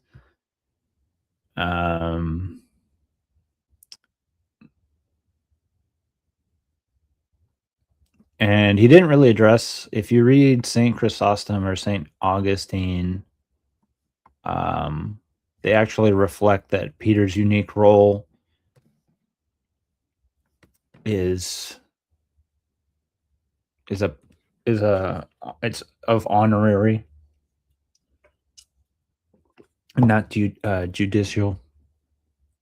And the rock is Peter's confession of faith.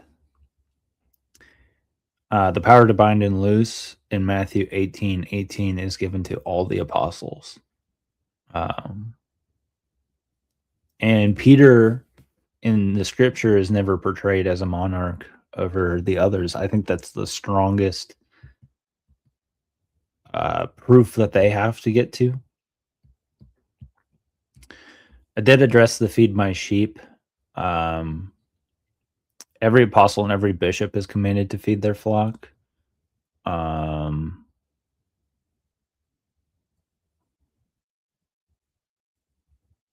And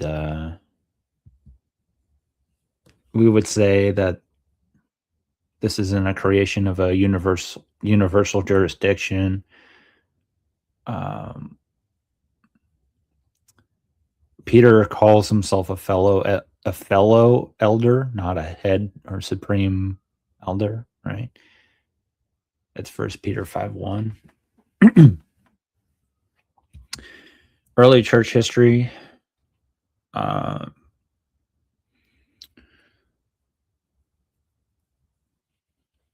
I should have brought up this talking point. Oh man, I missed this one during that debate. Cyprian, I think is how you pronounce it, insisted that every bishop is a judge in his own church. So well, that was yummy.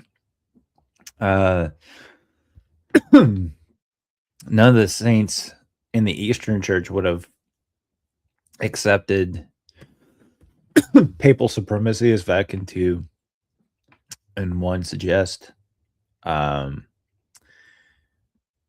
Ecumenical councils issued canons that limited each patriarch's authority to his own territory.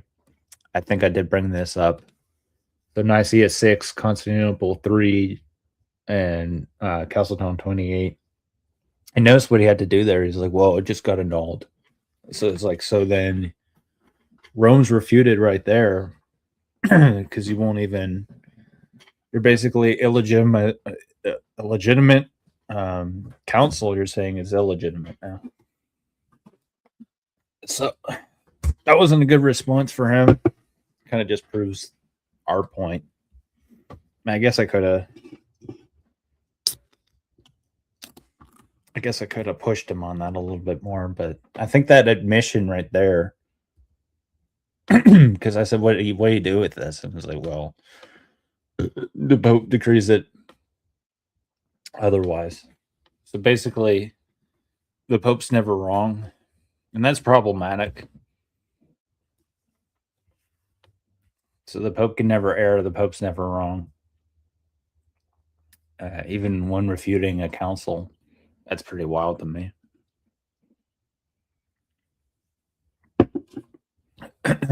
I think the strongest argument they have against us, and I admitted it, was that since we're autocephalous, that the having a supreme pontiff would stop chaos, but that's not necessarily even true because they have SSPX and the Set of Vatican, so I think it's a moot point.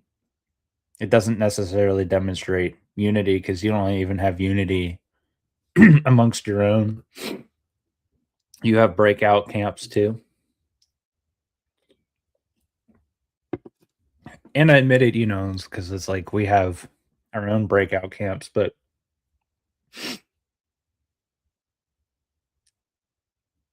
the thing of it is like they're always welcome back in communion with us. The breaking of communion is disciplinary, and I was sure to say that. I think that's a good that was a good distinction. Yeah, I mentioned that Peter founded the church in Antioch, yet no one claims the Patriarch of Antioch has universal jurisdiction. That was something that he really wanted to run away from.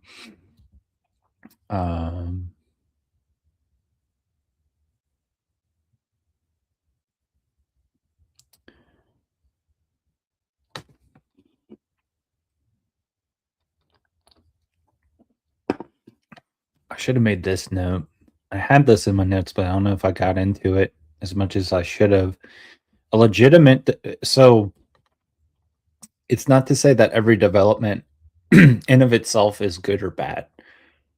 That's not the critique. And I noticed that the more sophists in their camp will try to trip you up with saying you're saying all development is bad, because we say, as far as what's dogmatic, what's doctrinal, all of that remains the same in orthodoxy, and we don't have these doctrinal developments that are innovations from the early church's conception.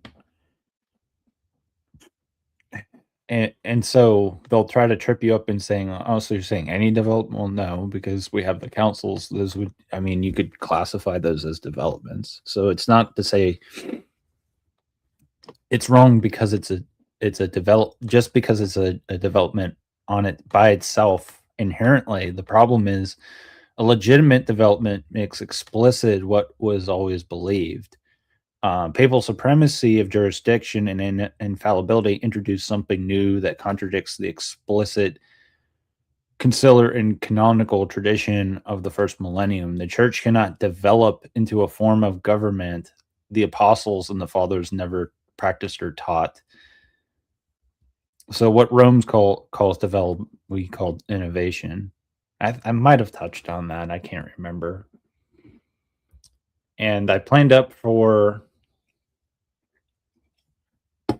I figured he was going to bring up Irenaeus, Cyprian, Chair of Peter, Maximus the Confessor.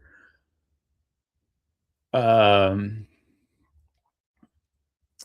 I don't know if he brought up Chalcedon when it says Peter has spoken through Leo. Because all these texts affirm Rome's primacy of honor and its orthodoxy at specific moments, not universal jurisdiction. And what I asked is, does the Father ever say the Bishop of Rome has ordinary authority over every other bishop? Now, he says yes, but he doesn't have anything written that backs that up in any of the saints that he brought up. There's nothing in their own writings that says that. So he's already importing his position into their writings, but that's what I'm saying. Okay, show me where he says that in his writing. It's not in his writing. So why should I listen to you who says, yeah, actually, I read in like a Protestant things that aren't in the writings? Like, what are we doing? The council needs papal confirmation. I don't know if he made that. I know I've heard this before. There's councils that didn't need papal confirmation. So I know Jay has this as one of his talking points.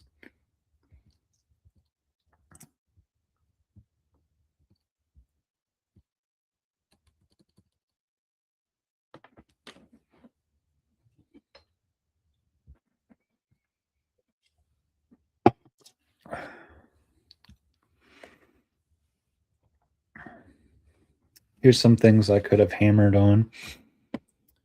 Oh, shit.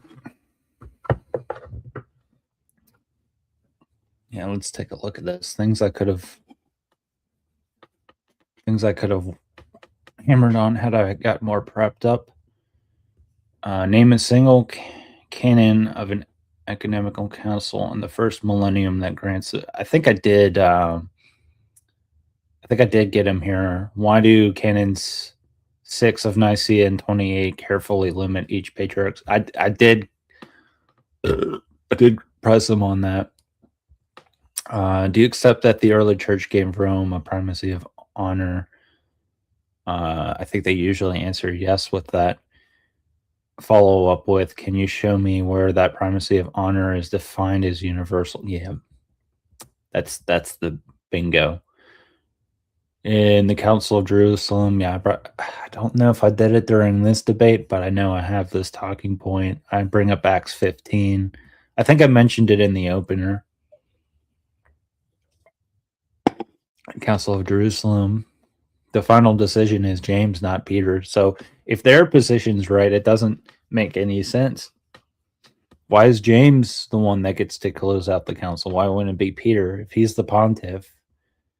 Furthermore, if he was the pontiff the way Rome wants it, you wouldn't even need the council. It makes the council irrelevant.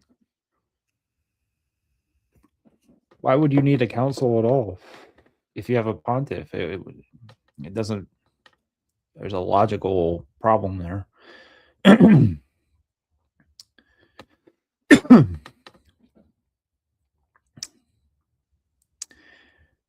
Cyprian African bishops resisted Pope. I think I did bring that up towards the end during that conversation. They resisted Pope Stephen.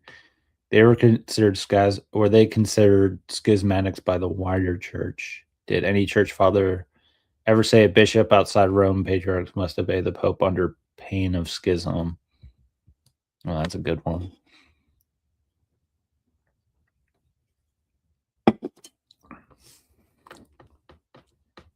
If papal supremacy was the apostolic rule, why was it necessary to define it dogmatically only in 1870? Yeah, oof.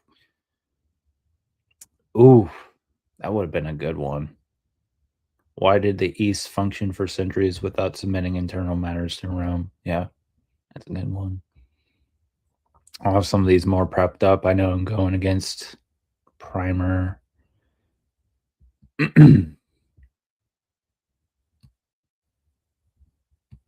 I think the historical, the historicity of it is really the biggest. I think that is the strongest, and I admitted that too. I think that's the strongest defeater.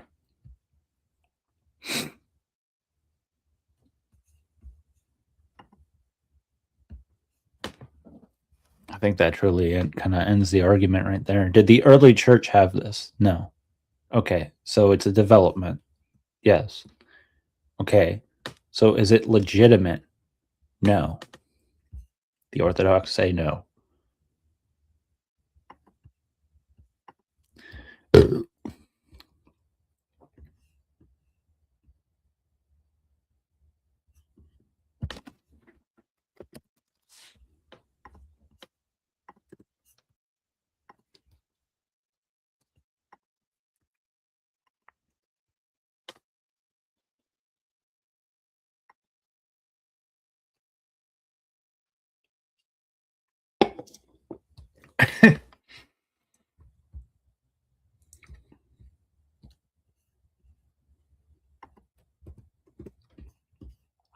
What did I say? These people are denying the text message. I called this.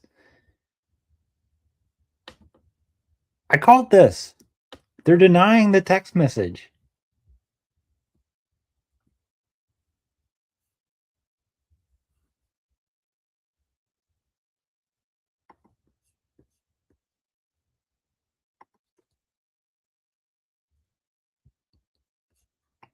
The fuck is this?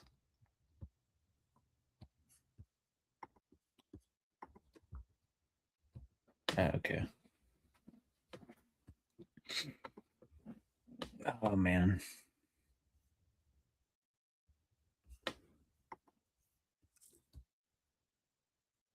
I do want to review my how I did. I didn't get through everything I had all doctored up, but I think it was fine. The thing of it is I don't know if, and I'll be honest, like I don't know if either side really convinced the other. You know, I think I think as an Orthodox you would come in and be like, okay, Jeff's right, and the Catholics are gonna go in and say, yeah, Xavier's right. That's why I see the like I don't think I'm glad to do it, you know what I mean? Like I'm happy to do it. I just don't see any good reason. Because it's like I said during the debate, I don't see practical communion as possible because they won't concede anything and just double down on all the parts we disagree on. And it's like, well, I mean, like if you don't even want to hear us out, I don't see a point in trying to commune right now. It just doesn't seem like something that's going to happen. And I even tried to explain it, like even if one of our patriarchs decides to try to fuse and we see no walking back,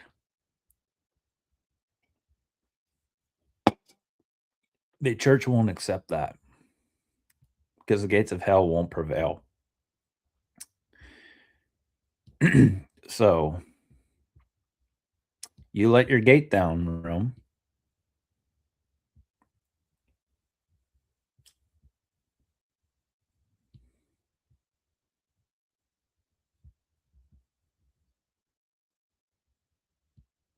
I don't know if there's any walking back from it now.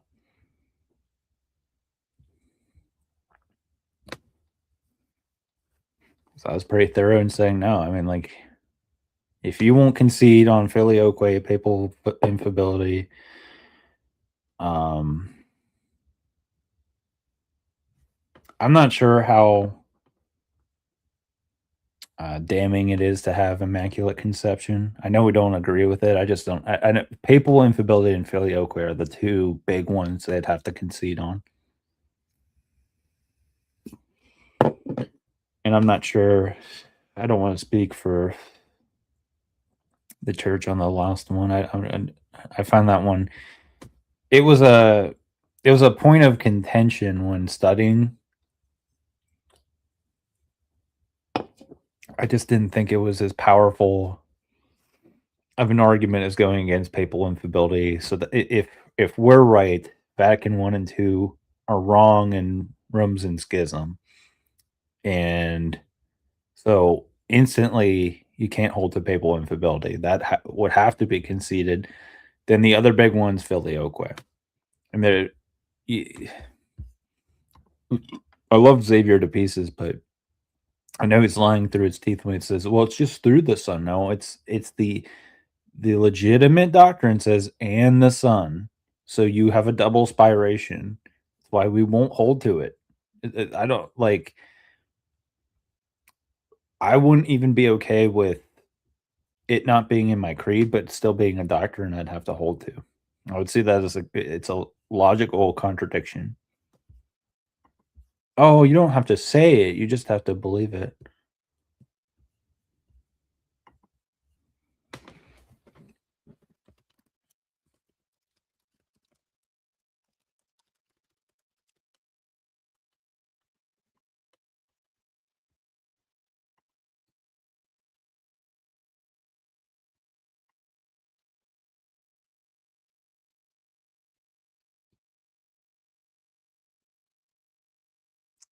seen anything else to stick my teeth into, to be fair.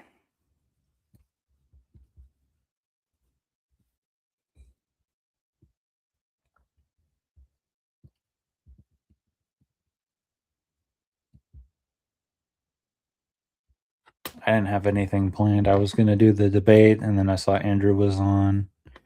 Looks like he's just chatting with talking with his chat now.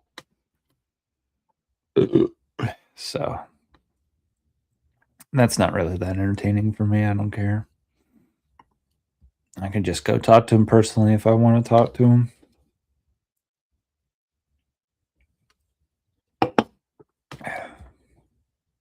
Let's see.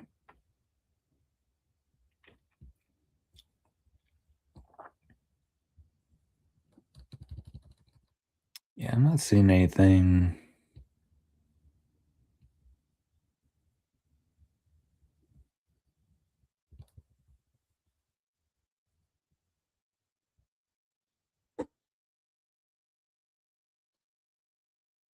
I'm not seeing anything that I really care to cover right now.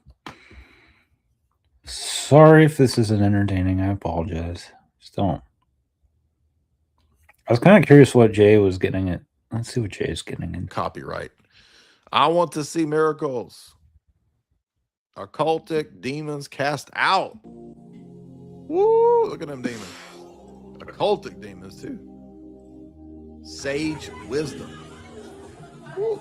That bitch scooting, dude. Just scoot, girl. Scoot, scoot, scoot. Keep scooting. Keep scooting. Changed, amen. Amen. You can know, you can tell the difference where God is moving, and that's. She just built different. She built different. A lot of these girls over there, they built different. Where I want to be. I want to be where God is moving, amen. I don't know about you, but I want to be where God is moving. So I think they mistook God moving for that first chick moving. they thought when the earth was moving, right? They thought the earth was moving. It was that chick was moving. All right, what else we got? Is that it? Oh, you're so mean. You're so mean. Then everybody go watch a comedy show where people make the same jokes, but it ain't mean. It ain't mean if it's a comedy show. Guess what? It's all a comedy show, bro. It's all the whole life is a comedy show. I'm joking. People don't understand jokes. Teach me, girl. She putting too many copyrighted songs on. One thing just slapping bitches. I like it when the deliverance people just slapping, just slapping. Enraptured West says for $5, we need a repeatable playlist for your waiting room, Jay. What do you think the cringecore is? What the heck are you talking about, bro? We got cringecore blasting out for the last 4 years. Check out NRW Records. You will like their music. Dude, I make my own music, man. Me and Dr. Evo and Ozzy and Amid the Ruins and my own beautiful voice and also Robot, aka AI. We already got a band, dude. But thank you for your super chat. Enraptured West says for $5. Here's for a good laugh to start the night off.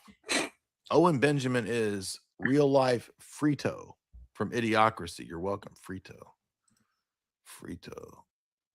Is that Dax Shepard's character? Who is that? I don't remember who that is.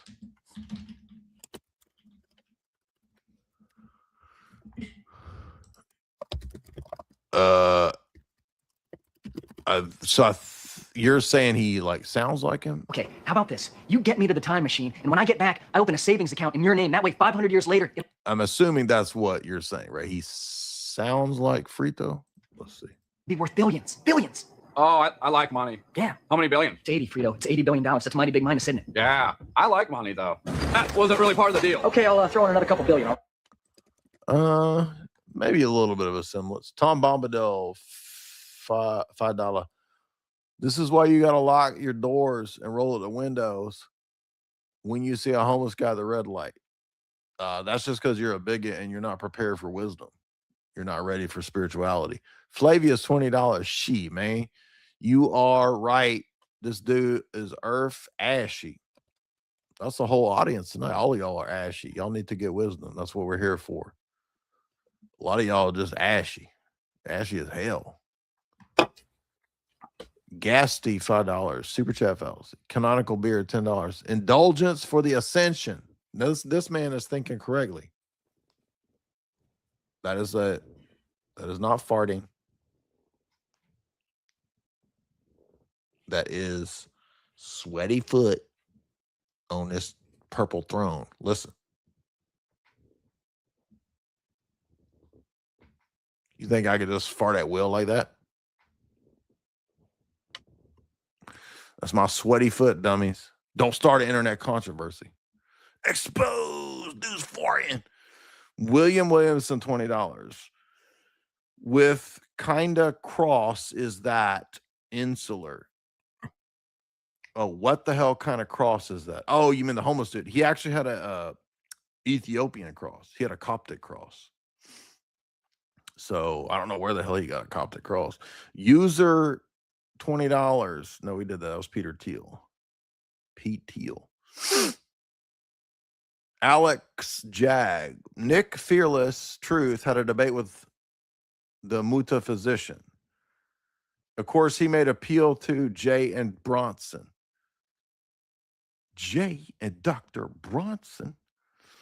By the way, I think we're gonna have a 2-on-2. We're in the negotiations stage. We might have a 2-on-2 with Jake, Itachi, me, and Sam Shamoon.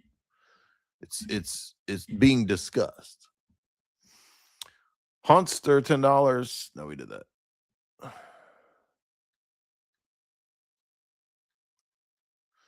Lockstep says chauvinist, sexist, and misogynist. Malcolm says that dude was hobosexual. Exactly, dude. Exactly. Lockstep, $5. Power comes when you have turd hair. Rich people do not understand this. Exactly. Flavius, $5. Jay, here's a whole handful of dinosaurs. Thank you. Jerome, don't have dumb wisdoms. Nothing was dumb tonight.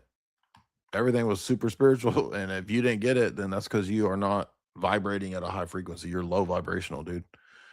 Straight white male. Yeah, we did that. Billy Hart says that dude was the Moses of the Rastafarians. Could be. That dude was Maryland's 13th disciple. Maryland was sending his super chats. No, Lauren Pritchard Ascension was sending his.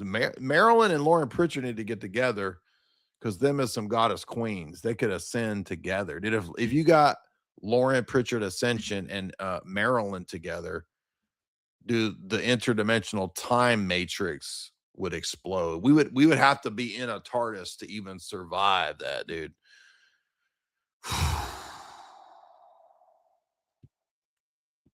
Lockstep, appreciate that.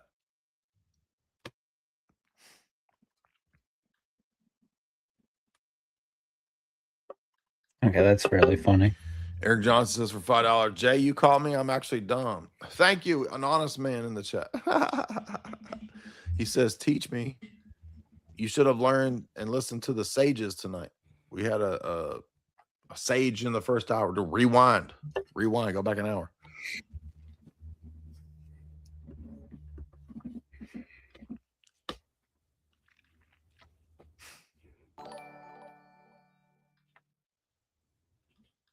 Flavius, appreciate that.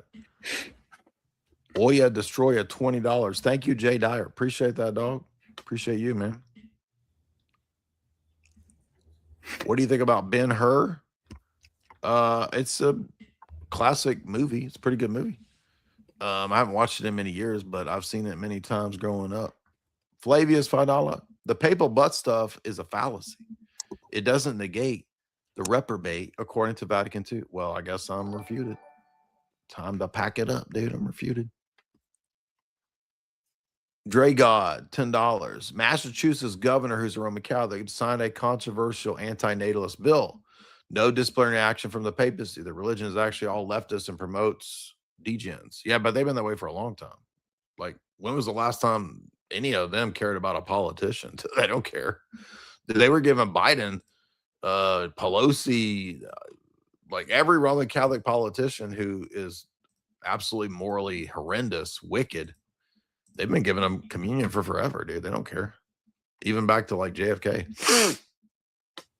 Raise the offering bucket. Il Duce says, all right, I lost my super chat. Let's see here. Chauvinists and sexists and misogynists and chauvinists and sexists and misogynists.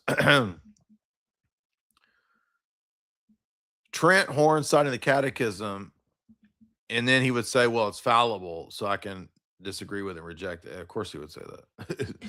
I mean, Roman Catholicism is whatever it needs to be at the moment, dude. That's the whole thing. Abe says for $5, you mentioned that you don't exactly believe the official story. I haven't heard your theory. I covered it in the live stream. I mentioned it extensively. What you talking about? Flavius, more dinosaurs. Thank you, dude. Captain Swisha, $10. Full Metal Alchemist Brotherhood. Yes, it is on the list. I will do it. I promise. All you anime nerds, you will get your fill. I promise. Be patient. You're going to get it, son. I hope he does. Volpez, $5. Jay, I'm a long-time fan. I know. I remember you, dude. I do have a memories. I got rememberies. Remember.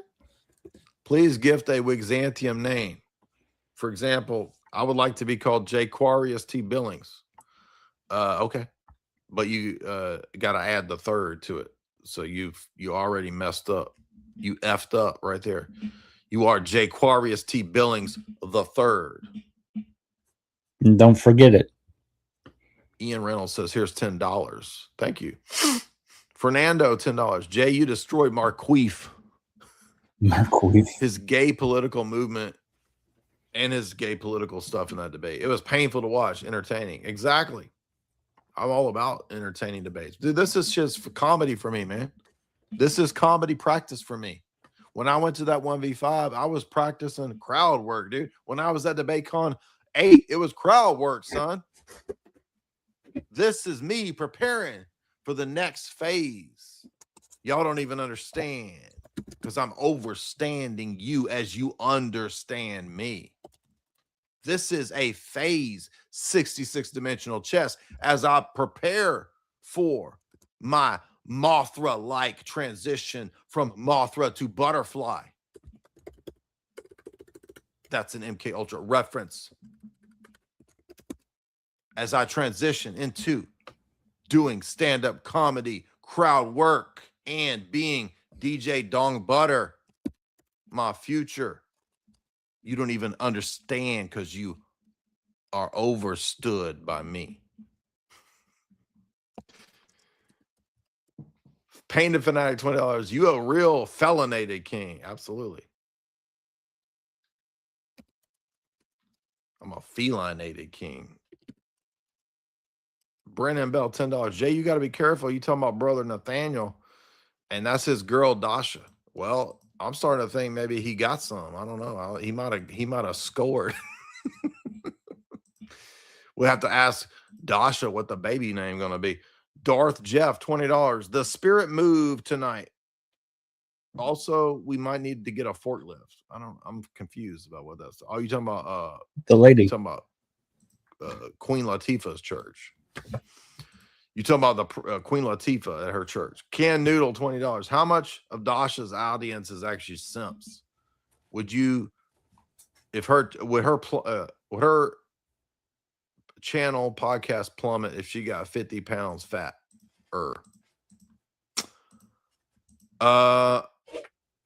That's an interesting question just in regards to internet people in general. Like most of the ladies online that have a lady presence, girl creators, female online figures,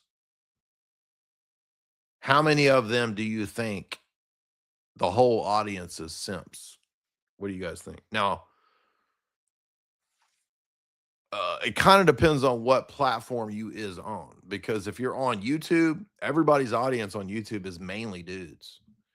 So like my audience is still, I guarantee it's not. Let's check it out. Let's see if it's still 90% dude. I'm sure it is. Let's see.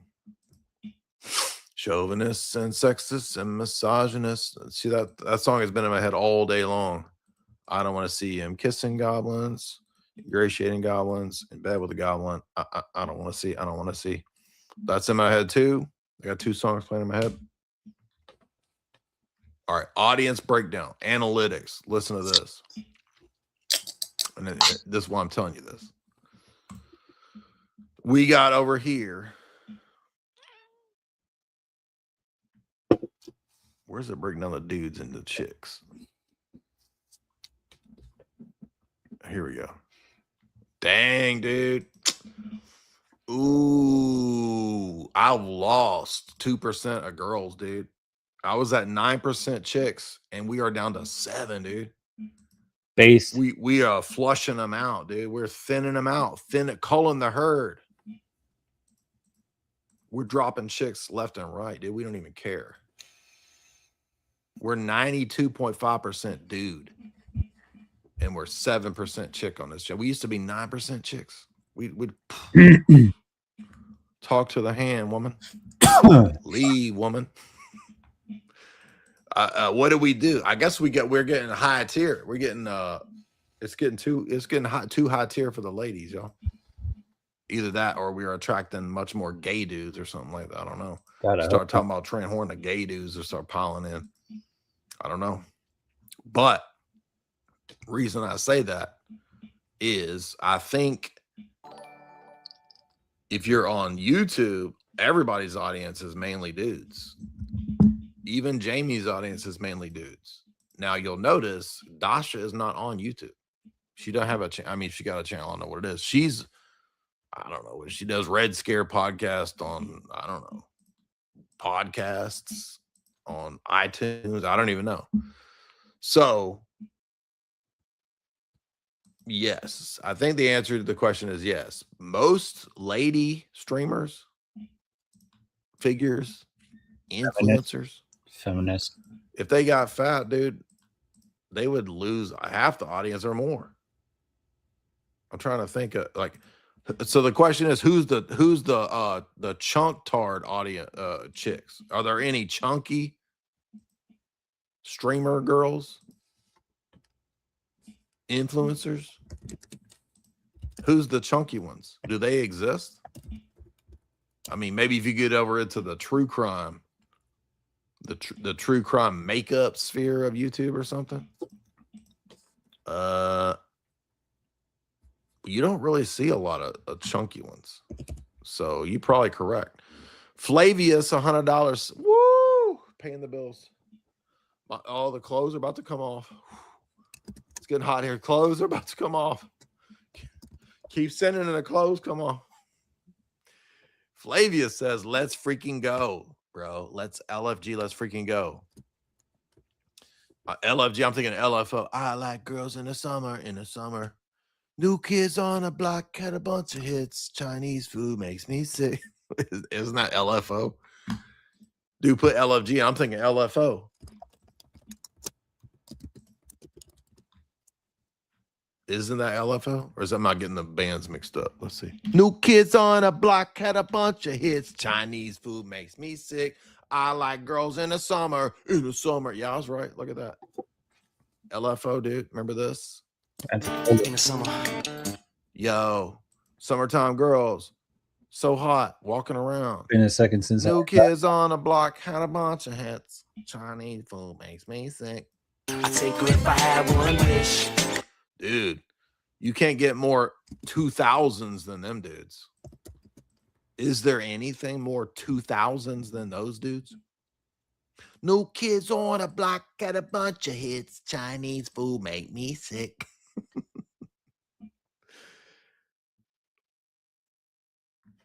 But thank you so much for that. Dude's paying the bills tonight. Now we got a couple more super chats. Y'all got more generous, giving your tithes. Canned Noodles says for $20. No, we did that. Okay, y'all didn't get more generous. I thought you did. No, you did. Open bottles, $28.28. Marquette is a fake Mac Daddy. He's a fake pimp, fake thug. I like where you're going with this. I'm going to let you cook right now. He talked about carrying his little friend with him everywhere. Good thing you didn't tell him where you're from. Who I also am a person of little friend carrying notoriety, if you know what I'm saying. JS, damn, why y'all getting so generous? Why y'all get so generous tonight? Damn. Woo. These white boys is generosity tonight. New Kids on the Block had a bunch of hits. Chinese food make me sick. I like it when the girls are here in the summertime. I don't know, however that shit goes. Another $100 from JS 1986. He says, I appreciate what you do. Well, this is a space for black bodies, so you are welcome. I'm a catechumen. My church is expanding. I go to Father Zechariah Lynch's parish in Pueblo, Colorado. I learned about you from the links that are on the church. Dang, dude, that's crazy. And he says donations are actually appreciated to those that want to donate at St. Michael Orthodox. All right, we got to pull that up because y'all was so generosity tonight. Y'all was generosifying tonight. Let's see, what's it called? New Kids on the Block had a bunch of hits. Chinese food made me sick. I like it when Trent Horn is here in the summertime. It's Father Zechariah Lynch, Church, Colorado. New Kids on the Block got a bunch of hits. There we go. Chinese food make me sick. I like New Kid on the Block have a bunch of hit. Chinese food make me sick. I like it when the girl in summer. Where is the thing you're talking about? No Kid on the Block have a bunch of heat. I don't see the donation thing. Where's it at, dude?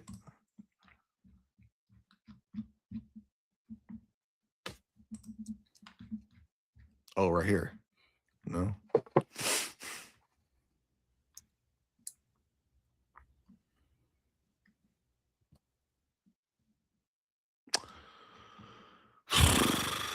Well, I'm trying to find the donation.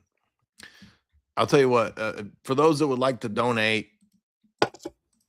I don't know what, oh, you said Venmo.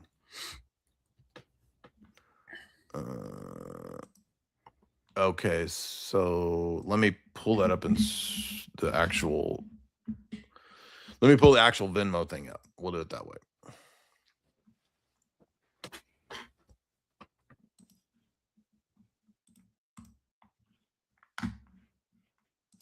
New Kids on the Block had a bunch of hits. I do carry a little friend everywhere. That ain't got nothing to do with being a thug. It has to do with being an e-diva famous on the internet. That's why. You think I'm gonna walk around being a e-diva and not have a little assassin in my pocket? And by the way, I'm not talking about a gun. So guys, here is the link right here. Venmo. Don't put this on a PayPal or whatever. This is Venmo. It's at St. Michael's Orthodox, and that's Father Zechariah's church right there. Well, I had a lot of fun tonight. This was fun as hell.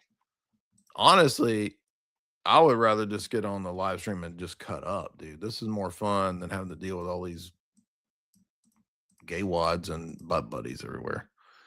That shit gets old, dude. I'm sick of it. I just want to have fun. I just want to joke around, dude. People think I'm mean. This is the real me. Just freaking clowning, dude. That's it. I don't even want to interact with these goober-tards. I just want to joke around. That's it. I don't blame them. You're so mean. You're so mean. You hurt my feelings. No Kids on the Block got a bunch of hits.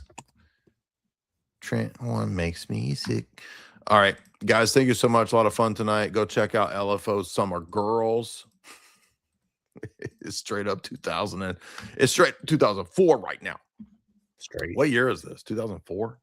I'm gonna guess 2004. What do you guys think? No kids on a block and a bunch of hits.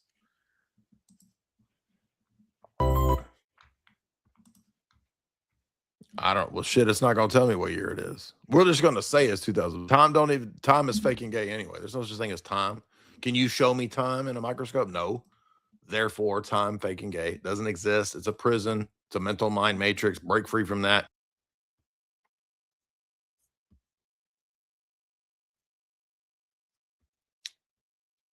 Is that it?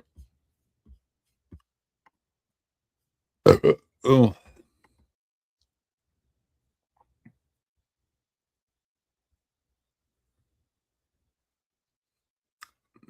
The dripping.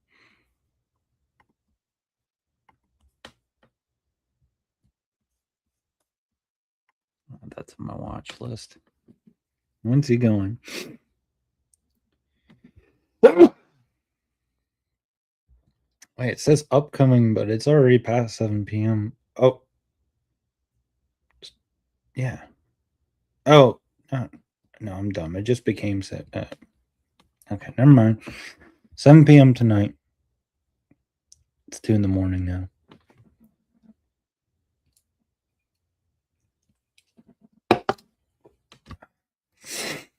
Shit.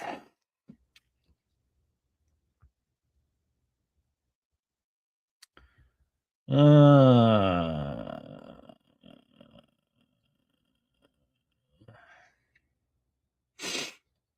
the hell would these two argue about?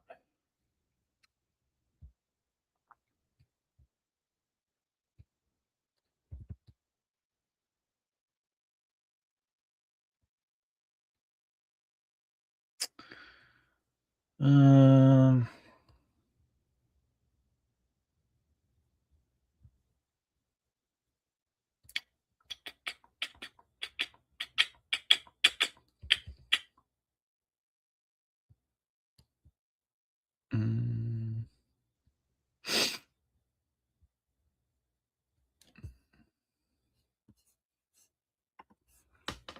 Okay, one more check to see if anything's live.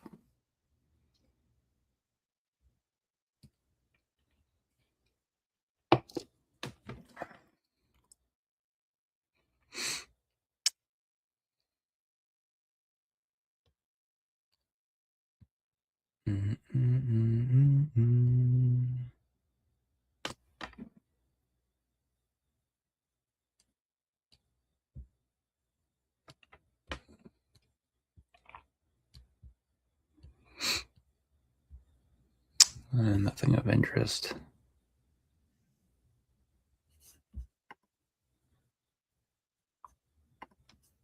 Get out of there.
there any spaces going on I can join?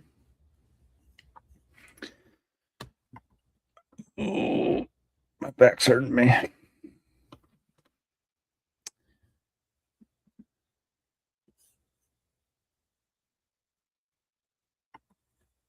Oh, is this an op channel?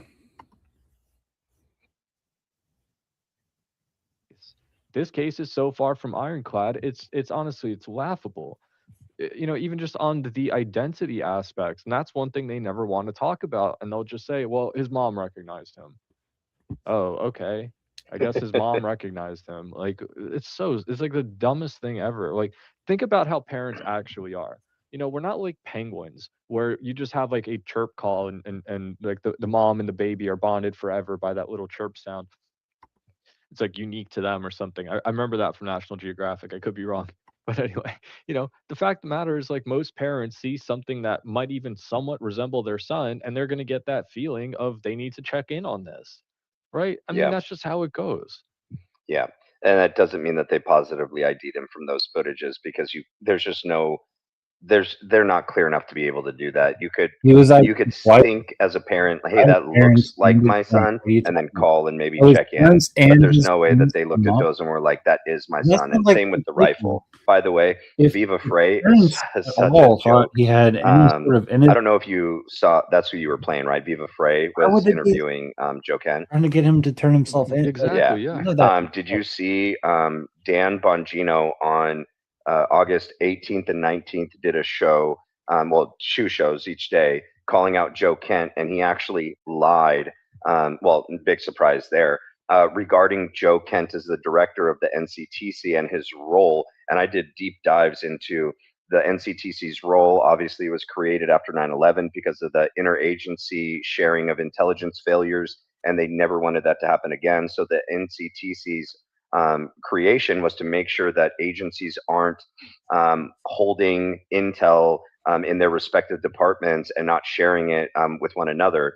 And so his job would be, especially if there was any sort of foreign nexus or conspiracy that involved outside forces, outside countries, whether that was domestic or terrorism outside the United States, his job as director would be to investigate those leads. And he never claimed to be investigating the Tyler Robinson assassination or anything that happened on the grounds that day in Utah. That would have been out of his jurisdiction and his scope. But his job was to investigate any of the potential foreign leads. And so Dan widely lied on both of his shows, misrepresenting what Joe said his role was. And Dan was like, it's pretty sad that Joe Kent didn't know what his job description was when he swore in. And literally, like, I deep dived it, and nope, everything Joe said he was trying to do and his scope within his job description is true. That's actually a great call. Yeah, absolutely. You know, and we're seeing a lot of this. And the funny thing is, like they panic over the Discord messages. And the reality is that Discord did claim that the planning of this, whatever this was, did not happen on their platform. That messages probably came from somewhere else. And they go after Joa, like, oh, how could he lie? He said the FBI thought it was something about, well, because this is what the FBI leads one to believe in the comments that they have made. You know, so what I'm saying is that the lies that they're calling out, they're trivial and insignificant in nature, and in fact don't really go to support their side at all. The fucked up thing is that lying about the investigation is a massive lie. That's not about where the messages were, Discord and iMessage. We are to trust that the efforts undergone by the investigators were thorough and resolute. They were not. That is a huge problem in this case. Even if you want to make sure to cross every I, dot every T, that whoever did this gets put away in your mind, in their mind, it's Tyler Robinson, well, then why wouldn't you follow through with every investigative opportunity that you have to prove this? Because if you're right, it should be there. But it's like they didn't want to look. Like Matt, I've been talking about the handprint partial handprint that they found on the glass where the roof jumper jumped down, right? And I can play the segment from court, but essentially it turns into it didn't match. Like, so they had 3 fingers and a partial It's a nothing palm. burger. Yeah. 3 fingers and a partial palm. And then, because I was looking through the Charlie files, that website, trying to find anything about fingerprints. They put all the transcripts up from all the days and all that good stuff. Anyway, so I'm looking at fingerprints, and the only part where usually it's mentioned in the preliminary, in the in the fact that they did not collect fingerprints, right? So it's asked, and then the answer is, well, we didn't collect fingerprints. But there was one case, and it is the handprint on the glass, right? 3 fingers and a partial palm, and basically they just say it didn't match Tyler Robinson, and that was the end of the conversation. And again, it's like, so it's possible that whoever was on the roof did leave that handprint. Are you going to figure out whose handprint it was? But as soon as it was inconclusive as belonging to Tyler Robert, or it was not inconclusive, but not Tyler Robinson's prints, they just left it right there. You know, this is the problem with this investigation, is that it's not thorough, and for anything that doesn't support the narrative, or that the conviction of Tyler Robinson, doesn't even get included or checked. What's sad is that, yes, 100%. What's sad is that this happens more true often than- than not, and that most investigations, especially like big ones, where these guys is the prosecutor. If that were true, then why hasn't the defense done anything to get him to express his innocence? Are we then to also assert that his defense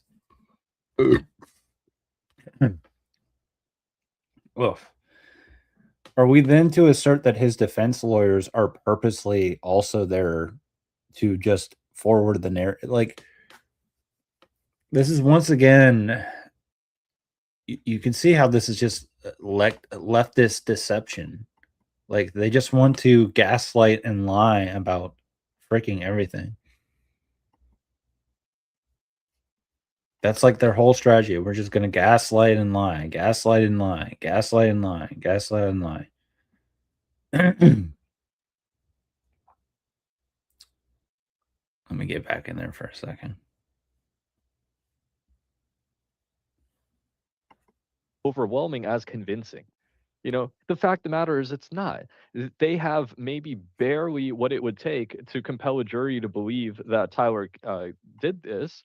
I mean, you see the complete lack of like positive identification. Everything is based off of shoes or clothes or something like that, you know? So that's why I'm like, look, you guys are mad about people on the truth side making up theories. You're not going to stop that. There's theories on 9/11, on Las Vegas, on everything. Like, there's just going to be, people are going to talk. There's books written about it. There's articles. So what, right? Who really cares? You know, and the fact of the matter is, their lies, like the things that they choose to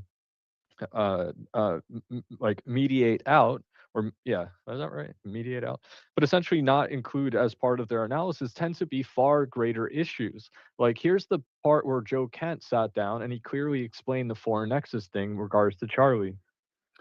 I'm going to briefly describe the role of the National Counterterrorism Center in the investigation of the assassination of Charlie Kirk. So NCTC analysts are a part of every joint terrorism task force throughout the entire country.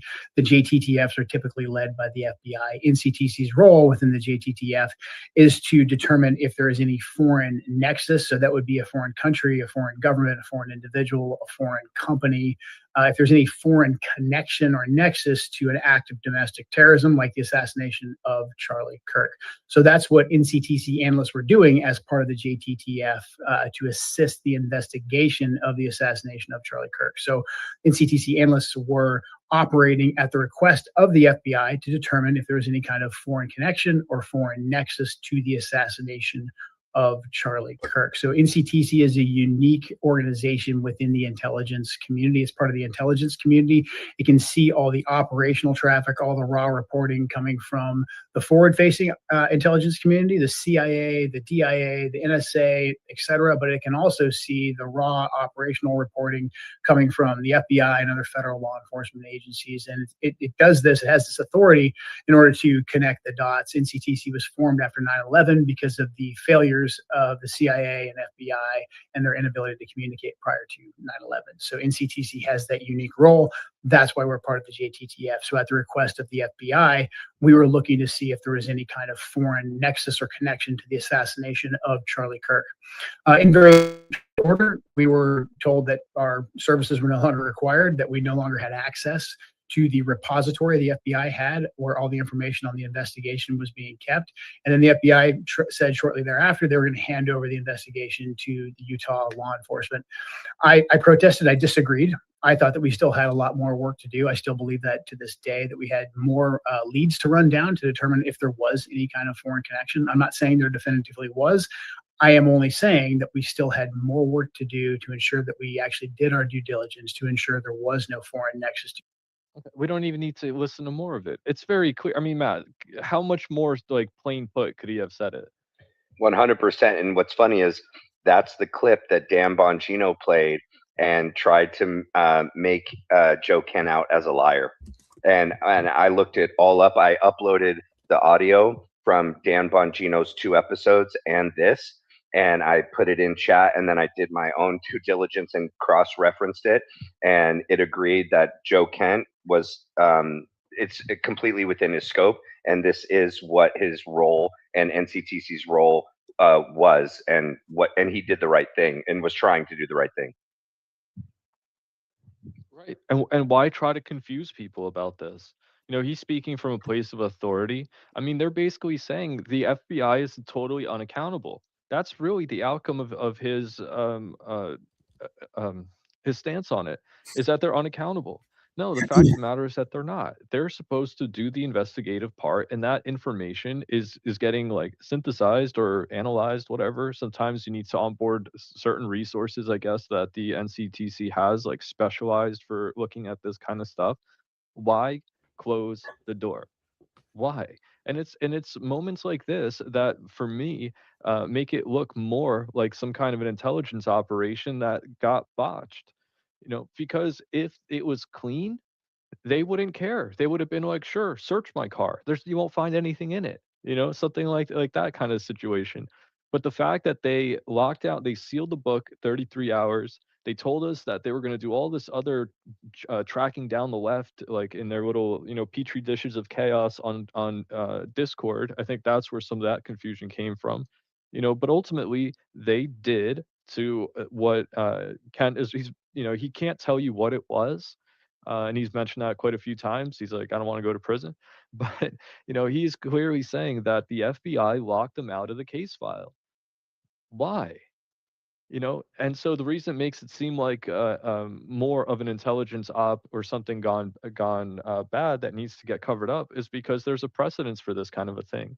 When it becomes expedient to the national interest or to the administration's interest to keep certain information hidden or off public record, it will look exactly like this. The investigation just stops in its tracks. It gets locked in. Anybody, no more access is being granted to look into it. And they just write the cover sheet, give it to the press, and the press peddles it as the official version of whatever happened, for which there's no means to verify because the whole thing has now been sealed. So that's like, for me, it makes it seem more like they're hiding the fact that more is known about who killed Charlie Kirk than what's simply available through the Tyler Robinson trial. All right, let's go to yours. I almost ran out of breath on that one. Yeah, but I sent maddening. you the clip. I have it up. Yep. Okay. So this is gonna be Brian Atlas on the Whatever Pod speaking to, I swear, Andrew Wilson. I'm like looking at this clip. I'm like, oh, this must have been like 3 years ago. The guy has aged, like, no joke, like 7 to 8 years in the last 1 year. Have you noticed that? That's what happens when you smoke 3 packs of cigarettes per each episode and drink beer all day. He's just such an unhealthy specimen. It's so funny. And the people he's got around him, I gotta say, guys, like, I would just tell people, do not engage. Like, don't engage. That's why I was kind of bitter at Tom for a little while, is because he's the one who started bringing Andrew around. And I'm like, this is not going to go well. I know something is going to be coming from this. Like, he starts doing spaces, starts getting in these debates and all of that. I'm like, you've created a monster, or at least helped. But I do have many questions here, and I've been pretty vocal about them. Where's the rifle? Did they find it? I thought they found it. They found it, yeah, but here's the interesting part. They didn't find it on the roof. They found it in a wooded woods? area near the location. When I witnessed this guy jumping, where's the rifle? I don't see it. Well, you're a gun guy, Andrew. Are there rifles that can be like disassembled or? Sure, but my understanding was, so if you have a Mauser that's a fixed barrel, that's not something you're going to be able to take the barrel off of without specialty tools, a gun vise, and various things like this. Yeah, so this is wrong, as we have found out. This is not correct either. I mean, is that, Matt, am I right? This is not wrong. Andrew's about what part? To take down the Mauser, I thought it was the screws under the trigger guard. You could separate the barrel from the stock, or no? Yeah, you don't have to have a vise to just break it down in two parts, but to like fully disassemble it, you would need what is it called, like a vise. Okay, all right, Master Gunsmith Wilson. If I remember correctly, on the Mauser, that is a threaded, not pressed barrel. So you're not just going to unthread that barrel. That's not how that works. You don't just go, and unthread the barrel and you're good to go. That has to be a specialty takedown rifle. Yeah. So even if this was disassembled, if you have a barrel length and then you have the stock, which is there, that should protrude from the backpack. And then also on top of that, you're not going to disassemble that in a way where you reassemble it on top of a building without that outstretched barrel being there. So where is the rifle itself? If you zoom in on this guy, Brian, do you guys see it? Am I crazy? You know what I've wondered, Matt? Let me back up 1 second. I think I don't know if it's a Tesla or not.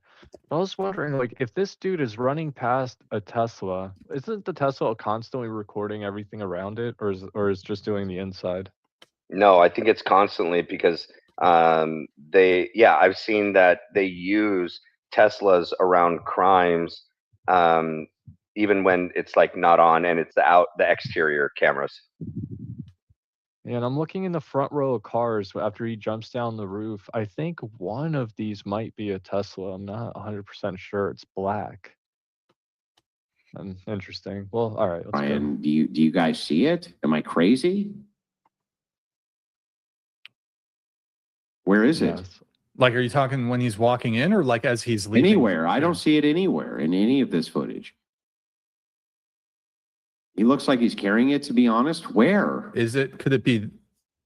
Okay, so this is Andrew's position, and I played for you guys the 223 round that was found on top of the computer science building. And the way they get out of it is to say it was just a police officer clearing his rifle or something, but they also put the bullet on the far east side of the rooftop and then say from where the bullet is found, there's no direct line of sight. Now, this is so misleading. Why lie about this? The fact that somebody could have been on the west side of the roof and then moved to the left and dropped a bullet or it could somehow got there. We're also taking their word for it because I don't think there's a picture of or an evidence tag where this thing was found. Was there? There wasn't one, right? Matt, I don't think there was a picture of the 223. Nope, no picture, because what they did was it was quote unquote accounted for by a expelled round from a police officer. So it never was entered into evidence. It just, they explained it away that one of the officers had chambered a round because there was an active shooter situation. And then when they realized that it was, done, then he, expels the round, but left it on the roof. And so, because it was a police officer's round, they just probably put it back in circulation. It didn't become a piece of evidence at all.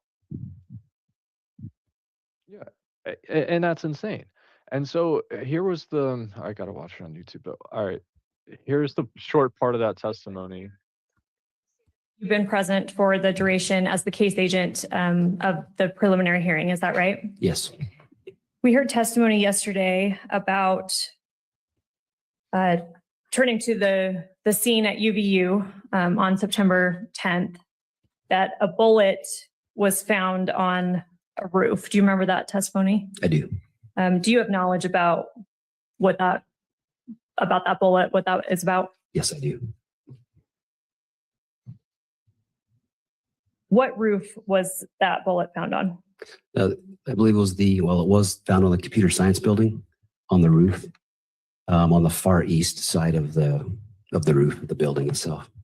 How do you know that it was found there?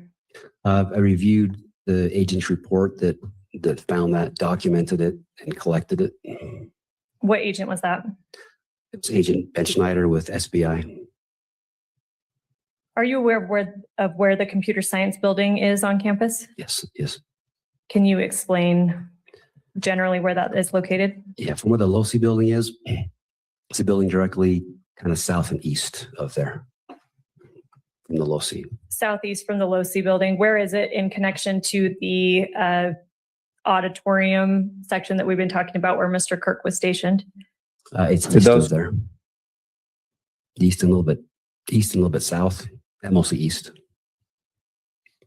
Would there have been, from that roof of the computer science building, to your knowledge, would there have been a line of sight to Mr. Kirk's tent? No, not according to the agent. Agent Ben Schneider, there was not a line of sight from there to where the tent was. This turns out to be false. I thought when he said, so she does say from the roof, and he says the agent says that there isn't a line of sight. I think there is. Matt, am I tripping? I think there is if you stand on the west side of it. The line of sight from which building again? The computer science building, the one that's directly like from Charlie to and then behind the shooter. Yeah, there's a line of sight, especially because it's higher up as well. But yeah, I believe that and it depends on which part, because there's multi-level portions of that building. But it's further to the left, but it's further back than the corner of the Losi Center roof. It would have, in my opinion, it would have a direct line of sight. Just to answer you real quick on the rifle, the only way to break the rifle down, the Mauser 98 with a screwdriver, is to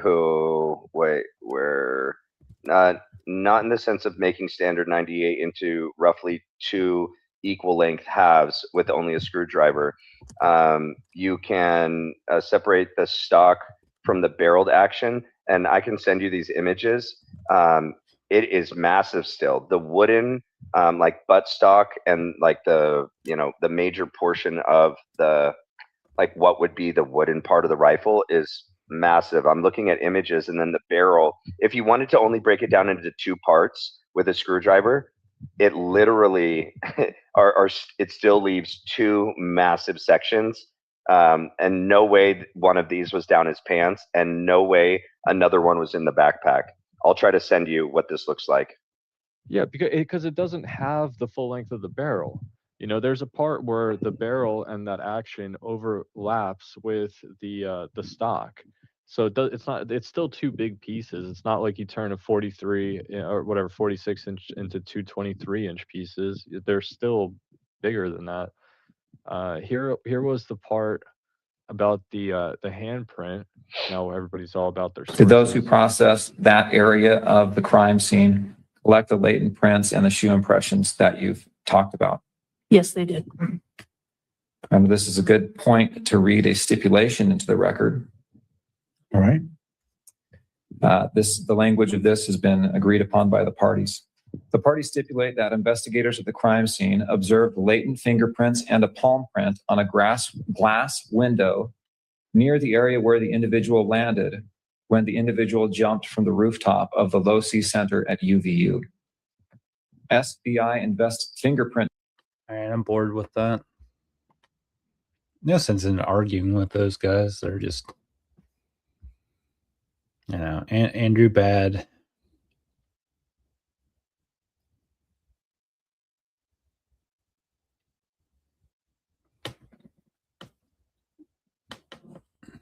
No sense in getting in a discussion with them. All right, well, it's like almost 2:30 and I'm pretty wiped, so I'm gonna get out of here. Thank you. And I'll see you guys around.